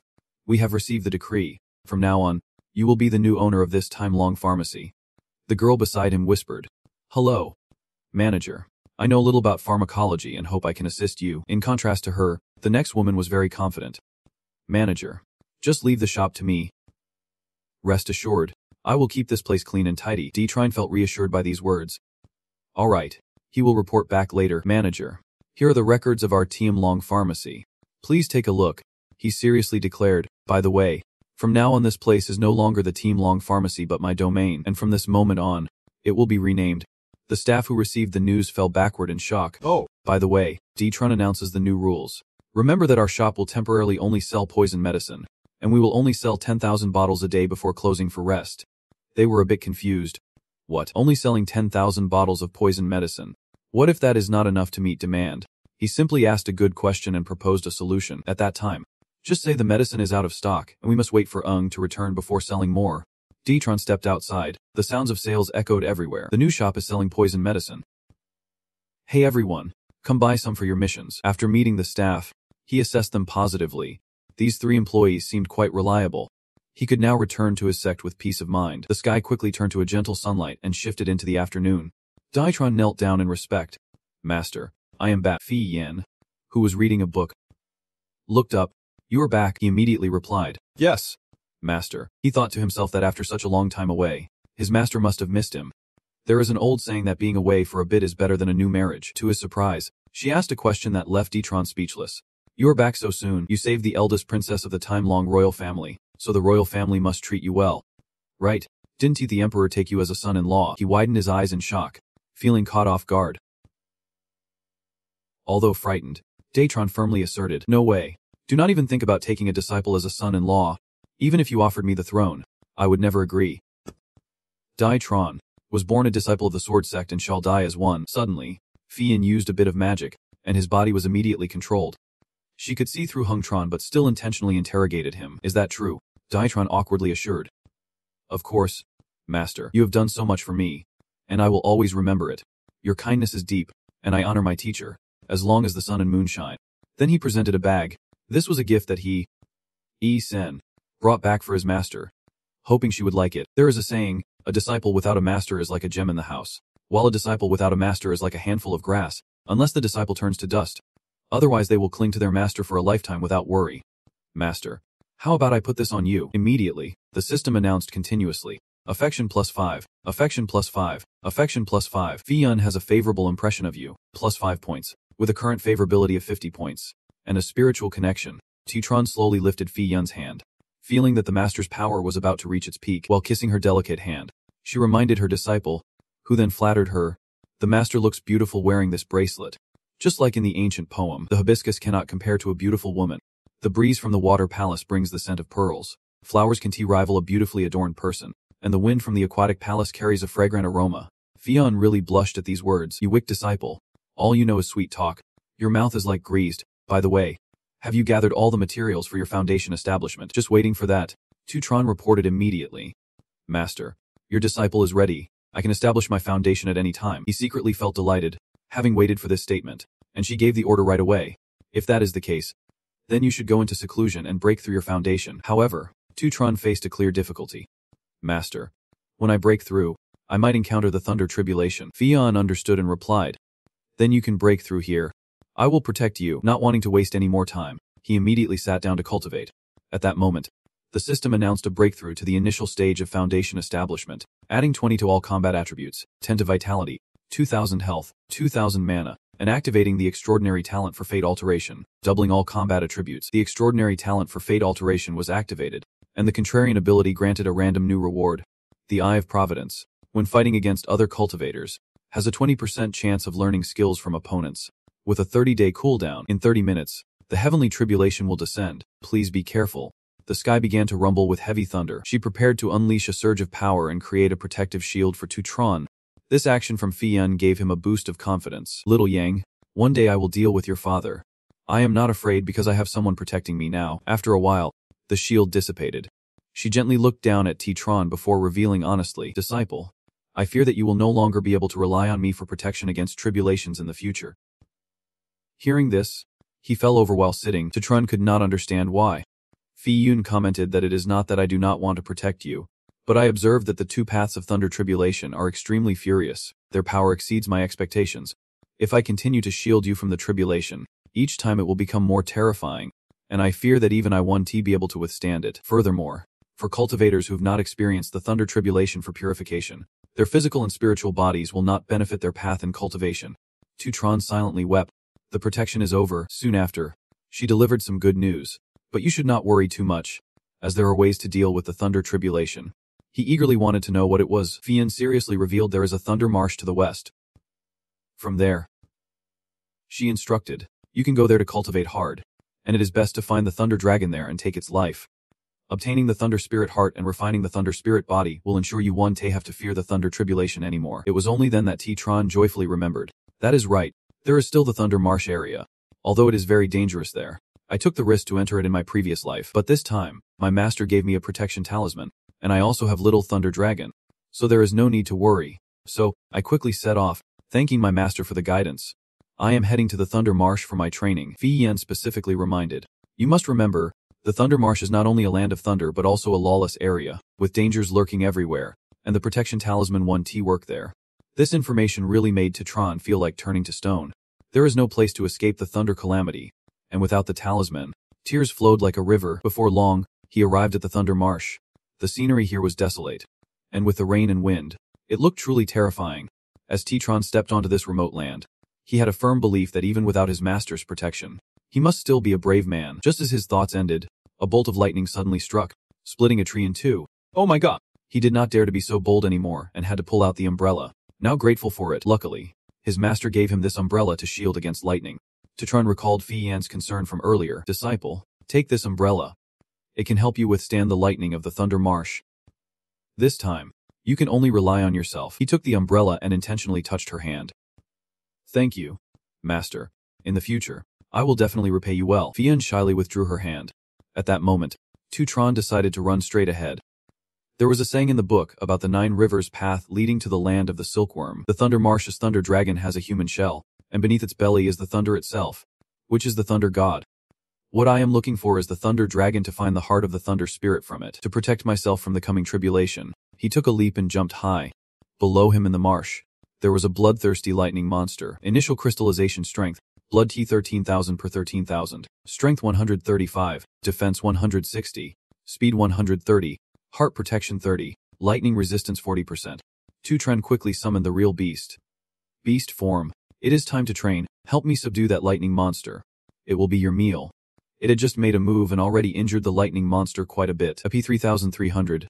Next, the real beast used the Thunder Fury Inner Strike, and the system continuously announced at 500 Gev 500 P 500. He felt proud again, as the beast form was also a lightning attribute spirit beast, so its combat power was not inferior to this lightning monster. This time, Titran charged in himself, while the beast controlled it, and he unleashed a concentrated strike. Then Titran landed dramatically. Not finishing off that monster, he rewarded his pet. This lightning monster is yours. Go ahead and feast. Loyalty increased by 1. A pile of gold coins lay on the ground, and there was even a set of armor among them. But Titran scoffed. This armor is terrible. Wearing it slows down speed, more suitable for tank players. It would be better to give it to Nam Lam. The lightning crystal still has some use. The system announced the loot from the bloodthirsty lightning monster. The special item has been automatically added to the inventory. You are surprised, yet you are still pulling out a special item. The system appears again. Special item. Bloodthirsty dragon egg. The egg can hatch into a 100% bloodthirsty dragon, ready to take a master. With that, Titran wants to test himself. Is the bloodthirsty dragon really that formidable? While you were focused on the notification board, someone arrived. Immediately, Titran sensed this presence and glanced over. It was 2 female members of the young master of the 1U sect. They were arrogantly issuing commands. Hey, kid, hand over the bloodthirsty dragon certificate, and we will let you go. He turned his head back to focus on the system board. Ladies, a gentleman loves money the right way. I earned this certificate through battle. You think you can just rob me like that? I do not think it is going to end well. The blonde one immediately threatened. The one getting robbed is actually you. Do you see the signal flare in my hand? As soon as we signal, powerful experts will come here to handle things. I advise you to be wise. But Titran showed no fear. Who are you trying to scare? You think I will believe that? This attitude successfully irritated the long-haired girl. You little brat. We do not have time to play with you. Let me tell you, we are from the young master of the Wanyu sect. This time, the young master brought thousands of experts to the Thunder Marsh to find the Thunder Dragon. Do you think you can pretend not to know?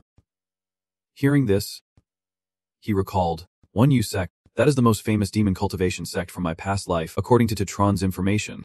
In the Bihong, sects also have their own levels, generally divided into third-rate, second-rate, and first-rate sects. As for the major sects, the super sect, the Wanyu sect is indeed a super sect, strength not inferior to the Teen Din Kim sect. Although the two sects have never fought or interacted much, the Teen Din Kim sect has only Lun Fian at the Wu Hao stage, while Wanyu sect has 2. For these 3 eggs, there is no need to offend this super sect, or it could lead to great chaos, so he had to grit his teeth and throw the recently acquired achievements to those 2. She lowered her bow. Good, consider yourself wise. But the gaze of the person beside him fell on the real beast, then brazenly demanded, is that real beast your pet? Hand it over too. This time, it was too much for Titran. Aren't you two being a bit excessive? The long-haired girl immediately shot an arrow at him. Tutron reacted quickly, instantly drawing his sword to slice the arrow in mid-air. This made the blonde girl frown in annoyance. Before they could act, the pet struck, knocking both of them over with one move. She screamed, "Why can't I move?" In the current situation, she successfully scared the blonde girl. "What do you want to do?" But he assured her, "Do not worry. I want to hit a woman." Then came their high-pitched screams.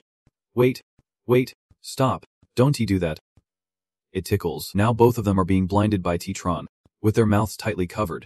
Where did you pull out a feather from? I should not hit women, but you all have to pay for your actions. Right. Tutron cruelly poked them with the feather, making them laugh uncontrollably. Big bro, hero, please spare us. We really can't take it anymore. We know we have messed up. We should not have stolen your stuff. Tutron mocked. Letting you go is possible, but can your boss really spare me? Well, there is no other way to ensure that. Big bro, please let us go. We won't tell the young master. Yet Tutron actually untied them. And just like that, their true colors were revealed. You think just because I asked you to let me go, you actually would? You are such a fool. Then, they set off fireworks as a signal. You are done for. The young master will be here any second now. While the long-haired girl was laughing mockingly, a sword suddenly pierced through her. You are finished. Your actions are very decisive. I said not to hit women. But I never said I would not send them off. Now it is just the blonde facing off. You bastard. She used her magical power to try to catch Tutron. Just as the giant arm was about to reach him, another source of power surged out, forcing her to stop. Tutron used his sword to eliminate the blonde. The overwhelming force made her spit out a large mouthful of blood, finally collapsing on the ground. Face to face with the long-haired girl, he coldly stated, "You 3 times have broken your word, challenging my limits. This is the price you have to pay for your actions." Finished. Tutron called out to the beast. Ding ti, let us go. Raindrops still poured down, and someone's footsteps splashed heavily on the surface of the water. Tin Hun stood before the corpse of his ally, and a subordinate behind spoke up. Young master, you seem sorrowful over this loss. Yet he harshly scolds. The signal was to use when you discovered Li Long. Yet these 2 good-for-nothings called me here to save them, wasting my time. Chop them up and feed them to Lucky Gesh. The subordinate immediately accepted the order. The hot blood in Tin Hen began to boil. But who would have thought someone would dare touch a member of my Ven Yu tongue? Truly asking for trouble. I must find him. He angrily crushed the source of spiritual power in his hand, tearing it out to extract the soul. Ni Tren had hidden behind a tree, witnessing the entire scene. Loli Dient, an outstanding figure among the young cultists, always acted with a bold and ruthless heart. Later, when the world merged, he led the cult to attack real cities multiple times, turning players and city dwellers into his cult followers. Now, the feud with Lel Tin Hun has begun, and the next actions must be extremely cautious. Right now, he has one desire. If only the master could come to support him at this moment. But the master is meant to protect, not to come and defend. Of course, it is only the female master. The male ones do not count. Somewhere, the sound of singing echoed throughout the room. Fi Yen is confused. Someone is badmouthing her. She must have added too many chilies. Right after that, a palace maid cheerfully walks in. Master, these are the items you wanted. She continues to read her book and requests. Very well. Just place them on the table. Seeing the necessary items makes Fi Yen even happier. Not bad at all. With hasty spirit fish, pork of the 7th moon flower, and snow duck from the white water all gathered. Thinking of the future makes her excited. Once she learns how to cook, she can treat Tuni to a lavish meal. The flames burst forth and stretched out like a stream of red blood. Now they are swirling around Tutran. The source of the fire comes from the enlightenment beast, and it is charging toward him fiercely. Therefore, Tutran thinks, not bad luck after all, just having offended the Wan Yao sect, and now encountering the enlightenment beast. The bigger the wave, the prissier the fish. Great opportunities often hide in such dangerous places. In an instant, he swings his hand, performing the Yang Moon Slash. A single stroke sends them flying. However, the enlightenment beast stands firm without a hint of fear. Tutran's sword is now engulfed in fierce flames. Once again, he strikes hard, causing several hairs to fly off. This successfully provokes the ferocious creature. The smoke billows up, obscuring the space. In no time, Tutran delivers another painful blow to the enlightenment beast. Then, the system announces congratulations to player Tutran for completing the first boss elimination quest of the Golden Dan realm, gaining 3,000 reputation points, and receiving a random mystical equipment reward, a heart fruit, and an honor medal. And congratulations to all the lucky players. Hoping to catch up, it has fallen defeated to the ground. At the same time, the system's voice rings out, receiving the Northern Bright Soul capturing Cable Fee 1. This reward astonishes even him, as it dropped the Northern Bright Soul capturing. It is truly unexpected. This is the most important material of Heavenly Tao crystallization. Although alternatives can be found, they do not work as well. The system continues to provide information about the mystical shoes with a speed of 23.7% evasion. and 100 points of strength increase when not fighting, along with the skill No Trace, which conceals movement without needing activation. T-Tran excitedly puts them on. This is a great item. Wearing it would drastically increase speed without leaving any trace. In the peak period of his past life, a pair like this was worth as much as an apartment. And besides, the other 3 items are not bad either. The sword for flying can traverse worlds beautifully. Though he does not need the chain bow and the universe talisman, they can still be sold in the shop. He feels a sharp sensation and immediately realizes someone is coming. The hairs of the Enlightenment beast are floating in the air. The people from the Wan Yao sect have tracked him down. A subordinate sees the remnants before him and grows suspicious. Young master, in this chaotic area, could someone have discovered the Thunder Dragon? But the spirit denies it. It is not the Thunder Dragon. There are burn marks everywhere.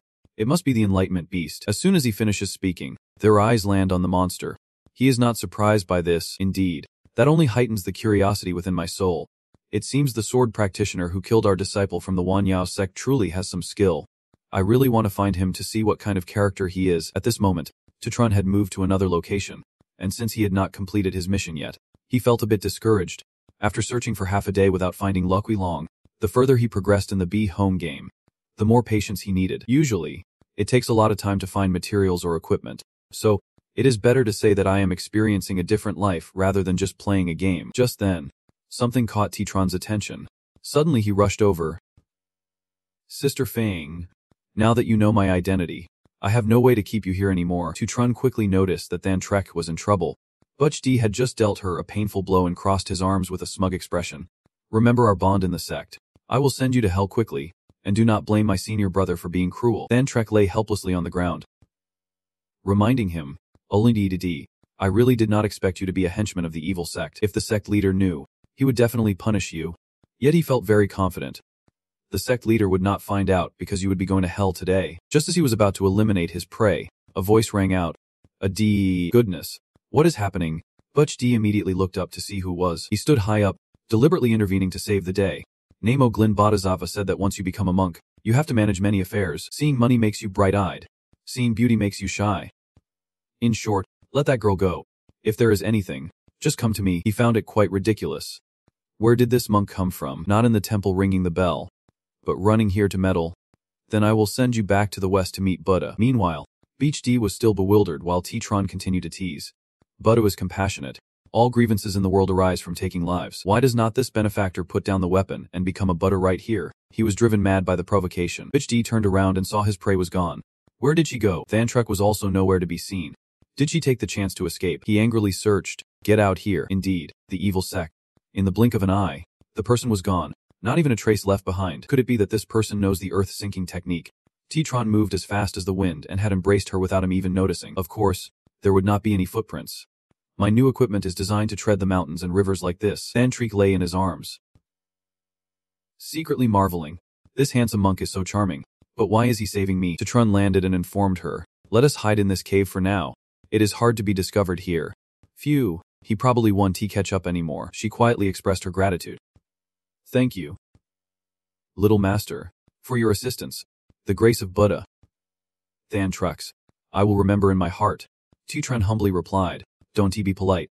I am not a disciple of the Buddha, nor am I a practitioner at all. Than Tree still has questions. No matter what, you saved my life, and I need to express my gratitude. I just do not understand why you decided to help me. You had a chance to show your integrity, which is obviously for the greater good. As a righteous cultivator, I can to stand by and watch you be killed by the demonic cultivators. Those words touched her heart. He is truly a handsome and kind person. The system immediately updated, increasing Than Tree's affection for you by 30 points, bringing the total to 30 points. Riding together on horseback, T-Tran felt excited, and his affection score instantly increased by another 30 points. That is true. But why does this name sound so familiar? It took him a moment to remember who this was. I remember now. Than Tree is the most promising inner disciple of the Hanwha sect. Moreover, she once accomplished something truly great.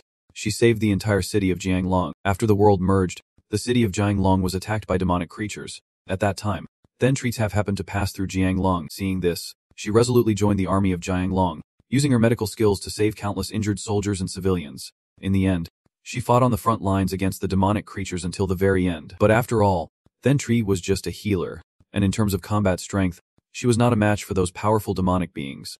During the fierce battle, her fate became uncertain. Later, The soldiers found Than Trekkie among a pile of demonic corpses. And by the time they found her, she had already lost her breath. One of her arms was bitten off by a monster, and even her beautiful face was destroyed.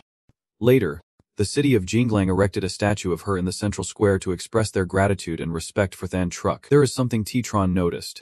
According to the storyline, Than Truck clearly could live until this world merges, so why is she being eliminated by BHD right now? In Bahome, if one NPC is killed by another S, they disappear forever.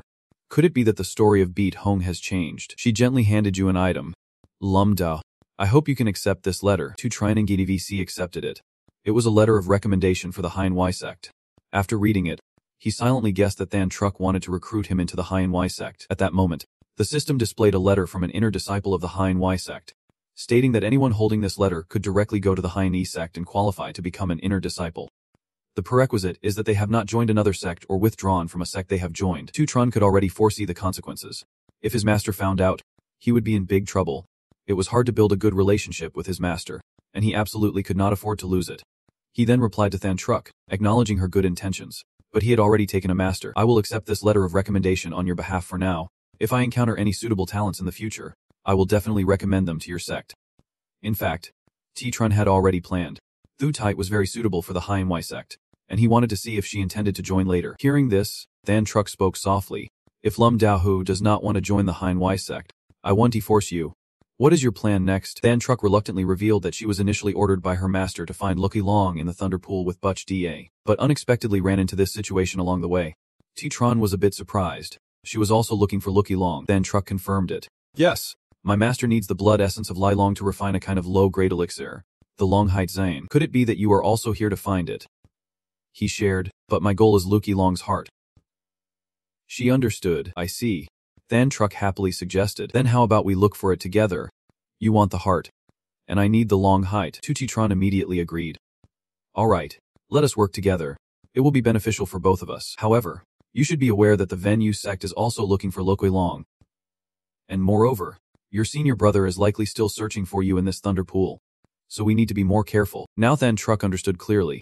No wonder Bitch D was so eager to deal with her. Titron then asked, is there anything else inside? She recounted everything. Butch D, I fear he has betrayed the master. He wants to offer Lucky Long to the Venue sect. To keep me in the dark, the best way is to eliminate me, and when he returns to the sect, it will be revealed that I was devoured by a strange beast. You still do not understand why the Venma sect is so eager to find Lucky Long. Do you? That is why Than Traki shared what she knew. It is said that recently the demon sect has been making a big fuss. Titron seriously contemplated everything. Seems the situation is developing faster, and the great demon war is about to begin. Suddenly, it was the next day. You stood in front of the cave, stretching and feeling refreshed. What a rare sunny day. She secretly had feelings for Titron. This was the first time she slept next to someone of the opposite sex. Lum, not only are you handsome, but you are also very upright. You are a good man, worthy of trust, the system immediately reported. Then Tresive affection for you increased by 5 points, now totaling 35 points. Together day and night, you turned back, grinning with satisfaction. After one night, the affection increased by 5 points. If this continues for a few more nights, could I be falling for this achievement? Then you heard a strange noise. Titron immediately pulled her. It is bad. We need to hide. Where did the monster Vine and Kine come from to attack the two of them? Seeing both evade, it ferociously leaped to chase after them. You were truly surprised. Luyin and Si Ding Kang. This is the strongest strange beast in Lucky Truch aside from Leaky Long. Has this guy been sleeping deep in the cave all this time? Than Tree boldly stepped forward. Lum. Step back. I will protect you. And she began to unleash her magic from the umbrella. Then Tristi spun beautifully. Titron stood there feeling like he was being underestimated. On the cliff, someone was observing your position. Butch D, having witnessed everything, felt satisfied. Luckily, you made such a loud commotion. Finally, I found you just in time to use the strength of this Lai Kang beast to eliminate you. He seized the opportunity to dive down for revenge. Where is that fake monk running to? Dare to trick me. Now I will deal with you first. She was taken aback by this appearance. Butch D, she bravely declared again. Lum, I can repay your kindness to Than Trek, but I want to let you die because of me. I will help you block the beast and him. You quickly get out of here. Titron felt a bit worried. This girl could not even defeat her senior brother. 1 against 2. Is not that looking for a grave? At that moment, the sky rolled, and thunder rumbled fiercely. You had waited for this moment for a long time, wearing down your shoes without finding it. Lucky Long appeared, so I have even less reason to leave now. Tron, pleased, swung his sword and charged up, already mapping out the order in which to kill. First, Handle Lin Kang, then kill Bitch D, and finally eliminate Lui Long. But at that moment, it roared fiercely, attacking wildly. Lily Kang was scared out of its wits, running away in a panic. Seeing that scene, he scoffed. Running away? Is this really the legendary bloodline suppression? I did not expect it to be so scared that it ran headfirst into a tree and died, hugging the tree while waiting for help. Then Truck exclaimed in shock, "Oh my god!" Duong Kang just self-destructed. T-Tron was at a loss for words. The descendant of the divine fate must be terrified. Perhaps it thinks that Lei Long is here to kill it. That is just ridiculous. The two of them instinctively became serious again. As the smoke behind them gradually dissipated, she calmly assessed the situation. There was a strong disturbance, and several unknown presences were approaching. He immediately recognized them as members of the Wan Yao sect. The two of us are no match for them. Over here, Beach D covered his face and laughed maniacally. You guys are definitely dead. But when he turned back, he was stunned. What is happening here? Where is everyone?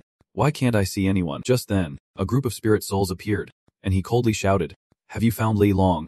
Why are not you making a move? What are you waiting for? Do you still want to join our Wan Yao sect?" Beach D hurriedly bowed his head. Humbled. Of course I do. Young master. This is the first time I have seen Lei Long, and it scared me a bit, so I did not have time to report to everyone.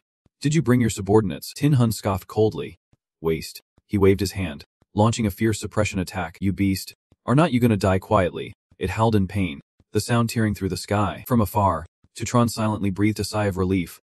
Luckily, he managed to activate the stealth skill. Otherwise, it would have been difficult to handle. Then Truck anxiously asked, "Lumda, what should we do next?" In his view, a notification for the Earth-grade stealth skill appeared, allowing him to hide and disappear without a sound. He could move normally during this time, but he would not be able to use spiritual power, or else he would be exposed. It lasts for 30 minutes. T-Tron turned to instruct. First, you go to the small town by the river, in the west of Lazy. Wait for me there. Once I get Lei Long's heart, I will come find you. Then Truck hesitated for a moment, looking at him worriedly. How can you handle so many of them alone? Lumda, do not worry. We are in this together. If we have to fight, let us fight together. T-Tron felt slightly embarrassed, pretending to cough. Clearly, the two of us are no match for them, so there is no need to waste one of our lives. Take this and leave here first. If I do not show up in a day, you must take this umbrella to find my master and ask for her help. He sighed inwardly. Master, I really do not want to drag you into this, but the path of cultivation is full of ups and downs. Only by holding onto someone's leg can we go further. Then Truck turned to leave but still reminded him. Lumda. Be careful. I will definitely wait for you in the small town. Her heart heavy, as Lumdo had saved her multiple times, even choosing to sacrifice his life for her escape. With such great grace, I announce that Than Truck's affection for you has increased by 20, bringing the current level of affection to 55 points, with no distance between you. Meanwhile, Lui Long is still thrashing in pain. Tutron quietly observed, silently assessing. No wonder the master of Venue Vayu Tung fought with Lui Long as if he were just playing with a snake. The concealment is about to wear off. It is time to prepare for action. The group of Tin Hun landed, their faces emotionless. He tightened the staff in his hand, ready to deliver a final blow. A strike came down. Roaring in despair, Tin Hun looked at it with disdain. How dare a beast like you claim to be a dragon? Truly laughable. Immediately, Bitch D hurriedly knelt to the ground, his voice respectful and flattering. Young master, this stab is very dirty. Please do not get your hands dirty. Let me help you get the heart and soul essence. Tin Hun nodded slightly. Go. He happily went right away.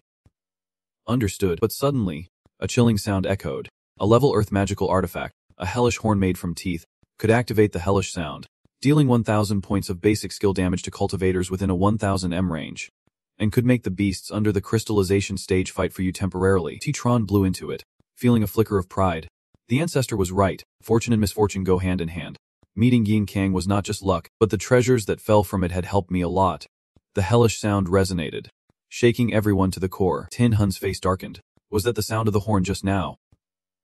What happened? Before he could think much, swarms of beasts surged from afar like a tidal wave, rushing wildly towards them. He immediately growled an order. Are these beasts crazy? Go handle them.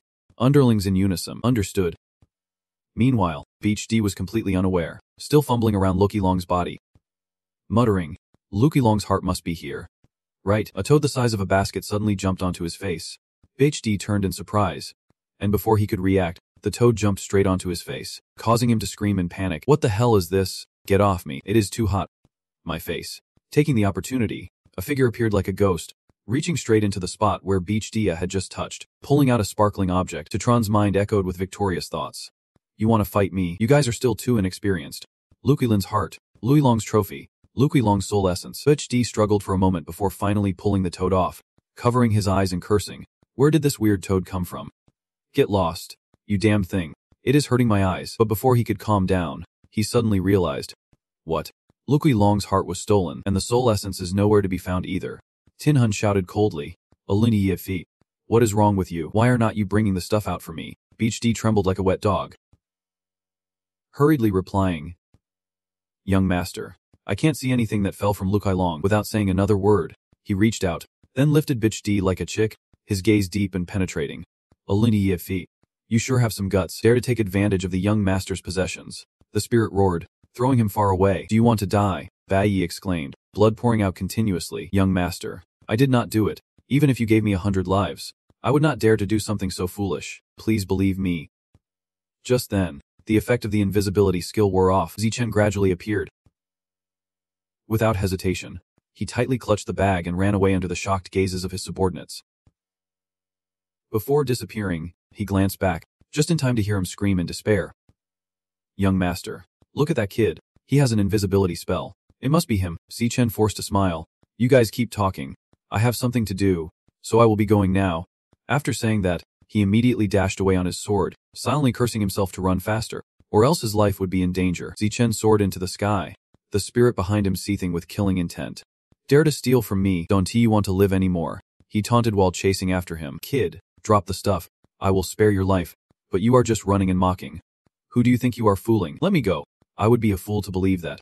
The spirit scoffed, striking out with a palm. Zichen was hit and fell hard.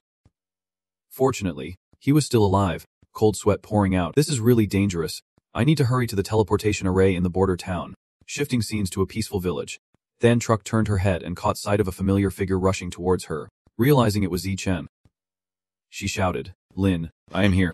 But right behind, the spirit is also hot on your heels. You can escape. Then Truck's expression changed when she saw him. The evil spirit is here too. Without hesitation, she gathered her strength, her hands forming seals, the Hum Temim technique, adding 30 points to all combat attributes for 30 seconds. The transformation surprised. I am faster now. This is then Truck's power. Zichen caught up to her, immediately swinging his sword, the cold blue light flashing. Moonbone slash. A wave of icy air surged out. He was unexpectedly frozen. The display activated. Freezing status activated. Lasting for 3 seconds. Zichen quickly grabbed Than Truck's hand. Hurry. 3 seconds is enough. She stood frozen, quickly throwing out a diamond stone, her voice serious. As long as we activate the teleportation array, we can escape from here. The 4-sided stone spun, the light growing brighter, but the spirit had broken free from the ice. Sneering, with my endurance, I will only be frozen for a second at most. Prepare to die. He summoned a gigantic spear. An overwhelming aura radiated. Without hesitation, the spirit swung his hand and threw it straight. The spear flew with bone-chilling intent towards the two. Zichen's face turned pale. Damn it. There is no time left. Than Truck squeezed her eyes shut, tears streaming down, secretly in despair. It is over. Just then, a burst of green light suddenly enveloped them both. A deafening explosion. Dust swirling, engulfing everything. When the smoke cleared, only a deep pit remained. He coldly observed, a mocking tone. Running fast, but the aura before the impact had vanished. The spirit in the hat continued. But I remember your faces now. Next time, you won't be so lucky. Tutron and Than Trekkie fell to the ground. Breathless, he gently wiped the sweat from his forehead, considering it a safe escape. Thank goodness. After all, the spirit is a ghost. If he were to come here, the VD9 royal family would definitely kill him immediately. Zichen turned to Than Treksh, his voice serious. Be careful of Vin and Mating's backup. We should quickly return to our sect. She looked slightly dazed, her heart fluttering. Is this a goodbye? I do not know when we will meet again. Holding back her emotions, Than Trekkie reluctantly grasped his hand. That is fine. Lum. Take care. We will meet again. But deep down, she silently wished they could meet again right away. Tutron gently nodded in response, hoping to meet again. In their exchanged glances, a moment of warmth made his heart race. Being looked at like this by a woman was indeed a bit embarrassing. At Then Din Kim Tinga's sword hall, Tutron beamed as he called out. Master, I am back. Fi Yin was already waiting. My good disciple is back, a smile blooming like a flower on her lips. But when his gaze met that smile, he suddenly felt a chill. Wait, that smile from the master seems a bit strange. Could it be that I have upset her? He did not dare hesitate. Zidian immediately took out all the spoils. Master, I have not disgraced your orders. This is a Thunder Dragon's equipment. I brought it back for you. The items inside included the Thunder Dragon's soul essence, mysterious grade equipment, a shadow crystal bracelet, earth grade alchemy skills, earth grade spirit techniques, a thunder armor, and 3 elixirs. He breathed a sigh of relief inside, unsure what Master wanted, but figured he should obediently present the spoils first. Fei Yin glanced over, her eyes slightly surprised. Did you really defeat the Thunder Dragon by yourself? He lowered his head and changed the subject. This story is quite long. Master should collect the spoils first, but she seemed curious and uninterested in the items. You took these items, but I do not need them. I am just very curious. How did you defeat the Thunder Dragon with no other choice? Tikatron had to tell the truth. It was not him who killed the Thunder Dragon, but he secretly stole it. This answer left Fei Yin a bit confused. Stole it. Huh. He confirmed again. Yes. That is one way to put it. She pondered for a moment, then turned to him gently. All right, come to my room, and tell me in detail about the training at Thunder Marsh. Inside, Fei Yin felt an indescribable joy. Truly, her disciple had worked hard, but I also have a surprise prepared for him. He will find out soon. Zitron happily replied. Okay. In the room, he recounted everything clearly, and she gently nodded. So that is how it is? It seems you not only obtained the heart of the Thunder Spirit but also met Ven Zio Ho. Fei Yin turned her face away, bit sulky. Looks like that Thantreki is quite beautiful. Worth the risk for you to save her. Hearing that, Titron pretended to be noble. The disciple just could not stand seeing the righteous monk being murdered by demons. He absolutely would not look at her beautiful face. Moreover, in this world, who besides the master would dare to say they are beautiful? Isn't that just making oneself look bad? Fei Yin glanced over, her gaze piercing through his heart, bluntly exposing him. If that Thantreki were a man, would you still step in? Titron hurriedly replied, putting on a righteous front. Of course. I would definitely help, she responded indifferently. I will temporarily trust you. Then he bowed and said, if there is nothing else, Master, I will take my leave to wash up and rest. To his surprise, Fei Yin smiled and invited him. Today, wash up at my place. I have prepared some elixirs to help you break through again. A few inappropriate thoughts popped up into Tron's mind. The master actually allowed him to bathe in her private quarters, but reality hit him as Fei Yin waved her hand dismissively. The warm water is already prepared. Go take a bath. I will wait for you outside. Tron was frozen in place. Was he really expected to bathe by himself? He should not be thinking about that. He slowly sat down in the bathtub. The warm water soaked into his skin, so comfortable that Tron could not help but let out a sound. The echo of his exclamation made Fei Yin blush furiously. She could only pretend to scold him. You foolish disciple. Just bathe. Why are you yelling? Hurry up and wash. I have a surprise for you later. He was surprised. The master had prepared a surprise for him. If there was no surprise, then he really did not want to leave this place at all. After all, the master's elixirs were very effective. If he continued soaking, he would break through again. But just as he was feeling elated, a terrifying thought struck him. If he broke through, would not he have to face the lightning tribulation? A bolt of lightning suddenly struck the tower. In the bathtub, Tron splashed water around, his hair standing on end. Thinking he had obtained the heart of the Thunder Dragon, so he should be able to withstand the tribulation himself, he tightly shut his eyes, channeling the hidden green heart deep within his chest, as flashes of lightning rained down. But the barriers Tron erected firmly protected his body. Just then, the door gently opened, and Fei Yin walked in. Without stopping, she calmly approached the bathtub. He opened his eyes in shock, his face turning beet red. Unexpectedly, Fei Yin leaned down and kissed Tron on the lips. The two of them became entwined in the warm mist. Tron, while asleep, mumbled, Master, then suddenly woke up, shouting, Master. The loud cry surprised Fei Yin, and he suddenly realized, so it was just a dream. But it seems like he really did break through. Did he manage to withstand the lightning tribulation? The system notified him of successfully passing through 300 lightning strikes and receiving a medal of achievement. Achievement medal for the lightning calamity successor. All skills consume 20% mana points for damage. At that moment, she spoke tenderly. Good disciple. Congratulations. You faced the lightning tribulation all on your own.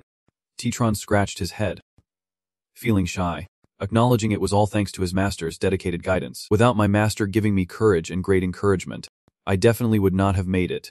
Yin just smiled. Go on. Hurry and see the gift that I have prepared for you. Hearing about the gift, he replied joyfully. But as he stood up, he realized he had not put on his clothes yet. Tron quickly covered himself, feeling embarrassed. Hey, where are my clothes? While putting on his clothes, he hurriedly ran to thank his master.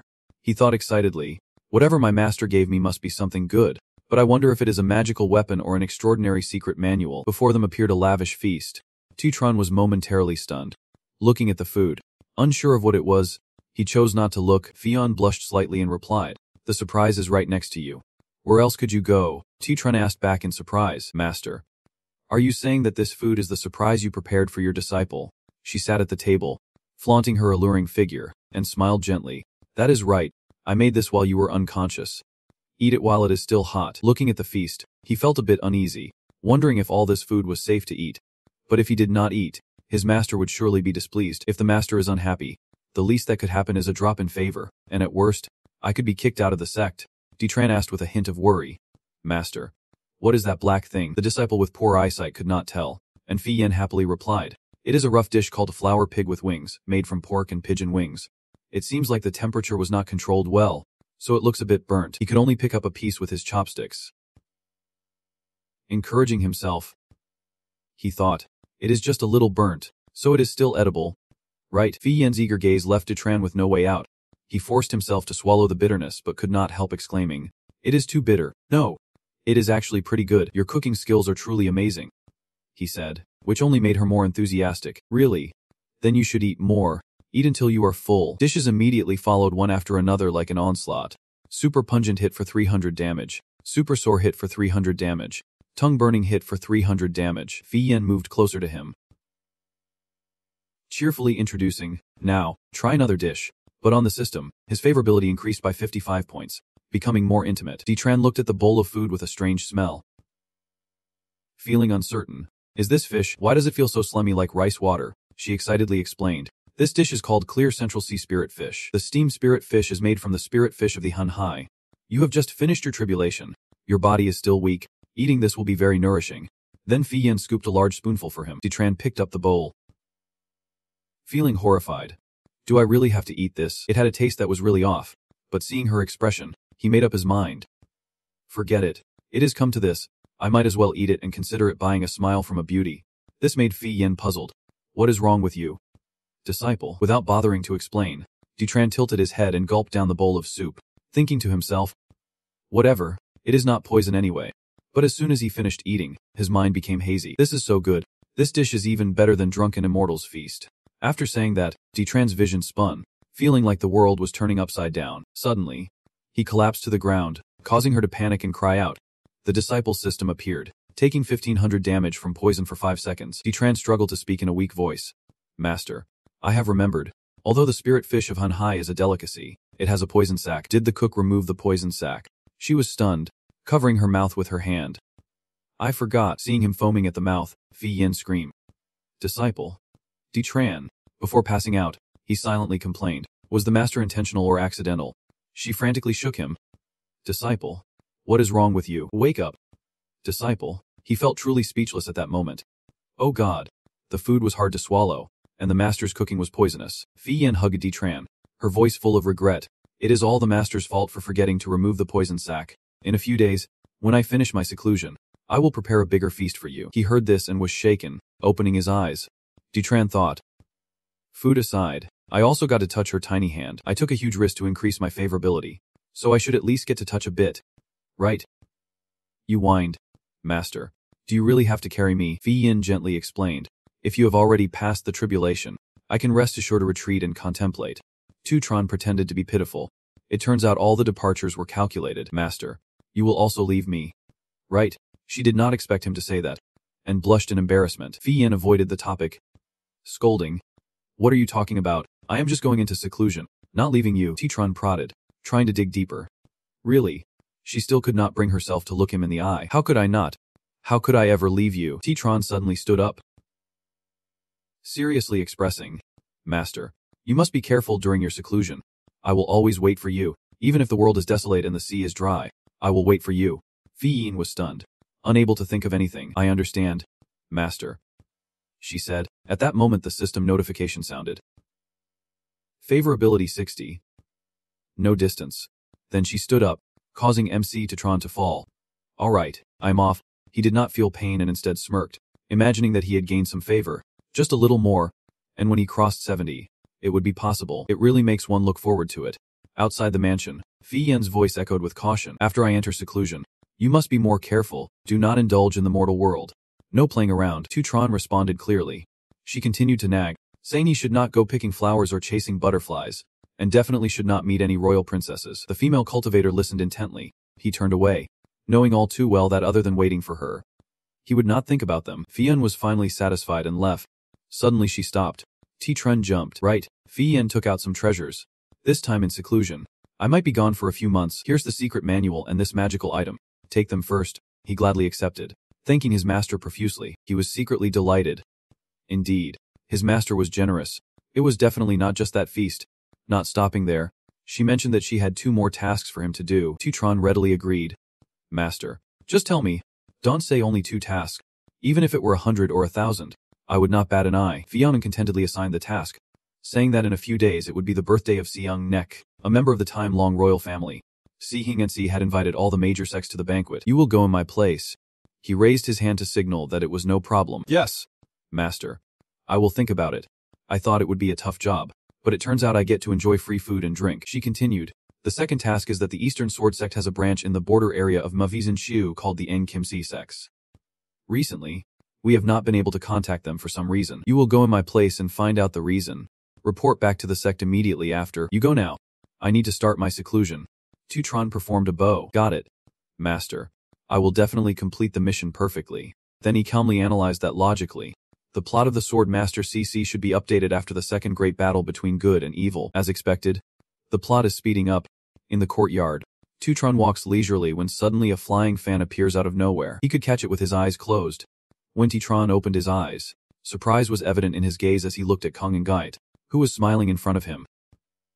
He exclaimed, Senior sister. She sat on the roof greeting him. Little junior brother.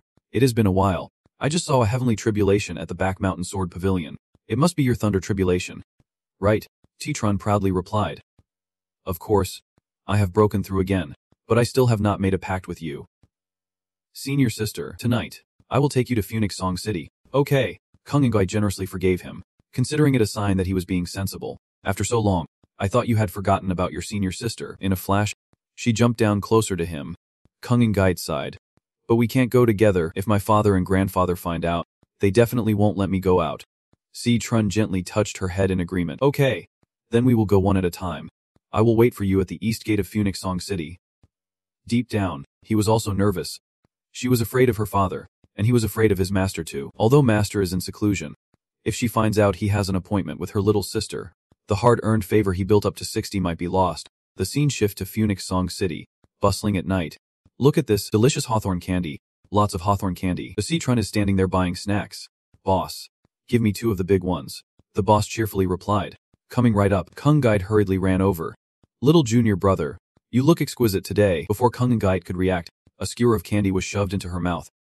Annoyed, she shouted. Little junior brother, what are you doing? How annoying. He was startled. I thought girls like sweet stuff. Kong and Gait criticized. I got tired of those kinds of snacks when I was little. Suddenly, T-Tren blushed and complimented her. Senior sister, you are really beautiful. Even your angry look is beautiful. She was soothed by his sweet words and let it go for now. The sweetness of the hawthorn candy can't compare to your words. Let us go ahead. He looked around cautiously, making sure no one was following. Right, no one noticed us. Right, Kong and Gait dismissed his worries. No, I have been very careful, but T-Tren still felt anxious inside. If the master found out, it would be bad. Though he kept a calm exterior. I know a theater where talented musicians play beautiful melodies and dance gracefully. Let us go check it out first. Kong Gait felt flustered by his closeness. All right, let us take charge. In a theater, gentle hands appeared, revealing musicians dancing gracefully. She ate fruit while watching the performance. Unable to stand his intense gaze, Kong Gait turned and asked, Little junior brother, why are you staring at me? Why are not you watching the show? T-Tren replied slickly. How can the performance compare to you? Senior sister, you do not need to worry about me. You watch your show. I will watch my senior sister. Just then, someone from the restaurant brought out the items. Young hero Lith, I have brought the items you requested. Thank you very much, he said gratefully. Then T-Tren presented the item. This is something I specially prepared for you. She was surprised. This is a romance story. The title of the book is The Overbearing Prince Fell in Love with Me. Kong and Gait was deeply moved, hugging the book tightly. Little junior brother. Thank you. You are so good to me.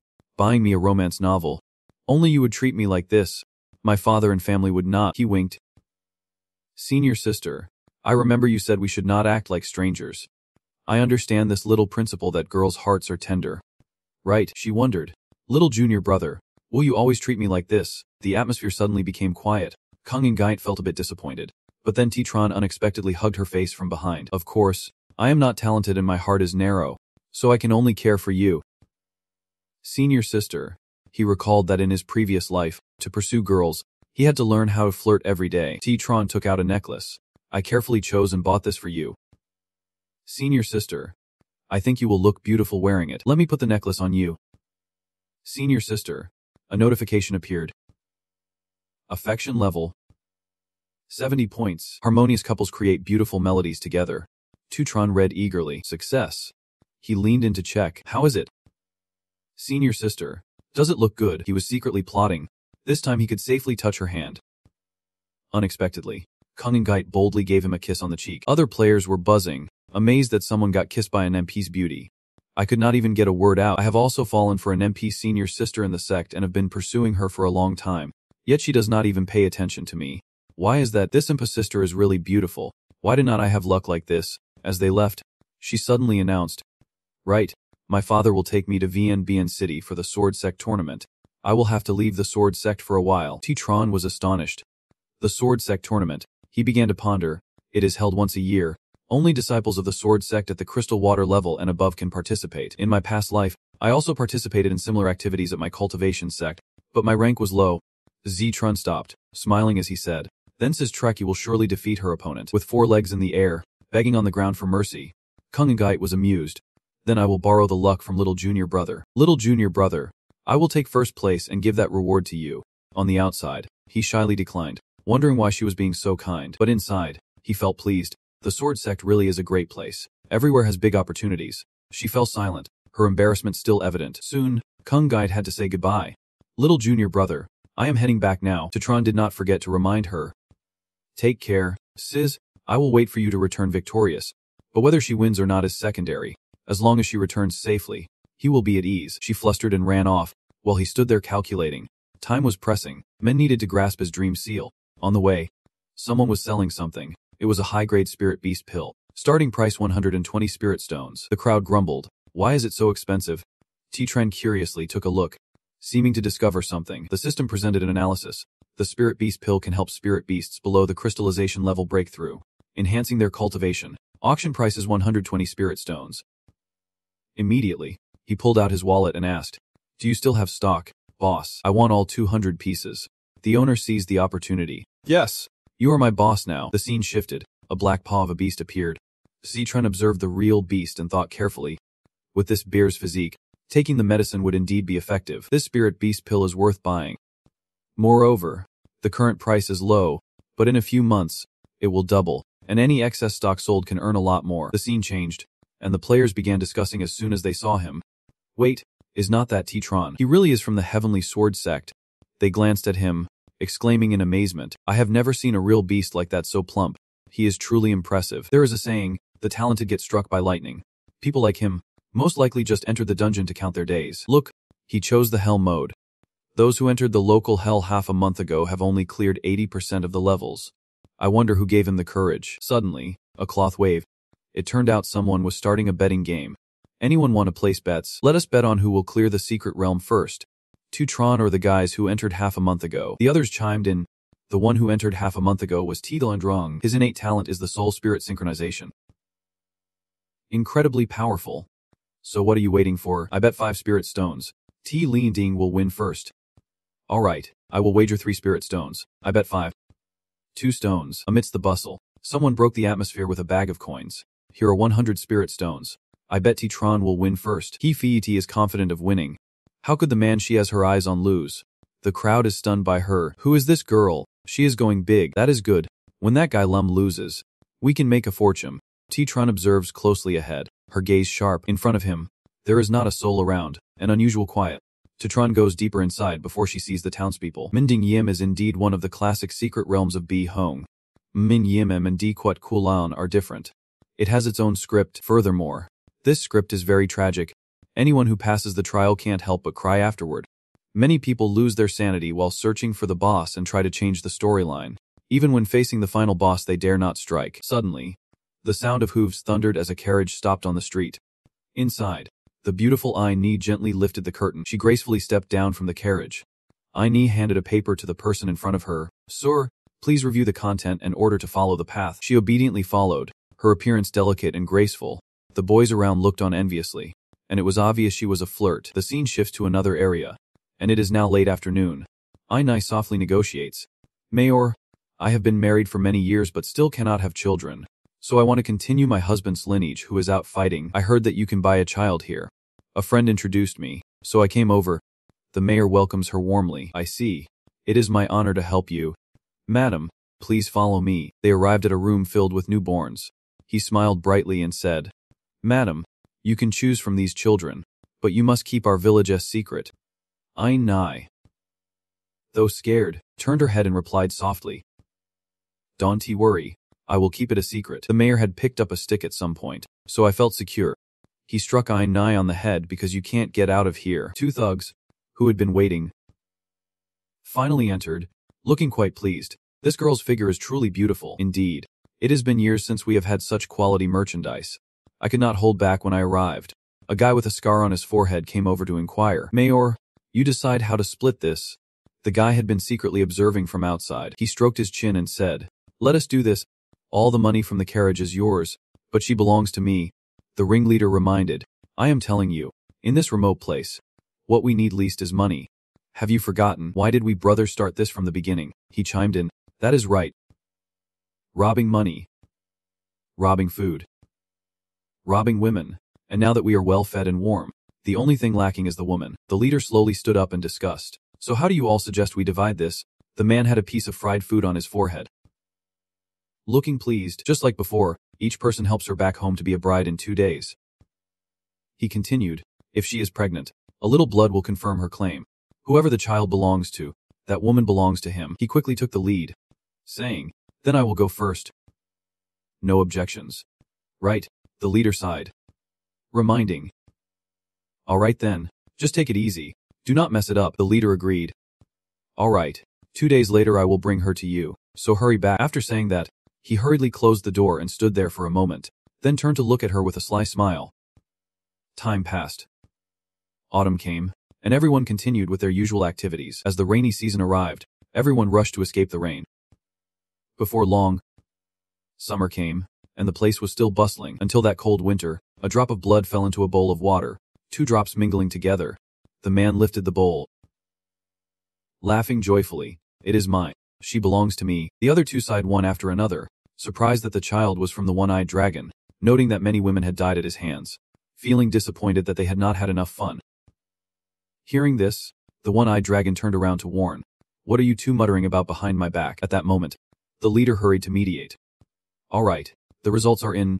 Let us not break the rules anymore. She belongs to the one-eyed dragon. At that time, the one-eyed dragon grabbed One-Eye's hair and pulled her along. Come on girls, follow me and enjoy the blessing. The subordinates behind immediately shouted.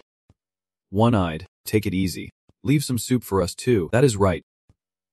Hearing this, he burst out laughing, pulling One-Eye even harder. Now that she is mine, you still want soup? Dream on. Watch how I make her suffer.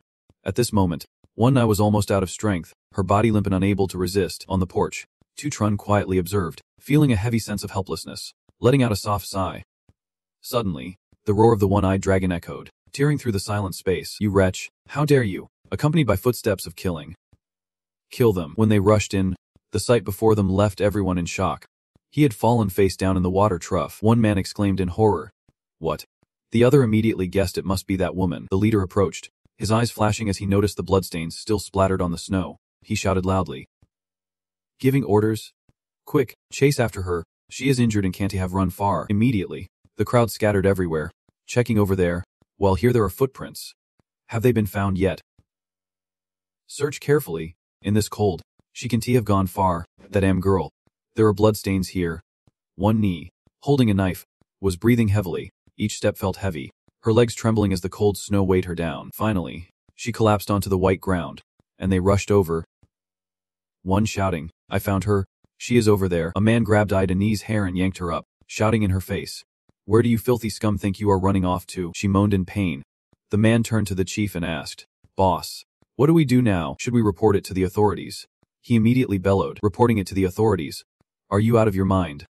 What would the officials say if they knew about what happened here? The subordinate was not reassured and continued. So how should we handle this now? Should we take her back? The chief coldly decided. I have already called everyone from the district to catch her. Now that we have found her, it is best if no one else sees her to avoid unnecessary troubles later. He finished, and Jin Kim raised his weapon.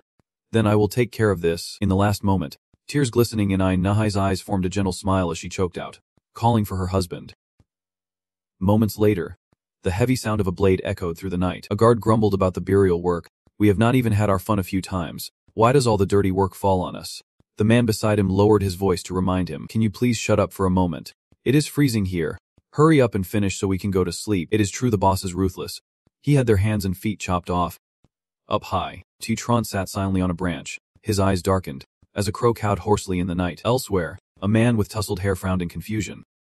Recently, several people had gone missing without explanation, all of them connected to the previous incident. Do you think it could be ghosts?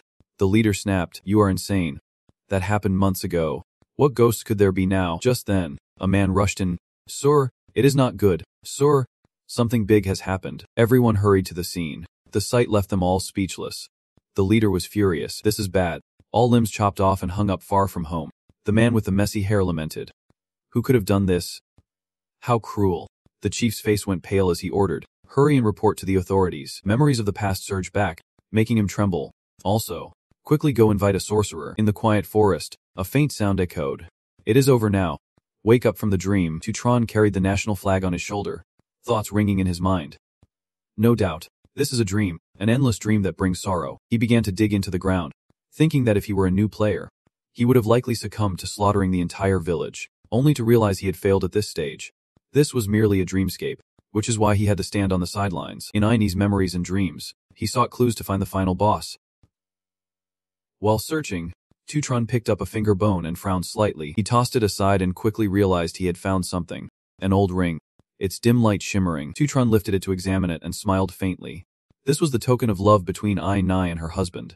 And it was also the source of her strength. At that moment, sparks suddenly flickered to life. He remained seated, aware that this ring was crucial for progressing through the stage. Just as she turned to leave, flames erupted, consuming the night, and a glowing red hand reached out to grab a stone. In that moment, Aine's figure appeared, but she was no longer the gentle girl she once was. Instead, she had transformed into a roaring demon. Tron turned back, a mysterious smile curling at the corners of his mouth. It is true, you die as a ghost, and ghosts die as you. Aine opened her mouth full of sharp teeth and screamed, the bizarre arms on her body writhing incessantly. Tron turned, his sword flashing as he sliced off the arms growing from her back. His voice grew serious. I empathize with your situation, but it is time to let go. Aine screamed, fiercely refusing. No. Tron took another step, his demeanor resolute. The ones she hated were already dead. Killing the innocent is not worth it. Do not live in pain any longer. Aine screamed again, wildly resisting. No. He shot up into the air, his voice of persuasion still echoing. Her life story was truly tragic, but that was not a reason for her to stay and do evil. The great grudge has been reported. Let go of your obsession.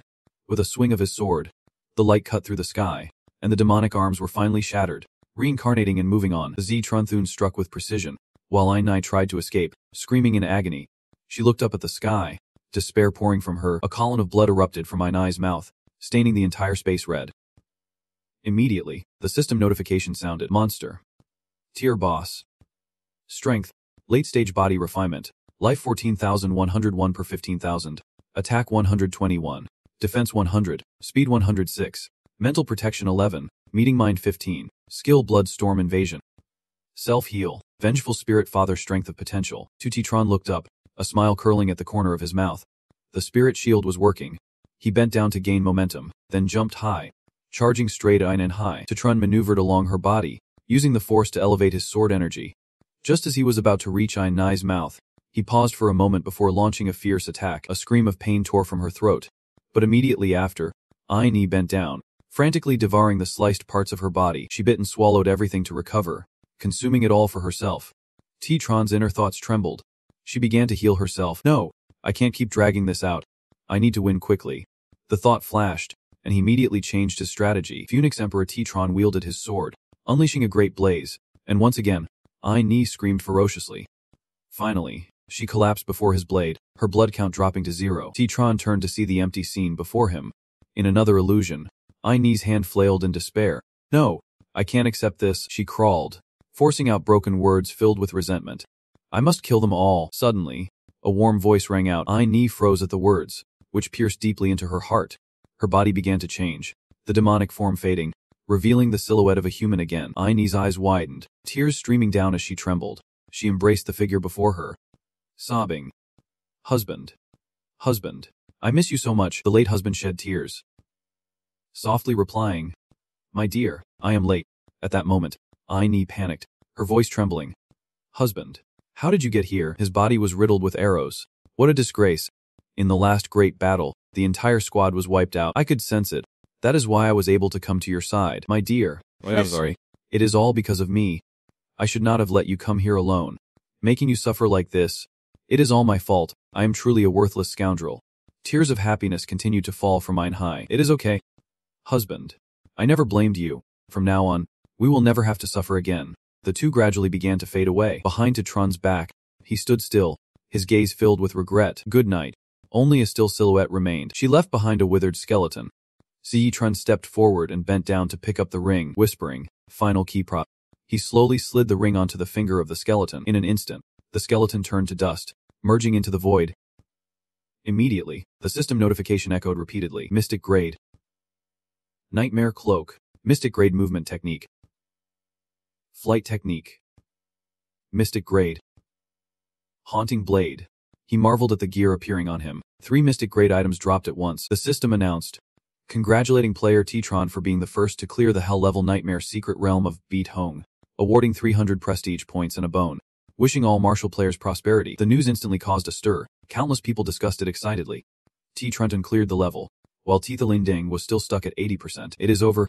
The spirit stones, I bet. The level Tetron cleared was indeed a hell-level nightmare. Eth also looked up at the sky, his eyes sparkling with admiration. Palom truly is a powerhouse among powerhouses, effortlessly clearing the hell level. Idol. I will always follow and support you. The crowd grew louder. Some exclaimed that someone really cleared the hell-level nightmare. Why was not it me? Numum Lamb turned around, her gaze fixed on the news board. Little Lamb cleared the level again, saying that. Numum Lamb excitedly ran off. I did not expect Little Lamb to be so strong. I need to flatter him first, she happily called him, her voice full of anticipation. Little Lamb, I completed the newbie mission. Now I am coming to find you.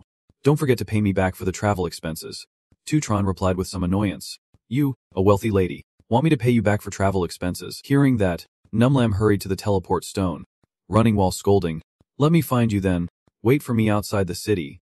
You stingy person. Aiming to reach Chu Ho Feng City. She stood at the city outskirts waiting, but her mouth would not stay quiet. You stingy person, not even willing to return my travel expenses. Looks like he wants a beating. Just one good fight will do. In her frustration, Omum Lamb's prominent chest caught the attention of a group of men. The one behind stepped forward calling out. Hey beautiful. We are here to take you to the secret realm. While the brown-haired guy shot her a flirtatious glance. We are all extraordinary cultivators. Normal realms are no problem. I can definitely protect you.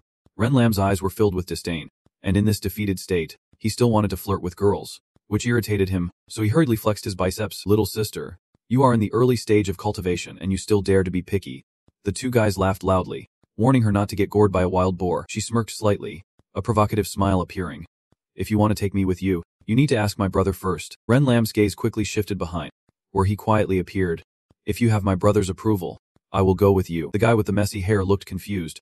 Where did this guy come from? How did we not notice him at all? The other guy suddenly seemed to remember something, and it looked like he was about to panic.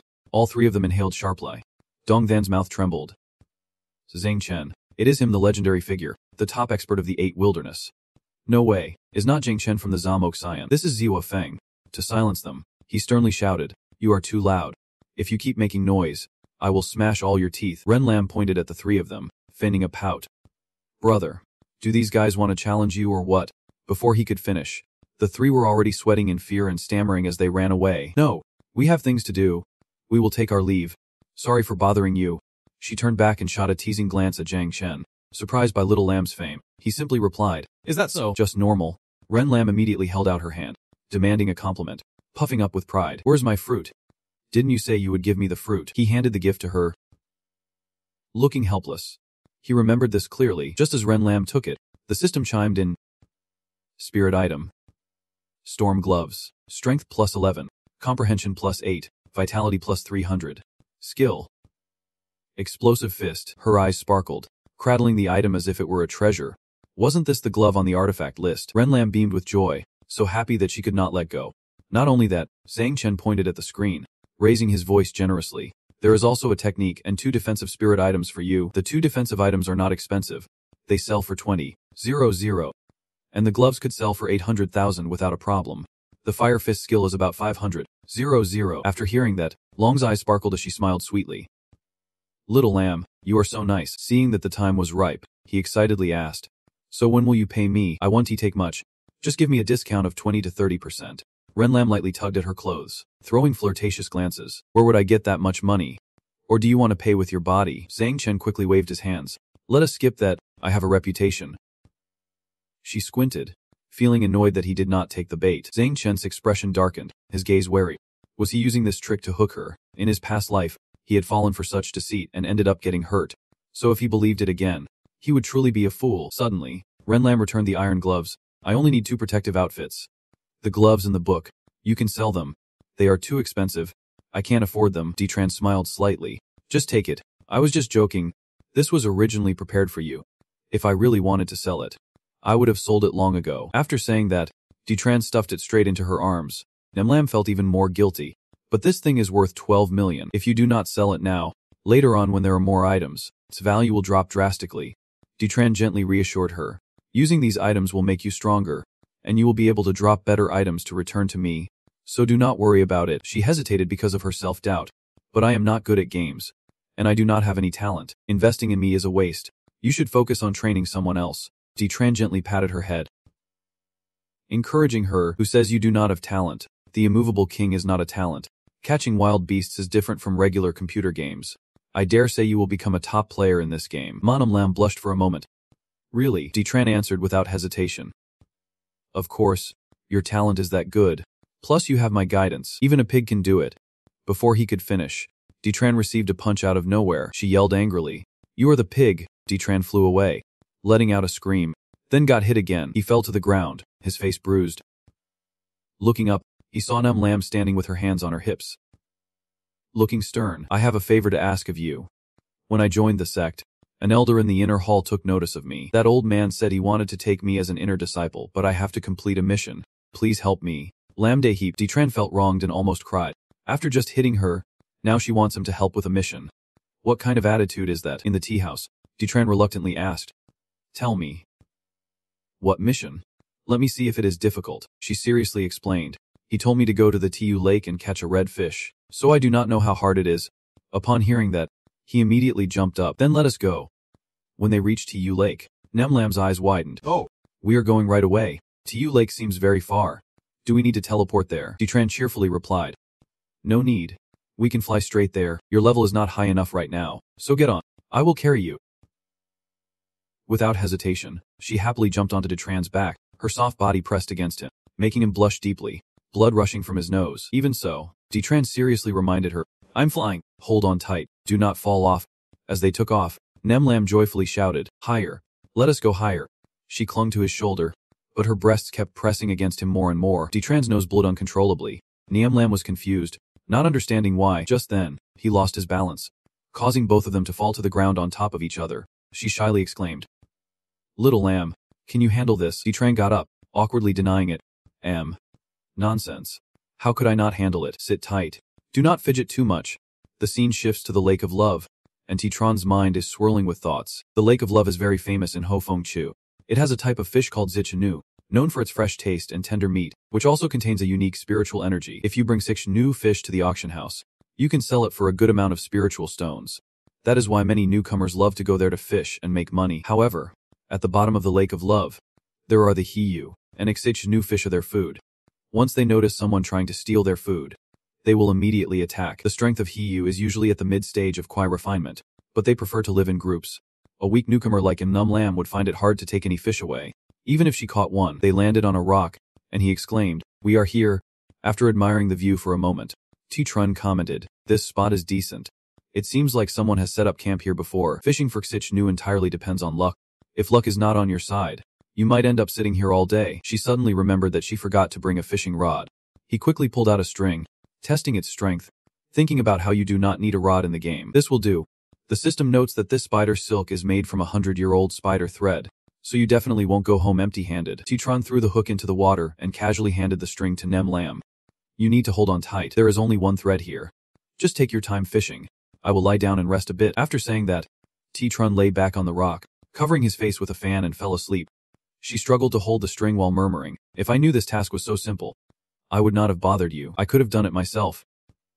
Titran, eyes closed, lazily replied, "Wait a bit. You want to think that way later." Just then, a fish suddenly bit the hook. Num Lam panicked and pulled the string, her eyes shining bright. "It is biting. Little lemon tea. Look quickly." Num Lam had just caught a fish when suddenly a whole school of fish leaped out of the water. Titran seemed to have anticipated it and immediately stood up with his fan. "Hey girl, do you know how hard this task is?" Don't panic. I am here with you, she shouted loudly, throwing the fish towards him. "Little lemon tea, catch it and hold it tight for me." Titran caught it but looked confused. Meanwhile, Num Lam clenched her fists, her spirit erupting. She charged into the sharp jaws of the fish. Num Lam spun around, delivering a kick right to the top of the gray fish head. Her eyes were fierce, filled with the will to fight. Quick as lightning, she firmly gripped the fish's belly with one hand and grabbed its sharp nose with the other. Num Lam roared as she threw the fish with all her strength. It slammed into its companions, causing chaos among them, and they all fell straight into the lake. Seizing the opportunity, she unleashed her power. Num Lam unleashed a series of techniques, fiercely attacking the fish with explosive punches, fiery fists, and penetrating strikes. Titran watched in shock, his eyes wide. When everything was quiet, she landed next to him, still pulling along the fish she had just caught. Num Lam was out of breath, constantly complaining that these spirit beasts did not know any martial arts, and yet they bullied the weak. "Luckily, my fists are strong enough." Titran secretly admired her. In his past life, if he had teamed up with Num Lam and Bi Hong at the same time, perhaps his achievements would not have been as high as hers. It had to be said, the cultivation path really suited her. Thinking about it, he gently sat down, turned his back. "Let us go. Hurry back to turn in the mission. If those spirit beasts catch up, we will have to fight again. Come on, I will take you through the teleportation." Num Lam shyly declined. "Actually, I can go back by myself." Despite that, she still let Titran carry her, her mouth agape in surprise. "But how could he be this fast?" He coldly replied. "You should turn in the mission early to avoid a long night full of dreams." The two took off, flying through the clouds. Num Lam suddenly spoke up. "By the way, I am going to the gym later. Are you coming?" Titran eagerly replied. "Let us go." "Why not? You can train me as you like." She blushed slightly, her voice a bit shy. "All right, I will train you outside the game, and in the game, it will be your turn to train me." Titran choked again, thinking something was off, as if there was an extra word missing that should not be left out. In the break room, Titran was lounging on a chair, relaxing with his eyes closed. Just then, Num Lam walked in wearing sports attire. She casually shook him awake. "Little Lindsay, it is time to go exercise with me." Titran groaned, removed his blindfold, and sighed. "It is only 6 o'clock. Is not that a bit early?" Num Lam ignored him. "Stop talking and get up. You are the one who asked me to train you. If you regret it now, it is too late. Let us go run." Titran was dragged along, whining that he was going. His face accidentally brushed against her chest, and a tense thought crossed his mind. Num Lam bent down and caught his strange gaze. Her face flushed, and she immediately punched him. "What are you looking at, you pervert?" Outside, the birds were chirping cheerfully. Num Lam ran ahead, her breathing steady. Behind her, Titran staggered, running while complaining. "I can't take it anymore. Let me rest a bit." She turned her head, a mocking smile on her face. "You are too weak." Titran plopped down on the ground, resigned to his fate. "Yes, I am weak. All right, let me take a break." Num Lam checked the time on her phone. All right, a 5-minute break. He thought to himself. No wonder it took months to regain full strength after the game merged with reality. Serious training is a must. Just then, she suddenly pointed to a corner. "Little Lindsay, look at that little girl over there." A little girl with pink hair and 2 buns, holding a stuffed animal while squatting. Num Lam could not help but exclaim, "She is so cute." Titran instinctively glanced in the direction she pointed, noticing a woman with a stunning figure gently stroking the girl's head. His face turned bright red, his gaze seemingly fixated on that woman. "She really is adorable." Titran paused, a thought rising in his mind. That woman looks so familiar. Where have I seen her before? Num emerged. "Come on, let us go home." Seeing him standing still, she turned back with suspicion. In an instant, Num Lam grabbed Titran by the neck without mercy, her voice filled with anger. "Whoa, I did not expect you to be this kind of person. Xiao Lindsay, I told you to watch her, yet you keep staring at her mother. Why, you like married women that much?"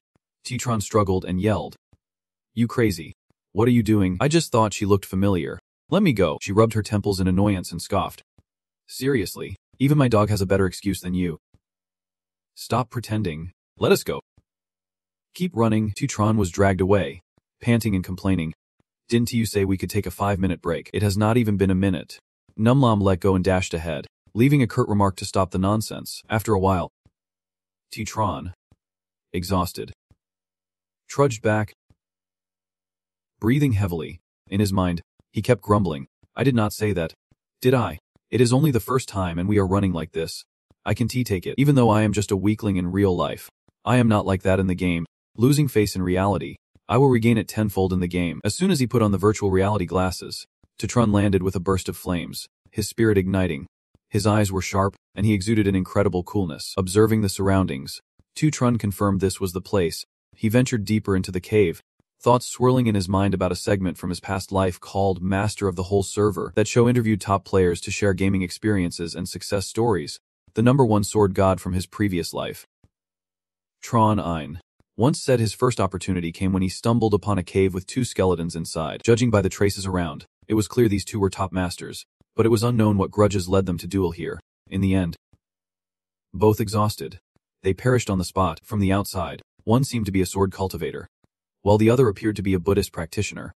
Tronin once mentioned that beside the sword cultivator was a secret skill, which he left behind because it conflicted with his own cultivation method. At that moment, the system displayed a notification for the legendary sword skill, Wind Blade Ring, launching a circular sword formation with a radius of 50 meters, dealing 500 damage per second for 5 seconds to enemies trapped within. If an enemy dies in the formation, the duration resets. If one forcibly escapes the sword formation, they will be marked with a sword seal for 10 seconds, reducing their speed by 30% and putting them in a state of armor break.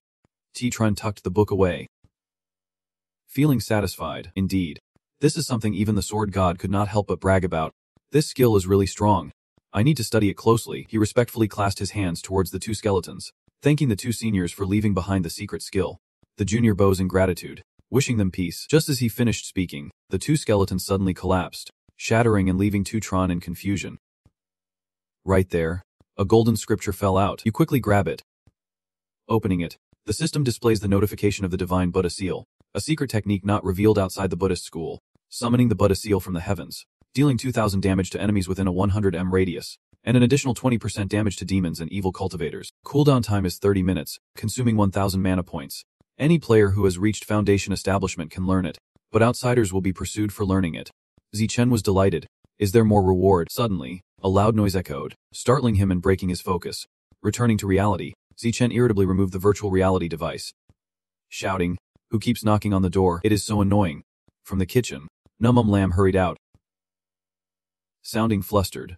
Could it be that my parents found out I snuck out and came to bring me back? He groggily scratched his head. Still unsure, Zichen pressed his eye to the peephole. Let me check, but outside was just an empty space, making him feel a bit suspicious. No one was there. Suddenly, Zichen jumped in fright, a chill running down his spine. Mumbling in fear, could it be a ghost? She stepped closer, cautiously asking, "What is wrong?" There is no one at the door. Just then, the knocking came again, more urgent, startling both of them. Zichen cautiously turned the lock, his heart racing. Could it really be a ghost? But when the door opened, only a cold breeze rushed in, and a clear voice rang out, "Hey, handsome." Both leaned down to look in the direction of the voice. Right at the door stood a small girl, her round, innocent eyes looking up at him, asking softly, "Are you Lam Zichen?" He slowly sat down facing the girl, speaking gently, "What is up? What do you need from me?" Noli Eden obediently replied, "I came to check on my house." Zichen frowned, a bit puzzled. "Check on your house? You mean you are the owner?" Nolidi immediately nodded vigorously. Numalam bent down, smiling gently at the girl in front of her. "Isn't this the girl I saw on the street this morning? Oh my, she is so cute. She is so small but already the owner of a room. She is really impressive." Only Yigig ignored the two of them, casually walking into the house. "Excuse me." The girl glanced back slightly, a hint of apology on her face. Only Yin looked around carefully. Everything was tidy and clean. She nodded in satisfaction and turned to Zichen. "Big bro, I have finished checking. You did great. The room is very clean. But I have one more question," he politely replied. "Go ahead." "Owner," Noli Ying straightforwardly asked, making both pause and exchange glances. "Are you two a couple? Why are you sharing a room?" Numum Lam immediately smiled, putting her arm around Zichen. "Little sister, we are not a couple. Just roommates." Good friends. The girl mischievously glanced at her, saying with implication. Then meet. Lamb should pay attention to protect himself. This made Nam Lam chuckle. She tilted her head and asked. Little sister. What do you mean by that? Do I look like a bad person? Li Zieping blinked. Quickly hiding behind him, she peeked out, whispering. I think Lam is a handsome guy, and handsome guys are easily taken advantage of. Nem Lam immediately got angry, turning to shout in his face. Hey Xiao Lambs, answer me honestly. Is this girl the one you are here for? Is this who you want to take revenge on me during morning exercise? Titran hurriedly shielded Naitang, anxiously justifying. What am I? Petty like that, but her fury still had not subsided. Who knows why this kid keeps hanging around you? I am close to the girl like this, yet she is scared of me. Where's the logic in that? Titran chuckled lightly. I do not know about that, but kids have sharp eyes. Who told you to be so fierce every day? Suddenly, Nam Lam remembered something, his face turning pale as he rushed toward the kitchen. Oh no, this is bad. She was struggling with the dishes, muttering to herself. Oh no. Oh no. Naitang looked longingly at the table full of food. Seeing this, Nam Lam turned to her, gently coaxing. Little sister, have you eaten yet? If you want to eat, just tell me the truth. That bad brother did not send you here to annoy me. Right, Naitang calmly replied. I did not come by myself. Her answer made Nam Lam helplessly slap her forehead, sighing. Well, I give up. Have you eaten yet? Or how about eating with me here? The girl immediately turned away, but Nai refused. No, my big sister says I can't eat food from strangers. Titran called after her softly. Wait a minute. Little sister, it is so late. Your big sister might have already eaten. How about eating with your brother here after we eat? How about I take you home? Naitang blushed, while Lai replied. Thank you. Big brother. Nam Lam was furious. A kid so young already learning to discriminate. He quickly tried to mediate. It is okay. Kids do not know how to talk. Let us eat together, and I still have to go back to the sect after. Titran suddenly thought to himself. It has been so long since I returned to the sect. I am going to get scolded by my master again. I wonder if my master has finished his seclusion yet. The meal gradually became cozy, and Nem Lam served food to the girl. Come on. Eat lots. Be careful not to choke. Just then, a sudden message came through for him. Lam, our Moon Shadow Guild has passed both the hard and extreme modes of the Divine King's Valley. Now there is only the Hell mode left. Are you free? Or can you come lead us? The conditions are still up to you, Titran replied. Wait for me to log on later, and I will contact you. After that, he curiously turned to Naitang. By the way, little sister, is your house far away or are you in the same building? Why have not I seen you before? The girl replied while eating. My aunt and I just moved here. My aunt is very beautiful and sings really well. Hearing this, a fairy image of that woman suddenly flashed into Tran's mind. Could it be that the person I saw this morning is the girl's aunt? But why does she look so familiar? As if I have met her somewhere before, like a light bulb going off in his mind. He slammed the table and shouted. I remember now. The other two were startled, immediately stopping their actions, their gazes turning towards Titran. He was still lost in thought, his face turning red unexpectedly. No way. Just then, a knock on the door followed by a clear voice of a woman calling out sounded from behind. Is anyone home? Dying Dazen, are you inside? No, Dean joyfully said to Titran. Auntie is here to pick you up. He quickly stood up, feeling both shy and excited. Auntie. The door opened, and a charming woman walked in. Hello. I am your aunt, here to take you home. In that moment, Titran confirmed his suspicion. It is really teen TV. The girl immediately rushed over, exclaiming, Auntie. Tiguva bent down joyfully to hug her, speaking affectionately. Dying Dazen, why are you eating at someone else's house? He squinted at her, piecing together a familiar conclusion in his mind. Tin TV, the future otaku queen, was right in front of him, although she was not known yet and not famous. Once she integrated into the game world, her popularity would rival that of top stars. The songs of Fong that TUV would later cover would also be a huge hit. In that moment, Titran unconsciously reached out. Hello, may I ask if you are Teen TUV? His voice was full of excitement. She had her first song about the old study desk. It was really good. I like it a lot. Tiguvi was momentarily taken aback. Surprised, she asked. How did you know? Nomlam frowned, secretly mocking. When did Tu Lumiti start paying attention to unknown singers? Titran softly hummed a part of the song. The notes dancing on the blackboard seemed to leap to the other side. Her eyes gradually lit up as she listened to him sing. The lines on the oak desk connecting her to the past. Countless smiling faces in the notebook. Warm memories with him. At this point, Tiguvi instinctively placed her hand on her chest and gently joined in. Today is a bit longer. With you by my side, quietly holding hands. Numlam enthusiastically clapped, praising. That was really good. Miss 10.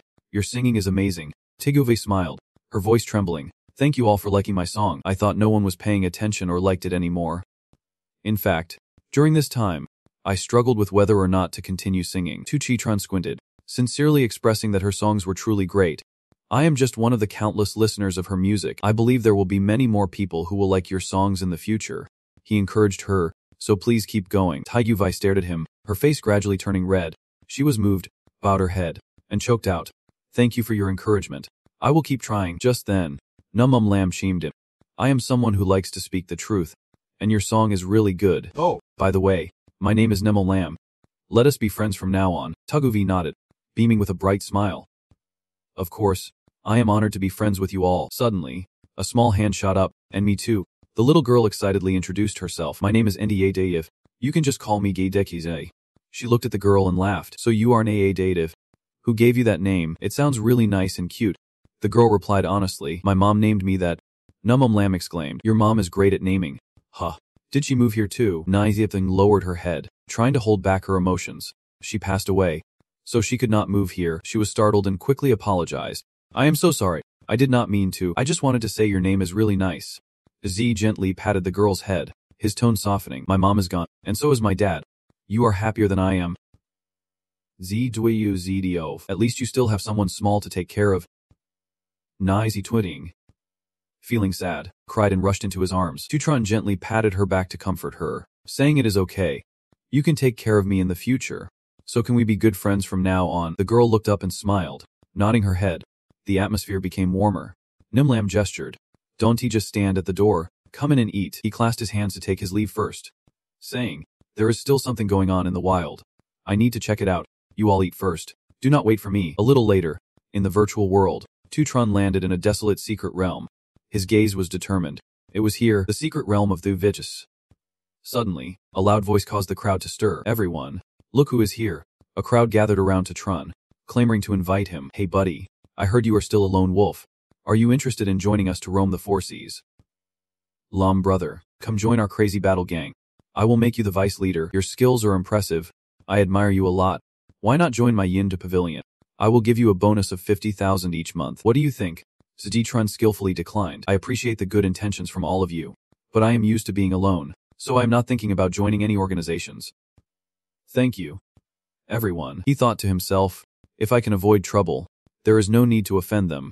Living humbly and quietly making money is the real way to go. Just then, a shout rang out, and Lummi Tatron, the president of the Blood Armor Association, stepped forward, his face full of hostility. It is about time to settle the score from before. Einlein rushed over, shouting, President Lam, the great master. He had not finished his sentence when Luffy D grasped the situation and immediately gave orders. Let us go over there. She rushed forward, coldly questioning, what do you bloodslaughter want? One of the members laughed derisively. Isn't he this President Jiang? Don't he be so hot-headed. My boss just wants to talk to Detron for a bit. No need to worry. Luffy D shoved him aside, saying, get out of the way. The guy insulted her, thinking, who does she think she is? You think our bloodslaughter is afraid of you? Luffy D glared back defiantly. Oh really? You want to make a move? He immediately turned pale. The voice of the bodyguard rang out, filled with mockery. Tetron, you did well. The entire Moonshadow Guild is here because of you. How much of their soft rice have you eaten? He frowned, his gaze sharp as a knife, piercing straight into the bloodthirsty group. The bodyguard boosted arrogantly. I am not going to chat with you. We need to discuss the incident at the Medicine Valley. Tetron asked, confused. What do you want to explain? You have taken out many of my subordinates and even stole my boss kill, so asking for some compensation is not too much, right? He smirked, pretending to agree. Fair enough. So what do you want as compensation? The bodyguard seized the opportunity to raise the price. I want to make it hard for you. 10,000 spirit stones plus 3 pieces of equipment. I heard you have a pet too. Just give that to us, and we can let this slide. How about it? Tetron's face showed a dangerous glint. He seemed quite pleased, thinking he was about to hit gold. A chick that has never seen the world, and already scared with just a few people. That is why the bodyguard tried to intimidate him. I know the Moonshadow Guild can help you, but my Bloodthirst Guild is much stronger than hers. Do you think they will fight to the death against us for you, even if they risk their lives? Can they really win? I advise you to obediently pay the compensation. I promise not to make it hard for you anymore. I might even invite you to join. Before he could finish, he suddenly froze. He struck boldly. One hit to the neck dealing 3,500 damage. The bodyguards were caught off guard because of this. Boss, it is over. Then T-Tron shouted. Ask your guild leader how he wants to go to hell so I can prepare him a coffin tomorrow. His aura left everyone around in shock. Witnessing this scene, a furious man exclaimed, while the game system displayed, "You have been killed, forced to log out. Do you want to resurrect your character?" "Do I?" His whole body trembled violently. "Damn it. How dare you?" The guy shouted out orders. "Deal with this brat for me. His name is in red. Destroy all his equipment." Damn him. The group received the order and rushed forward. "Dare to touch our boss. Beat him up." The boss said to break all his equipment. Luffy D reacted quickly, immediately mobilizing to assist the Master Lam. The loud shouts echoed. The chaos was immense, and magical attacks were unleashed continuously. Earth spells. Ice spells. Gravity spells. At this moment, T-Tron made his move, an illusory figure, full of vitality, eliminating each one. "Let us have a real fight here." T-Tron, do not provoke anyone, but I am definitely not afraid of anyone. Then he boldly unleashed a terrifying strike. The moon blade with such power took down nearly all the opponents. Damage dealt.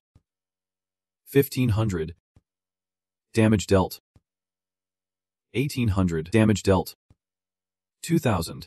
Not stopping there, T-Tron continued to unleash more attacks. "Look how strong you have become." Everyone around is amazed. "Oh, so the Blood Guild ended up like this. They are all rare treasures. And if they are all dead, then we can—" While they were chatting happily, T-Tron glanced at them, and they immediately quieted down. "Never mind. I was just joking. Can T poke the bear?" she announced. "Master Lam, the Blood Guild has been taken care of," so he smiled and reminded them to share the loot. Luffy D was a bit confused but still responded, "Okay. Thank you." T-Tron immediately expressed his gratitude. "I should be the one thanking you all. Without everyone's help, I would not have been able to handle the Blood Guild alone. We have gathered enough gear. Now follow me to a place." His words made Lefty uneasy. "Where to? Aren't we going through the Thieving's house?" T-Tron showed his thoughtfulness. Of course, he would take them to cleanse their auras. If they went to that red-named secret realm, dying there would mean losing both their levels and equipment. If Luffy comes back to ambush us, we are in trouble. This new information stunned Luffy's up. "There is a quick way to remove the red name too. You confirm that?" "Right." Then T-Tron led the group to the place he mentioned. After a while of moving, he announced, "We have arrived." She admired the beautiful scenery before her. Curious. "Master Lam, is this the place?" T-Tron replied. "This lake can cleanse your auras. Everyone jump in and wash off." The group looked at each other in confusion but ultimately ended up playfully splashing around below. How annoying. After finishing, Luffy D wanted to double-check. Did Master Lam mean that the red name could be washed away? "This is the first time I have heard of such a method." T-Tron added. "You can't just wash it off with water. Under this lake is a large demon stone, and the water has been contaminated by it, allowing it to cleanse the aura and remove the bad name." He hesitated as he mentioned this, and she wondered what he was hesitating about. T-Tron blushed and revealed, "It is nothing really, just that before bathing, you need to take off your outer clothes, leaving only the underwear that the System 1T allow you to remove." After hearing this, Lefty instinctively tightened her grip on the arrow in her hand to be more at ease. He suggested, "How about I go first, and you all wait until I am done?" Then T-Tron swiftly stripped off his clothes and jumped into the lake, splashing water everywhere, enough to soak Lucky D's group. Everyone was stunned, staring at the scene before them. Since he jumped down, the water's surface remained calm until T-Tron finally raised his head. The girls on the shore immediately were captivated. He showed them. "Look, everyone. The killing intent around me has lessened significantly. I am really not lying to you." However, Luffy D still hesitated. Master Lam, how long do you need to bathe?" T-Tron thought for a moment and replied, "About 4 hours or so." She was surprised that bathing could take that long. Members of Lefty's group began to complain. "President, I still have classes to attend tonight. I promised to go out with my boyfriend in the evening, and he will be here to pick me up in an hour. I have to go pick up the kids too. Tonight, I also have to go to the hospital for a checkup, and I have surgery too." She had to think of a solution. "Then let us go together. That way, no one will feel awkward, and we can all strip down and jump in." "Master Lam, everyone needs your guidance here. Let us take a bath together and make the most of the time." Now there is only her left on the shore. Everyone at T-Tran is staring in bewilderment at the beautiful women in front of them. "Master Lam, I am here too. With these sweet flowers around, you can hide your embarrassment. Please do not." Then the surface of the water started to ripple. Seeing T-Tran lying still on the water, the group panicked. Master Lam, what happened to you?" They surrounded him, asking questions. "Are you okay?" T-Tran struggled to respond. I've lied. Really? Their eyes were immediately drawn to his 8-pack abs. Master Lamb, I did not expect you to have such a great body. Can we touch it? Titran was like a shy girl, hurriedly covering his body.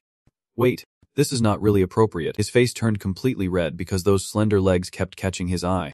Seeing Lefty made others want to protect her. Now Titran had to admit that usually, when dressed, he did not pay much attention.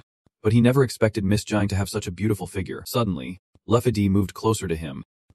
Miss Jiang, you are breathing hot air right onto me. That is right. Master Lamb, I have something to discuss with you. Titran responded awkwardly. Go ahead. Lefty seriously revealed that someone is actually investigating your identity and address. You need to be careful. Upon hearing this, he did not distance himself anymore. What happened next? Do you know who it is?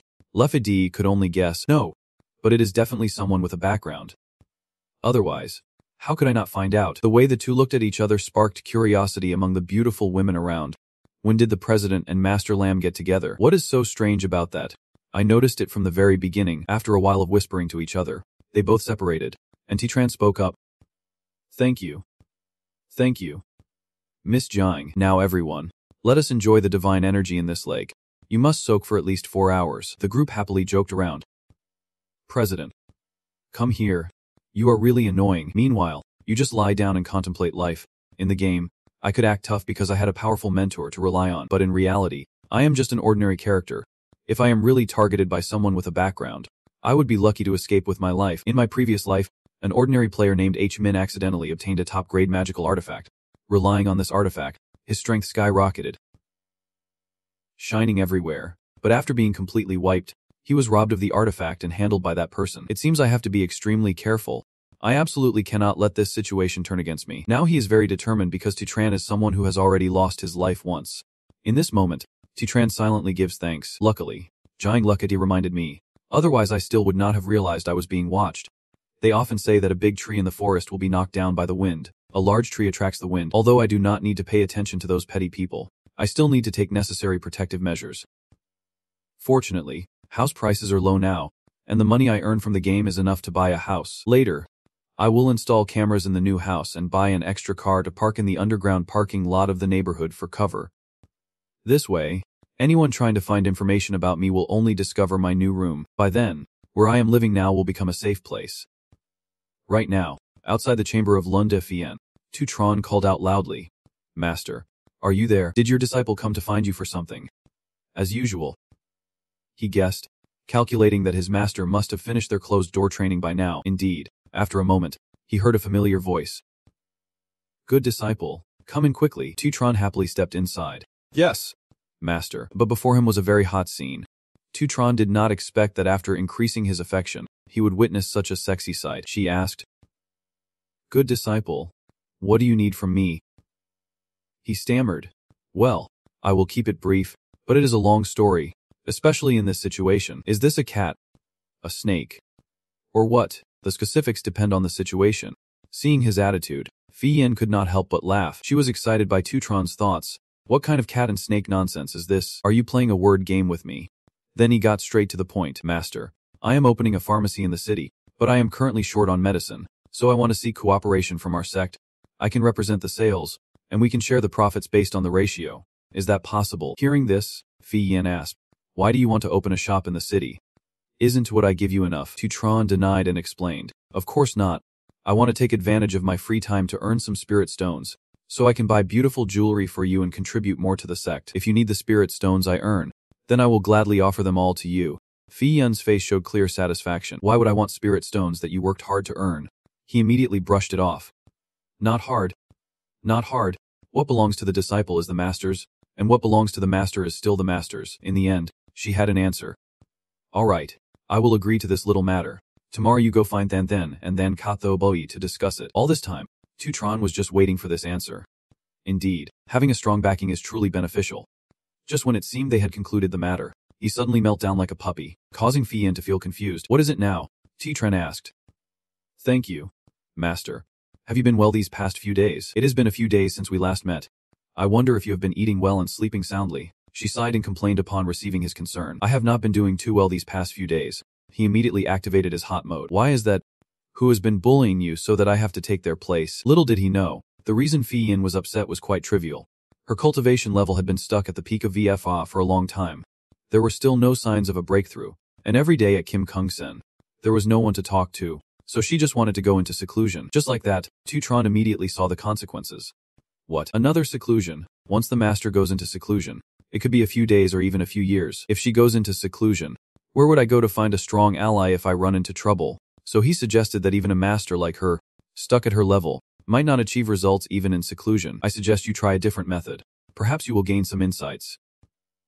Hearing this, she also wanted to know what method, so she asked him to share. Tutron posed a question. Master, how long has it been since you walked among the mortal world? Vian replied. Puzzled. Among the mortals, it seems like it has been several hundred years. Now that he could point out the reason, that must be it, Master. It could be because you have been in Kimimting for too long. There is a saying, if you can't conquer yourself, how can you guide others? Lacking understanding of the Tao, it is difficult. The worldly grievances claim to be enlightened, but they are merely a flickering light. Yet when all homes ignite their lights, true energy will emerge. Hearing Tutron's words, her expression showed signs of wavering. Next, he revealed that the mortal insights might help the master. Master, you should descend to the mortal realm. Fi Yin was still in shock. Descend to the mortal realm. Tutron winked playfully. Master, let us go to the mortal realm together. We can go on a date. His words made her face flush with embarrassment at the mention of a date. At the same time, the system announced a 5-point increase in affinity. Despite her slight reaction, Fi Yin still appeared shy. You really do not know your place. I told you to take me to the mortal world to gain insights into the Tao. Who said I wanted to date you? So Tutron corrected himself. I misspoke. I should just go to the weapon room instead. Master, please find a female disciple from the sect to accompany you. Fi Yin stubbornly questioned him. Are you daring enough not to go with me? Don't even think about touching the medicine or weapons. Her imposing aura made him break out in a cold sweat. The disciple was just joking. How could I not go with my master? The fairy, Tutron assured. Don't worry, with me as the guide, master will definitely be pleased. Upon hearing this, Fion was immediately excited. So when do we leave? Where are we going to have fun? Her gaze froze for a moment. Realizing her own reckless behavior, she returned to her aloof demeanor.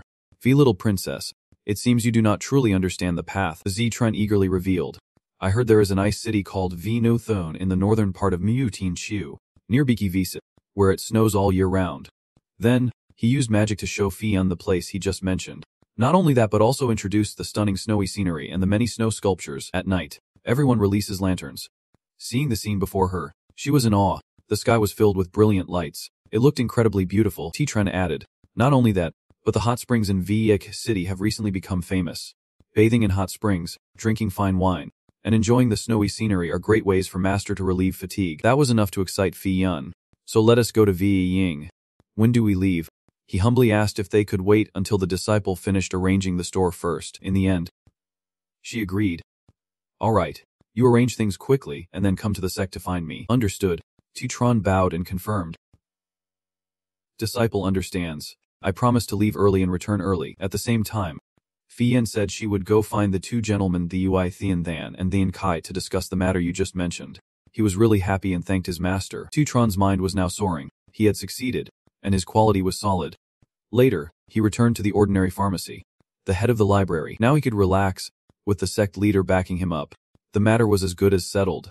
The system provided two options for representing the sect. Do you want to upgrade the store? Yes or no? Now Tutron confidently pressed the button, initially satisfied with just getting 2 shares, but unexpectedly the two elders directly gave him 5 shares of profit. The very next moment, the system congratulated him on the successful upgrade. Not only that, he was about to achieve a new feat. Once Beat Home merged with the world, leveling up would no longer be a dream. Tutron thought of each location and calculated the first floor of the equipment store. In the future, the first floor would specialize in selling equipment, so let us call it the Good Equipment Store. The second floor would be for auctions. The second floor, the auction area, will be called the Honest Auction House. As for the third floor, let us just call it the Enhancement Medicine Room that will only sell potency drugs in the future. The sweet voices of beautiful women awakened Tutron. Young master. Come here. Come play. Looking up, our ladies had sung for that day. Accordingly, he had another plan, finally arranging for some beautiful sisters. The system announced a recruitment of 20 staff members. Several beautiful women lined up at the door. Welcome. Dear guests, may I ask what you need? Sir, the men are in a frenzy because of it, so I want something big. Tutron believes that using beautiful people for marketing can be applied everywhere. The system appeared, capturing everyone's attention. An anonymous player is running a shop in Fangkaik City, selling potions. good equipment, and a real auction house. Today is the grand opening, and 3 days later, the first server-wide auction will take place. The special auction item is a legendary weapon. All players are invited to join. After reading, they could not help but marvel. Someone opened 3 shops at once. What kind of ability is that? It is still a shop in the city. No way. Absolutely no way. That is why they decided to head to Finecuss City to check it out. T-Tron stretched his wrists. Fully prepared, finally ready to go. Next, it is time to go soak in the hot springs with the beautiful master. Just then, he received a call from the skilled Lefty Lam, asking if he was free now. How's the gathering for the VDOC exam going? Now you remember. Just a moment ago Quian agreed to take the Ningguite Guild through the dungeon. The current situation is putting T-Tron in a difficult spot. If he goes to the VKF exam, how will he explain it to his master? But if he does not go, how will he face the Manhwa Guild? This is a bit tricky. Luffy D sent a reply message. Okay, let us meet at the VKF. Meanwhile, T-Tron was still hesitating. After a while, he found a solution. He originally had an appointment with President Jiang, and he also had experience with the VDOC exam. After finishing the VKF exam, he could look for his master, making it easier to enjoy their date. T-Tron began to execute his plan. A girl shouted loudly upon seeing him. Everyone. Look, Lum is here. The crowd buzzed because of it. That is right, it is him. Amazing. We are in for a treat this time. Lefty cheerfully welcomed him. Lum, you made it. She did not forget to express her gratitude. Lum, thank you for helping us through the secret realm. Whatever the conditions are, just let me know. Our Ningguite Guild will definitely comply. T-Tron then stated, the conditions are the same as before. Follow my lead. The sword equipment is mine. And we want to mention the rest. Hearing this, Luffy Ding immediately rejoiced. No problem. Then I will give you the captain position, and you have full command of the team. Instantly, a captaincy board appeared above his head. After reviewing, T-Tron noted that there were too many martial artists in the team, and too few healers, needing at least over 100 healers. The others chimed in, I am a healer. Me too. I am also a healer. He asked again, which healers have learned the skill Touch of Awe? Raise your hands. 2 girls eagerly raised their hands. I am about to learn 10F how. I have learned it already. T-Tron praised. Very good. That is the spirit. Finding a martial artist with over 8,000 health should not be hard. Right, the sturdy girls assured him. Of course, that is a given. Taking the opportunity, he requested that they form groups, each consisting of 1 healer and 1 martial artist. These 2 will stand at the front line. Ein Lin wondered. Master Lam, you are telling me that Y2 has to stand at the front of the team. Isn't he supposed to be at the back? Then, T-Tron immediately explained. The Fiend King Cave is different from a regular dungeon. These high blood cultivators need to be up front to absorb maximum damage and control the situation. The purification spell is very important, and the range for purification is too short. If he stands at the back, he won't be able to do it, so he has to be in front. Even so, she was still worried would the protectors still be able to survive. That is why I assigned the tasks this way. That is why I made sure every team has a protector and specifically put them at the front. As long as the cultivator can hold up, the protector in front won't take much damage. Plus the other protectors can heal them. That is enough. Hearing that, Ein Lin felt delighted. That is right. Why did not I think of that? She realized something was off. Her cheeks flushed, and she scratched her head awkwardly. You keep directing. I won't interrupt anymore. T-Tron reminded everyone to stay calm. No matter what happens, the front line must hold their position and not retreat before being defeated. You must complete your task of using all your skills. The people in the back should just fill in the gaps. We absolutely cannot let a single zombie through. That is it. Everyone must follow the rules as we enter. Finally, he asked, do you all understand? Everyone replied in unison. Understood, we get it. Witnessing this scene, T-Tron felt warm inside. This is how it should be. This feeling was real. The pinnacle of manhood is just like this. Now everyone was mentally prepared. So shall we set off? The spatial rift began to open. According to the information you provided, there is a legend about an elder from the Yin Corpse sect whose wife had an affair with the leader of a minor sect, placing a green hat on him. Once the elder found out, he was furious and turned the entire minor sect, from the leader to the disciples, into zombies, locking them away in this corpse-nurturing cave so they could never reincarnate. T-Tron shouted sternly, preparing to stabilize the formation. In front of the group were the hands of several zombies rising up. As soon as they saw humans, they sprang up and roared. He ordered the first team to charge in. The cultivators would deal damage while the healers would follow up. T-Tron specifically reminded. Be careful, do not use skills, only use normal attacks to face the first wave. The roars of the zombies echoed off the cliffs as both sides charged, sending dirt flying everywhere. T-Tron warned, don't let them through. While the battle was still tense, Ein Lin showed signs of fatigue. He continued to develop according to the plan. The second afternoon exam is coming up. The fourth batch of the development team. Prepare Lefith V. Upon hearing this, they immediately got into position and recited the incantation in unison. The incantation and ritual were performed simultaneously, while on the other side, several zombies were still howling, and in an instant, the formation successfully eliminated a few of them. They laughed proudly in the middle of Hung T-Um. It seemed they would win this time, but T-Tron reminded, "Don't celebrate too soon. The fire system's preparations are underway. The team has received orders to line up seriously and get ready." The rockets shot up as they received the firing order. They soared down like a heavy rain onto the zombies. The rockets turned into huge flames, obliterating the zombies. His voice still echoed, yet some of the zombies that caught fire were still able to get back up. They howled with eerie sounds, and Lucky D was confused. Why were they still moving? Nevertheless, Tron calmly reassured. "Don't panic," he seriously commanded. "Everyone, stand your ground, do your tasks well, and unleash all your skills. Everyone pay attention. This wave of zombies includes types that can unleash skills, so the front line must brace for impacts until we test the mothers." The team once again obeyed and carried out their duties. Mothers. Heal. Yes. Einlein smiled happily. Her stamina was fully restored. Suddenly, the zombies opened their mouths wide. T-Trun quickly warned that the poison was being released. The assigned team immediately set up the purification shield without hesitation. In an instant, the shield spread out to protect everyone. As a result, the zombies' poison could not harm anyone.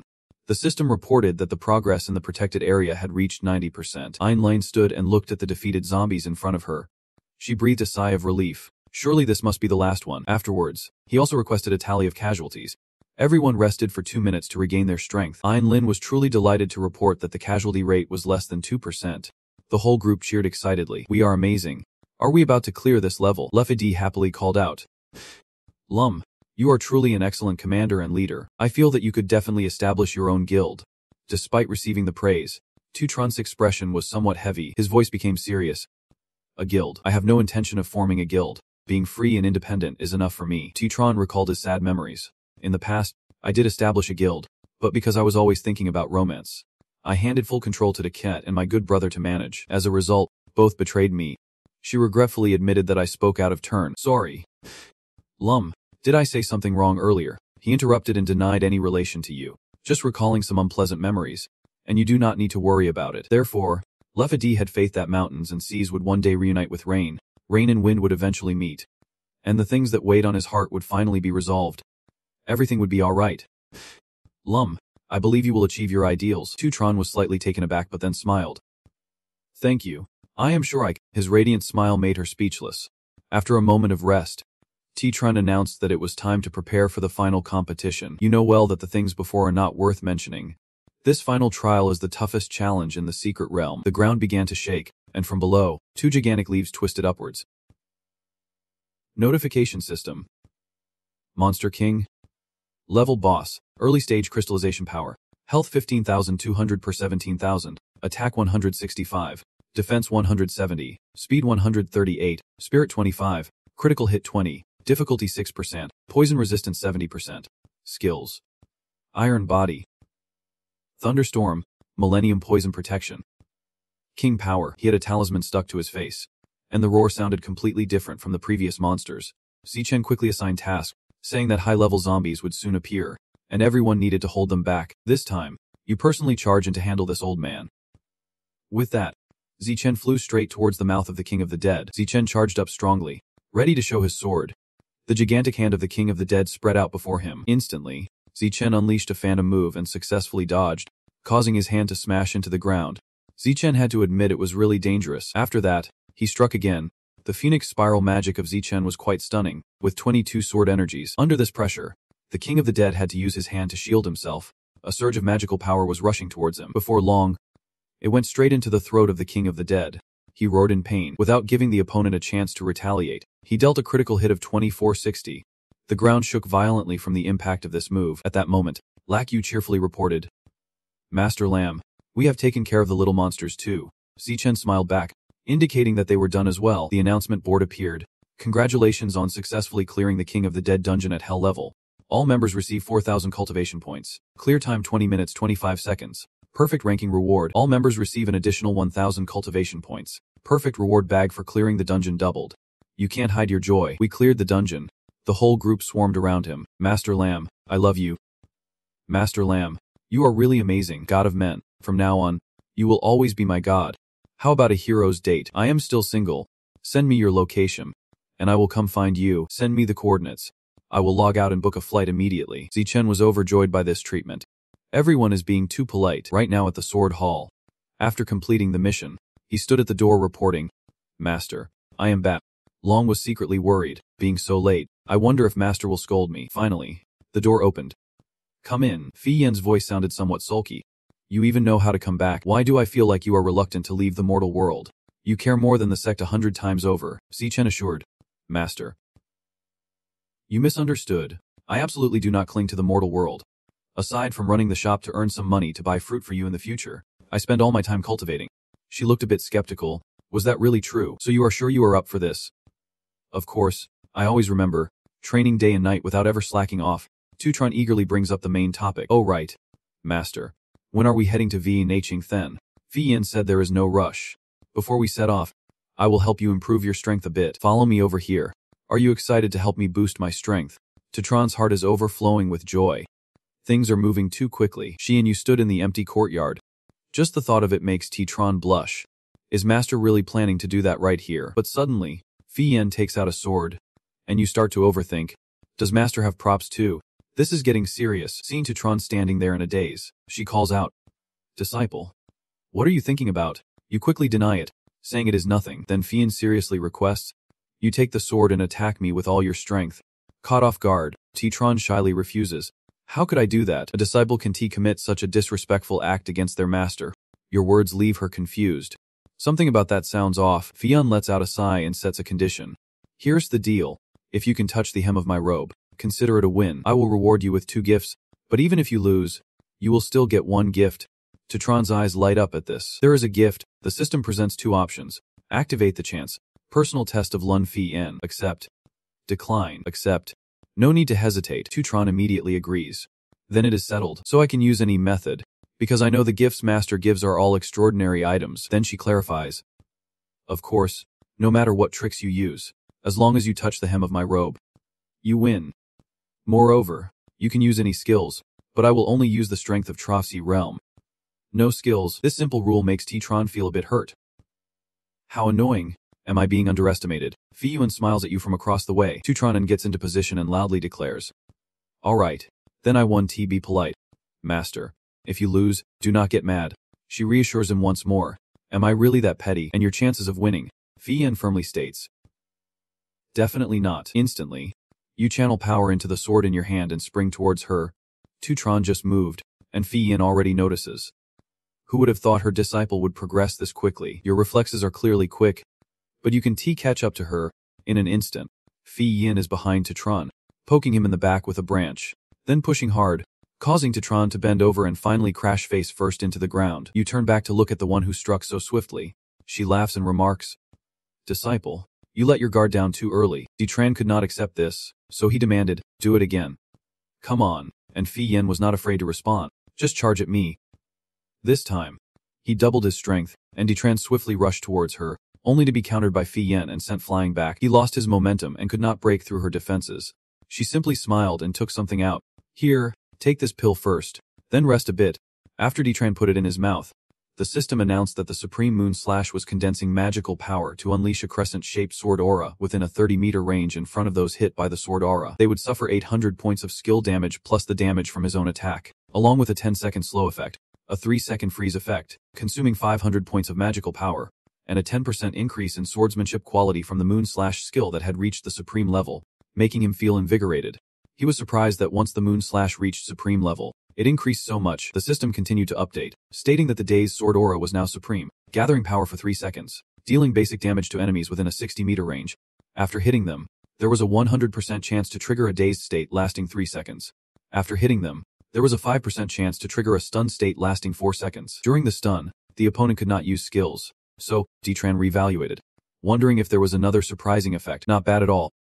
Moreover, both had reached the supreme level, and this had an extremely low probability of achieving such fortune. One must have all qualities. Many players spent 5 years without any skill reaching this level, and I only needed 1 pill from my master to have 2 skills that could reach supreme level. It really felt amazing to have such a strong backing. After a moment, Fi Yan asked, Disciple, your aptitude is not bad. Have you rested enough? Do you want to continue training with me? Tran, filled with energy, challenged her again, wanting to try one more time, simply because he thought that if he won, he could receive 2 gifts, so why not? Just going head to head, I definitely could not surpass my master, so I could only use underhanded tactics. Thus, Tran charged in again, and before he even made contact, she flicked him away and he fell flat on the ground. He ended up in a pathetic state, his eyes rolling back. Fi Yin saw this and froze, rushing over to check on him. I may have been a bit too rough. Fi Yin shook Tran. Disciple, are you okay? He felt secretly pleased. Gotcha. Tran laughed heartily. Master, you lost, yet you still won. While she was still bewildered, not understanding what happened, something suddenly startled him, making him sweat profusely. Fi Yin blushed and immediately stepped back. She slapped Tran hard and then moved away quickly. Fi Yin clutched her chest, breathing heavily, while he felt guilty and bowed his head to the ground. However, when he looked up, he saw her holding a branch in her hand. Fi Yin angrily struck Tran with it, and not only that, she chased him around the yard. Tran was terrified, running away as fast as he could. You screamed so loud it echoed throughout the courtyard. Once she was done, she questioned, do you still dare to be disrespectful to your master? Now Tran's face was all twisted. I did not mean to. I was wrong. I know I was wrong. Please, master, do not be angry, Fi Yin warned. This is the consequence of being disrespectful to your master. If you dare to offend again, I won't let it slide easily. Let us leave today's matter here. Once your injury is better, wait outside my chambers. Even so, before leaving, she did not forget to toss you a pouch of medicine. This is from Sister Thengzan. You can use it yourself. Tran quickly grabbed the potion bottle, and at that moment, he could assure himself that, in reality, if the affection level was not high, he really needed to be more cautious. Although he almost got beaten to death by his master, he did not receive any notification about a decrease in affection. This proved that his master really was not angry. It is good that you are not angry. Besides, I even got to touch my master's chest. It felt amazing. Then Tran stood at the door and asked, Master, the Vi has arrived. Fi Yin allowed. Come in. So you calmly stepped inside the spacious room. Tran looked around but did not see anyone. Where is Master? Just then, Fi Yin appeared before him. Now she had changed into another outfit. He was stunned by her appearance. In his heart, he could not help but praise her. The fairy Haifam is just like this, Fi Yin reminded him. Didn't you say you would take me to Nung to understand the Tao? I just took a shower and casually changed clothes. What? Is it not beautiful? Hearing this, Tran's face was about to reach the sky as he started his flattery. Using beautiful is too modest for you. You should be called extraordinarily beautiful, like a crane among chickens. In the eyes of lovers, you are like Tai Thi. Yet every time she heard this, she would shyly blush. Fi Yin turned away like a young girl. Ellen Eviking only knows how to deceive me. Tran explained at length. How could that be? Disciple always speaks the truth. She smiled and reminded him. All right, then let us set off. It is getting late. But he hesitated. Seeing this, Fi Yin was confused. What is wrong? Tran scratched his head. Master, look at me. I want to take a shower and change clothes before we leave. Is that okay? Because he knew that the lower the cleanliness level in the bowl, the higher the chance of encountering NPCs. He had just fought with his master, and he was covered in sweat. She instructed. Then I will wait for you to shower. There is a bathroom behind. The water inside is Heavenly Mountain spiritual water. Very good for the body. Hearing this, Tran dashed straight inside. Okay. Thank you, Master. He stood before the steam-filled bathtub. Delighted, Tran was really curious. Is this where his master usually bathes? He quickly stepped inside to enjoy. It is so warm. The clothes fit perfectly. Just then, Fi Yin reminded from outside. Disciple, go outside first. That spot is where I just took a bath, so I have not changed the water yet. After hearing that, Tran felt like his nose was bleeding. With this, he considered himself taking a bath with his master. His gaze caught something. Looking at her underwear, Tran wondered what that was. Immediately, he realized. Could it be that Tran's manly nature was awakening? Just a little peek would not hurt. Right. He picked it up to examine it, still warm from his master's touch. This was what his master was wearing just now. Right. Just the thought made him drool. Master. Right at that moment, Fi Yin walked in. Disciple, I have brought you some spirit water. You should change the water. What caught her eye was Tran holding her underwear, looking completely bewildered, while Fi Yin blushed with embarrassment. The next second, she forcefully pushed his head down into the basin of water. This mischievous, lustful brat, Tran silently cried inside. It is over. Really over. I just started to develop some feelings. Snowflakes danced in the air. The northern wind blew fiercely. He lost a full 10 points. And in the end, Fi Yin chased him out, making him kneel before her. Tran tried to explain. Master, if I told you it was just out of curiosity that I did that, would you believe me? He speculated that with things reaching this point, he could only adjust his attitude, hoping for his master's forgiveness. She sternly replied, do you think I would believe that? Fian covered her face in despair. I did not expect you to be this kind of person. You have disappointed me greatly. Next time, I definitely won't forgive you. Tran sincerely nodded and promised, I will remember today's lesson deeply. I won't dare do it again. He secretly sighed in relief. Thankfully his master did not continue to scold him. But after causing this trouble, she probably would not go out with him anymore. She stepped outside and reminded, all right, it is getting late. We should head out early and return early. Hearing that, Tran instantly felt joyful. Yes, yes, yes. On the way out, he was very excited. He did not expect it would not affect his master's plans to go out. Later, when they reach Vin Dong City, he must perform well to make up for everything lost. Both of them sat on the giant spirit beast. Fi Yin commanded. Than Chi, continue flying north. Tran complimented. Master, I did not expect your spirit beast to be Than Lone. She shared a bit. This is the Than Lone I saved in the Red U Extreme Land 300 years ago. It was originally a pair. Unfortunately, the male was killed by an early-stage mutated beast, the Bakes. I killed the BX to avenge this female. From then on, it recognized me as its master and named it Than Chi. This information surprised him. A mutated beast at the early stage. Is it really that easy to kill? Among bird-type spirit beasts, Than Lone is on par with Zook, Tat Fuong, Kohoch, and Tam Tukimo, only slightly inferior to the Phoenix. In his past life, he had only heard of it but never seen it in person. If he had not met his master in this life, it would have been hard to have the chance to see it. If his master put all her effort into it, it seems no one in the entire Bahong could rival her. Right, thinking that, Tran curiously asked, Master, can you defeat Tri Ki Yenez? Fi Yin explained. Trefsi Wem is the most fearsome beast of Bait Hong. Its power has reached the immortal realm. Unless all the experts from Biat Hong work together, they might stand a chance against it, or wait until I reach the immortal realm. Perhaps then I can fight it. He smiled slightly, recalling that in his previous life, he lost to Trixie Su Mef, which allowed Akit to set him up, but for now, Trefi Wemem is the #1 boss of Bahog, and seeking revenge still has a long way to go. Soon, Thanch landed on the ground. She gently stepped down to take in the surroundings. Right before Fayin was the vast Vidi Then. Excited as he was, upon arriving, Tran shrank back from the cold. Master, wait for me a moment. I need to buy a warm coat. Don't worry. She emitted a bit of power to help him feel less cold. Although you have reached the late stage of foundation establishment, your physique is still a bit weak. When we get back, I will find you a body refining manual. Tran expressed his gratitude to his master, feeling very excited. It was truly miraculous. He felt warm immediately. Following behind Fi Yin, Tran could not help but wonder.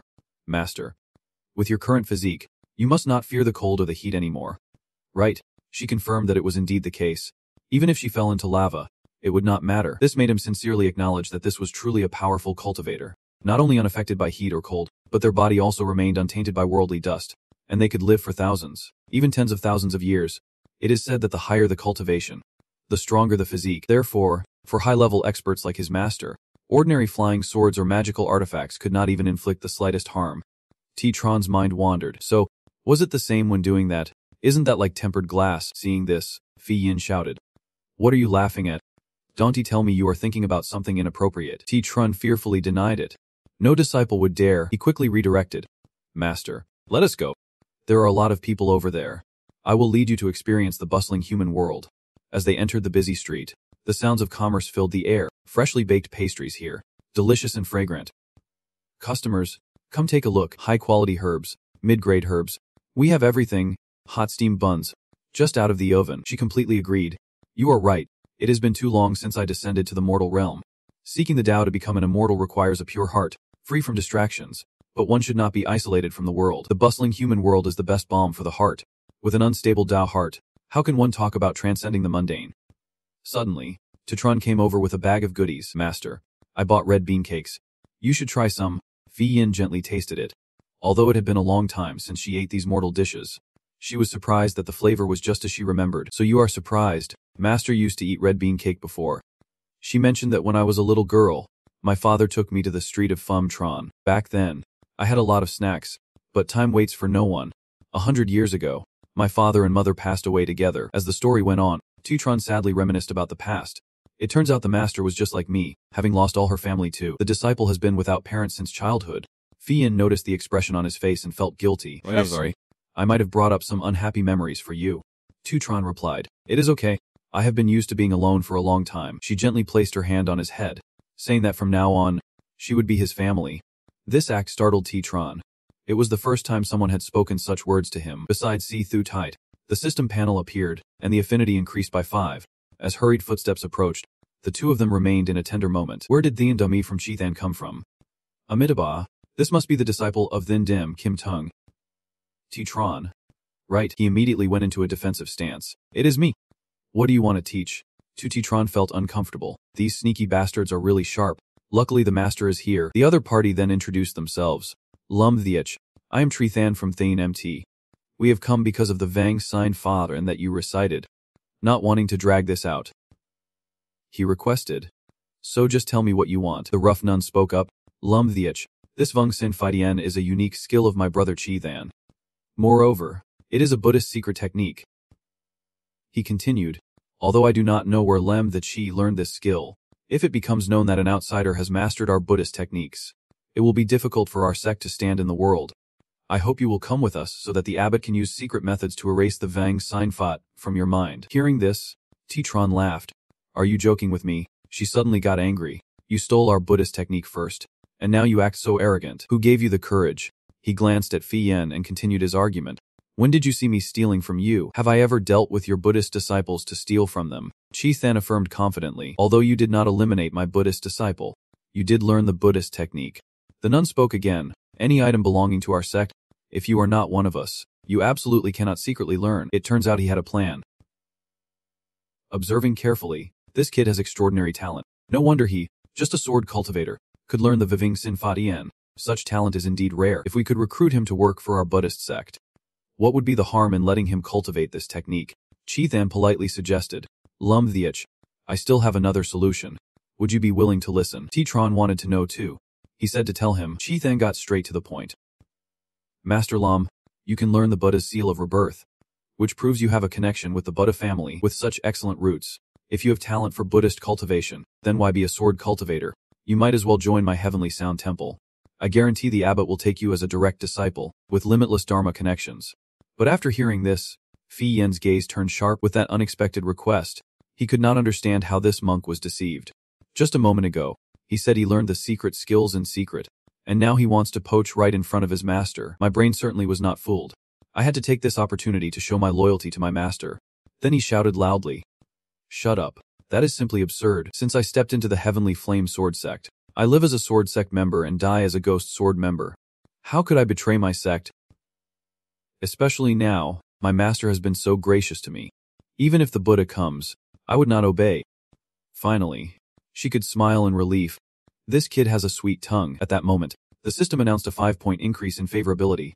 The hot-tempered sister immediately demanded it. Damn it. You really do not know your place. Brother Chithan does not need to waste words on him. He sternly instructed. All disciples, capture this person and bring him back to Heavenly Sound Temple for the abbot to handle. They received the order and surrounded T-Tron. Now Phi Yen spoke up. Everyone, remind them that our sword sect is not so easily bullied. Immediately, Phi Yen unleashed a surge of demonic energy that sent the group flying, then slammed them to the ground, causing one to spit out a mouthful of blood. You got a bit too bold, a bunch of fools. Have you seen anything yet? My sword master is not so easily bullied. Chithan did not expect this. Who is this person? This level of cultivation is something even a spiritual transformation like me can't fully see through. No wonder this kid did not feel intimidated. It turns out he has a strong backing.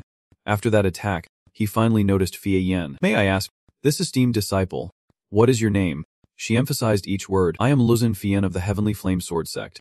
That name shocked Chithan. Heavenly Flame Sword. Immediately, he and the other monks knelt down to pay their respects. So it is the leader. I have heard the name Siyu Nugyang for a long time.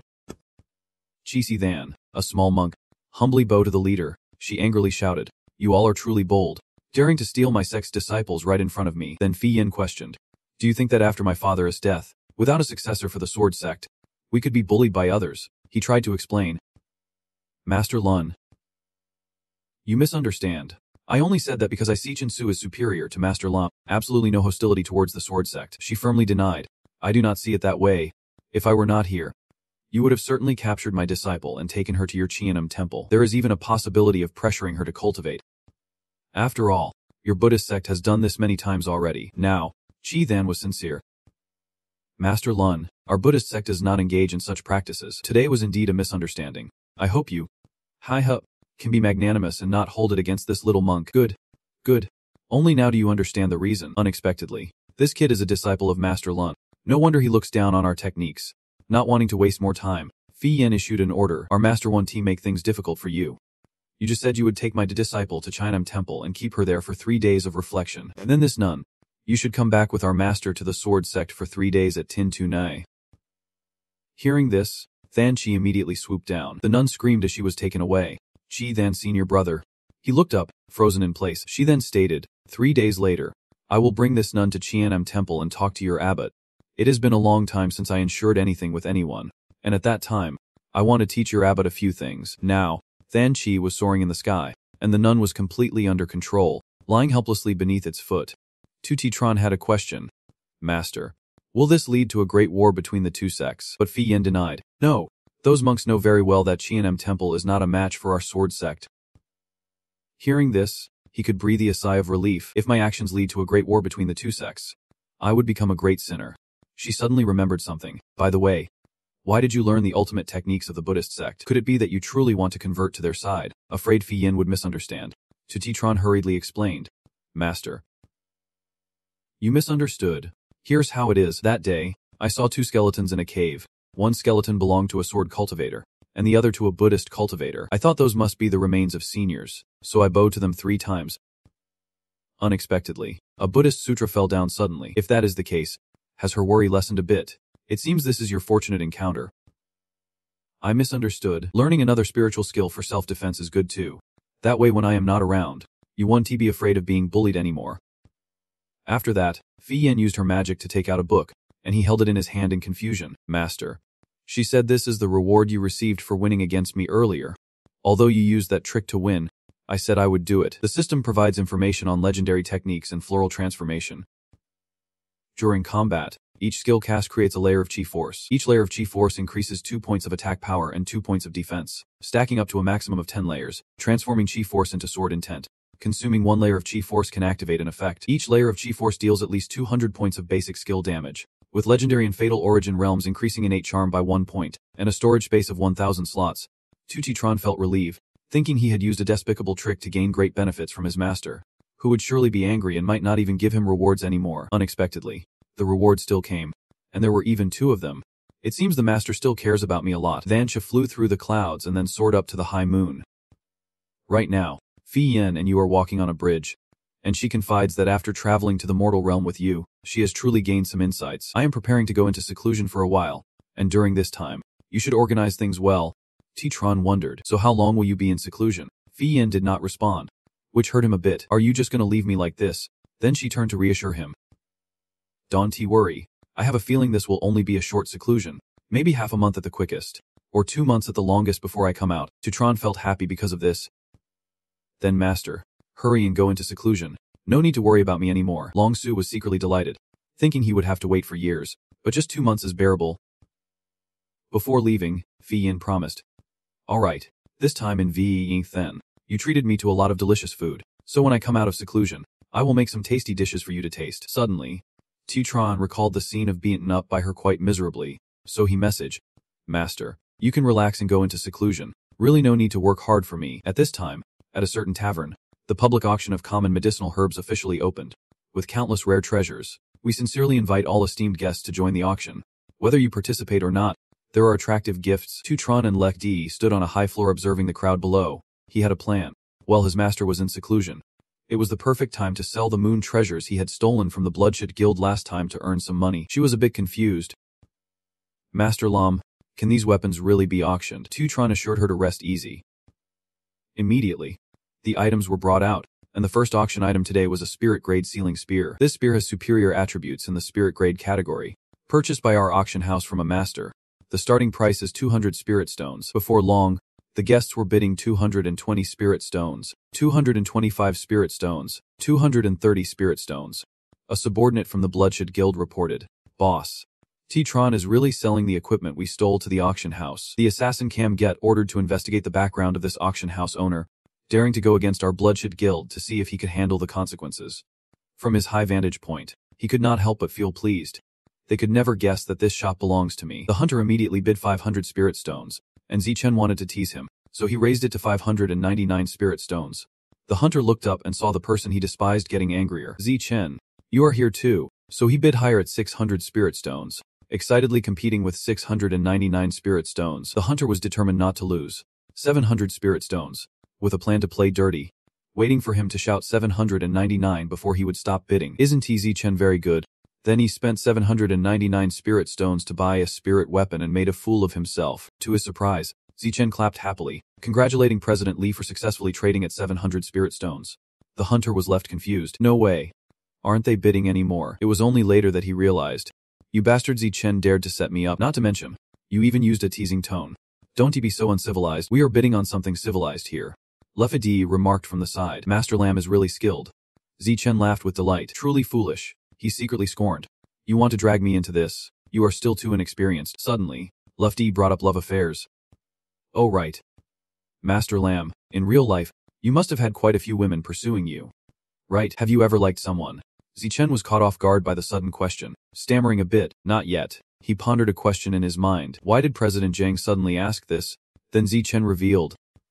Actually, a long time ago I liked a girl, but she and my best friend deceived me, leading me to be tricked quite miserably. Lefadi was a bit surprised. How could that be? Now he did not care about it anymore. Thankfully it was all in the past. She was very willing to suggest, if you want. Can you tell me about it?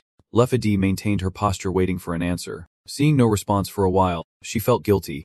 Really sorry for bringing up your unhappy memories. But Zichen did not care much. It was all in the past. People should look forward. Without those events, I might still be lost in romantic feelings, and would not have the enlightenment to strive for my career. In truth, he did have some feelings. The enlightenment about his career would not exist. If he told Jiang Lefty that T-Kit and Aki not only harmed him but also wanted to eliminate him. He did not know what she would think, but it did not matter what others thought. Once heaven had given him a chance to live again, he had to seize this opportunity to live a brilliant life, making them pay in blood for their debts. Breaking off his train of thought, Zichen took a big gulp of wine, then stood up. President Zhang, I will take my leave now. I will only take 3 parts of the money earned from the auction. The rest you all can share. Luffy expressed her gratitude. Thank you. Master Lam, now she understands. She never expected that Master Lam had such a painful past. No wonder every time I tried to probe, he said he did not want a date for now. Even so, when recalling the past, Tutron still felt restless, mentioning unpleasant things, getting more and more frustrated. It has been a while since I trained. I might as well go out and exercise a bit. He returned to the modern world pretending to jog. Tutron recognized his own progress. After several days of persistent training, his physical condition seemed to have really improved. In the past, running just 1 or 2 kilometers would exhaust him, but now he can easily run several kilometers without any problem. The sound of an argument can be heard somewhere. What kind of rundown university is this? What right do they have to expel my daughter? They claim my daughter has inappropriate behavior. Isn't it just that she hangs out with a few boyfriends? Rundown university like that is not worth attending anyway. There are countless rich young men pursuing my daughter. That is why it caught your attention. Is that the voice of Akit's mother? That woman over there is dragging her daughter. Taiyu Keat. Let us call some of your rich boyfriends to drive you around in their supercars in front of their school for your mom. My daughter must marry a prince of the human race in the future. Tetron silently assessed that such absurd words could only be said by Keat's parents. From what he remembers, her parents were very pragmatic. Not just once did they criticize him for being poor. They often mocked and made things difficult for him. But why did she get expelled? As far as I remember, in the previous life, Tukit was very well liked at school. Even the student council president pursued her. Her mother started scolding again. Taiyu Keat, hurry up and call your rich boyfriend over. Someone with money surely has connections. A lot of people asked around. Transferring to another university is still doable. Tukit can only cry in despair. Mom, can you stop yelling? Those guys have all broken up with her. Now both her dad and mom are furious. What? She broke up with me. I have told you so many times. When looking for a boyfriend, just choose the richest one. That is all you need. Who told you to keep entangling yourself? Raising a bunch of backups for what? Tukit expressed her thoughts, wondering why the rich young masters who used to surround her have all vanished. And some families have even gone bankrupt. In their circle, everyone says you are a jinx, so they all avoid you. No matter how hard you try to reach out, they do not pay you any mind. Hearing this, Tutron was curious. What is going on? Could it be that Takit offended someone? Although he does not know who is targeting her, it would be great if someone took action against her. It is best to let Tukit suffer like this. You just keep running by like a stranger, bothering her way. But her gaze lightly collided with Tetron's. He glanced at them and assured, Once I get stronger, it will be my turn for revenge. Someone's phone is ringing. The other person on the line announces, Miss, the matter you mentioned has been handled, and Tukit has been expelled. The woman replied, I know. Now, Tutron is heading to the boxing gym. Lam saw him and asked, Back already? How's it going? How do you feel now? Tutron replied, Pretty good. After all, thanks to a great coach like you pushing me. That is right. Have you heard? Tukit got expelled. I just saw her at the school gate. Do you know who Tukit offended? Why did she suddenly get expelled? Suddenly, Tutron realized. Wait, could it be her? Did she ask her parents to act? But Lam subtly denied it. What you said makes sense. Had I known this earlier, I would have asked my parents to get her expelled. If you had such a good idea, why did not you say it earlier? Letting others take action first. What a shame. Tutron felt helpless with this person. Are you blaming me? Let us set this aside. Lam demanded. Today is a good day. Come here and practice with me for a bit. But you refused. No way. Tutron's gaze turned suspicious. Is this girl planning to use me as a punching bag? So he turned towards the door. I need to get ready to shower and sleep. Before he could step out, he was pulled back. She grabbed Tutron like a punching bag. Stop talking so much. Get over here. I will just hit you lightly. Just a little. I want to hit hard. He shouted in panic. Wait, in the end, I have to painfully accept the truth. There is no escaping today. Before the match, Tutron reminded. All right, just go easy. But as soon as he finished speaking, he got punched in the face and fell to the floor in pain. At that moment, Lam realized her excessive action and rushed over to check. Tutron indignantly questioned. Didn't you say you would go easy? Lam apologized. Are you okay? Little lamb. I'm sorry. I really did not use much strength. All right. Let me be a bit gentler. Tutron's cries of pain echoed outside. Still hurting. Can't you be any gentler? She admitted her fault. Who told me to be too happy and not pay attention to the force? It is my fault. All my fault. Is that enough? Tutron easily bounced back up. It still hurts a lot. Hurry up and finish this. Lam assured. I will try to finish quickly. Just hang in there a little longer. Half an hour later, Tutron looked like a stone statue. Meanwhile, she was still quite cheerful. Little lamb, your performance tonight was not bad. Go take a shower. You can go first. Then Tutron slowly sat up, looking at her like a soulless corpse. What is life even about? Tutron forcefully opened the door and left. Just finished showering and immediately lay down on the bed, feeling like his bones were about to shatter. Seriously, where did that crazy woman get all her strength? He was so obsessed that thinking about her hand touching him was terrifying. At that moment, someone's slender hand was groping Tutron's thigh. Because of that, he got stimulated. A little higher, Tutron suddenly opened his eyes wide. He panicked and sat up. Right in front of him was Lam groping his body. She stared silently without saying a word. Tutron began to feel confused. No way. I already satisfied this crazy woman's fists. Do I have to satisfy her needs too? Suddenly, Lam crawled closer, making him even more scared. What are you doing? He wondered if he could still keep his innocence. Tutron noticed a strange scent. What is that? Instinctively, he picked up the jumping thing to see if she had applied medicine to his thigh. She had a tube of medicine while feeling guilty. Didn't I just go a bit too hard earlier? Tutron silently assessed. You know you are too rough, so Tutron comfortably lay back down. All right, let us keep going. The way Lam applies the medicine makes you grit your teeth. That crazy old lady. Her technique is not bad. Those tiny fingers slowly glide over Tutron's skin. Just when everything was calm, you opened your eyes. Then, you panicked as you looked down at the swelling sweet potato under your pants. It seemed like his mouth was about to explode. Finally, Tutron could not hold back and shoved it into her mouth. Immediately, Lam slapped him across the face, then spat out the filthy thing in her mouth. Annoyed, she ran off, Luminti, putting all her energy into this. No wonder someone as weak as you would act this way. If this keeps up, I will just leave you be. Tutron could only helplessly sigh. Once his mind was clear, he stepped back into the system. Ahead, the crowd was very lively, and Tutron focused on reading the notice board. Inside, it stated that today's mission was the birthday of Siwang Nek, a member of the time-long royal family. Don't forget what the master instructed. Go pay your respects to him. Right now, this area is still crowded with people. In a formal room, a clear voice rang out. The leader of the Chi-Viam martial sect, all the disciples and the elder present, brought a black gem to pay respects. Master Chi-Vin of Thingyam Temple brought his disciple with 5 body seeds to pay respects. The Grand Elder of the CCTU Dao sect, Avidi the, brought his disciple Trive Sung with 5 9-section spiritual herbs to pay respects. The Grand Elder of the Lum Time Fop sect, Sufiyan, brought his disciple Inku Thai with 5 Earth Grade Bun Kung Ling Dan to pay respects. Those mentioned then stood up to pay their respects. The younger sister of Ding Yem was delighted. Sister, today is really lively. Seeing this, she was happy too. Aren't you the one who loves excitement? Today is fun. Right. The girl leaned into Ving Yam's ear and whispered. Sister, I have a secret to tell you. Yesterday when I went to the Queen's chambers, I heard her talking to the Empress Dowager, saying today's birthday celebration is to wish father a happy birthday and for you to choose a suitor. Xingyum immediately covered the girl's mouth. You are talking nonsense. I did not hear anything, but the girl insisted it was true. The Empress Dowager agreed too. She said to help keep an eye on father. I heard there will be more activities too. Just then, an announcement rang out. The direct disciple of the headmaster of Thin Din Kim sect, T-Tron, brought a jade brick to pay respects. The room buzzed because of this. Thin Din Kim sect, the direct disciple of the headmaster. The headmaster of Thin Din Kim sect is Lun Fi Yan, the strongest expert in Mitch Shou, with peak martial cultivation. Is this her direct disciple? He radiated an extraordinary aura, politely bowing and greeting the emperor. T-Tron representing Thin Din Kim sect to celebrate the emperor's longevity, wishing him many more years. Ingam saw him and was overjoyed. There is young Master Lam. Seeing T-Tron, the emperor immediately stood up. No need for formalities. No need for formalities.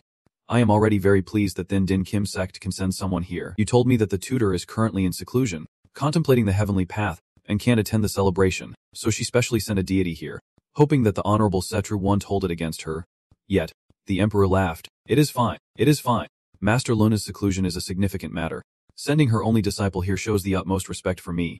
Seeing Ni, he cheerfully announced. Especially since you saved my daughter at the beginning. Niksh will always remember this kindness. Then, he said softly, Lum Thigu Heap, please take a seat. Since seeing T-Tron, Izingyim's cheeks have always been flushed. Hearing Hunga Niki's order, he politely sat down. The servants began bringing in delicious food. This surprised T-Tron a bit. The drool was flowing because of it. This dish is really something. He could not help but dive in and munch away. It is so delicious. The people around judged. Look at his eating style, and he is a disciple of Master Lun too. How embarrassing. Exactly. This is a banquet. He does not even understand a bit of etiquette. Sitting next to this guy is so unfortunate. Meanwhile, T-Tron enjoyed himself, ignoring the crowd. All the food at this banquet was a treasure. The royal family is truly generous. Everything here is a heavenly treasure, a great supplement. Then he announced, thank you all for attending my birthday banquet, and I also appreciate the gifts from the clans. With give and take, please. Everyone move. Today, I have also prepared a gift for the young ones. After feasting heartily, he let out a loud burp. At this moment, outside the city, people were still bustling about. Soldiers stood in formation, guarding the gate. The crowd there was paying attention to some event. Nini stood here introducing. This place is the most important secret of the time-long royal family. The Tinkin Sexy inside contains all the secret techniques of the time-long royal family. All disciples from your clans can enter, and then the inner court will grant you a type of technique. But the kind of technique you can receive will depend on your luck. Gentlemen of wisdom, please come in. A man eagerly volunteered. Let me go first. He had a proud expression. Soon after, a notice appeared, congratulating the player from the Feng Fi room for receiving a spirit-level martial art. Seeing this, the people around discussed. Seems like this old fellow's luck is not very good. Huh. Right, only drawing a spirit-level martial technique. What a waste of this opportunity. Another fair-skinned man volunteered. Let me go next. The notice appeared again, congratulating the player. Thangjindriism. For receiving the Xuan level mental technique, Ziyiv. Immediately, the crowd started buzzing. I am next. I will line up as well. The notices kept appearing. Congratulations to the player trying Fion for receiving the spirit level martial technique, Quan Zia Thut. Congratulations to the player Tu Meng for receiving the earth level spirit technique, Choi Bovu Lin. Congratulations to player Vegament Phi for receiving the legendary martial art Feng Faiya. With such disappointing results, they began to speculate. The items drawn that are not spirit level are still legendary, and there are very few earth level ones. It is hard to say if there are any heaven level ones. It is possible that Suna Asia has left the game. Though, items like heaven level ones are treasures that any sect would cherish and hide. Who would just give them away? It makes sense that the Qianlong royal family would not be so generous with us. Indeed, Nini had already planned this. Heaven level treasures do exist, but I have placed them deep within, making the chances of drawing them extremely low. After you all finish drawing, I will personally step in. This way, I can prove that the Long Wong family is generous and perfectly shut the mouths of the world. With one shot, the Zintron has been observing for a long time without any movement. You have quietly guessed that the more you draw now, the greater the chances of getting a yellow skin later. Let us see how it goes. Now he finally pays attention to Ztron. No wonder he is a disciple of Master Lan, so calm and patient. Unninistek stepped forward and reminded, young Herolith, it is down to you now. Finally, Ztron made his move. Alright, then I will try my luck too. Azingyum excitedly cheered. Go for it. Young Herolith, he stood before the grand door. After a moment, The system displayed a notification to the entire server. Player Z-Tron has received the first secret technique of body movement in Bat Home. Within 7 days, any player who defeats Z-Tron will receive this secret technique every other day. The actual location will be announced in the game hall, with 59 minutes and 59 seconds until the announcement. Those around were surprised. There really was someone who drew a heaven-level body technique. This is absolute hacking. In a moment of fortune, the system displayed the message, 59 minutes and 48 seconds. Heaven-level body technique. Human blood ring effect with a passive dodge increase of 15%. Speed increase of 20%. Active effect burns 20% of health. Forcibly teleports to a random location 100 miles away. And after teleporting, will enter a weakened state for 3 days. Weakened state. All combat stats reduced by 30%. Even he did not expect it. Luck had played a role, and he unexpectedly earned a heaven-level body technique. Indeed a good way to escape fate. Unfortunately, he can only learn it after 7 dangerous days. Z-Sun turned and left this place. At that moment, the system specially reminded that player Z-Tron cannot enter cities or sects while holding the treasure. After an hour, you will be forced out of the city, and the system will automatically announce your location. After reading the information, he sighed. Even a random heaven-level body technique is worth a fortune. Things are not peaceful now. Luffy D called in with a worried voice. Master Lam, I have received news. Many players and guilds are preparing to kill you and take the treasure. Come to my place. With the Moon Shadow Guild here, those guys probably won't dare to make a move against you. Accordingly, Zichen deduced that he remembered the first person to obtain a heavenly grade treasure in his past life as the president of a major guild in Moonflower Continent.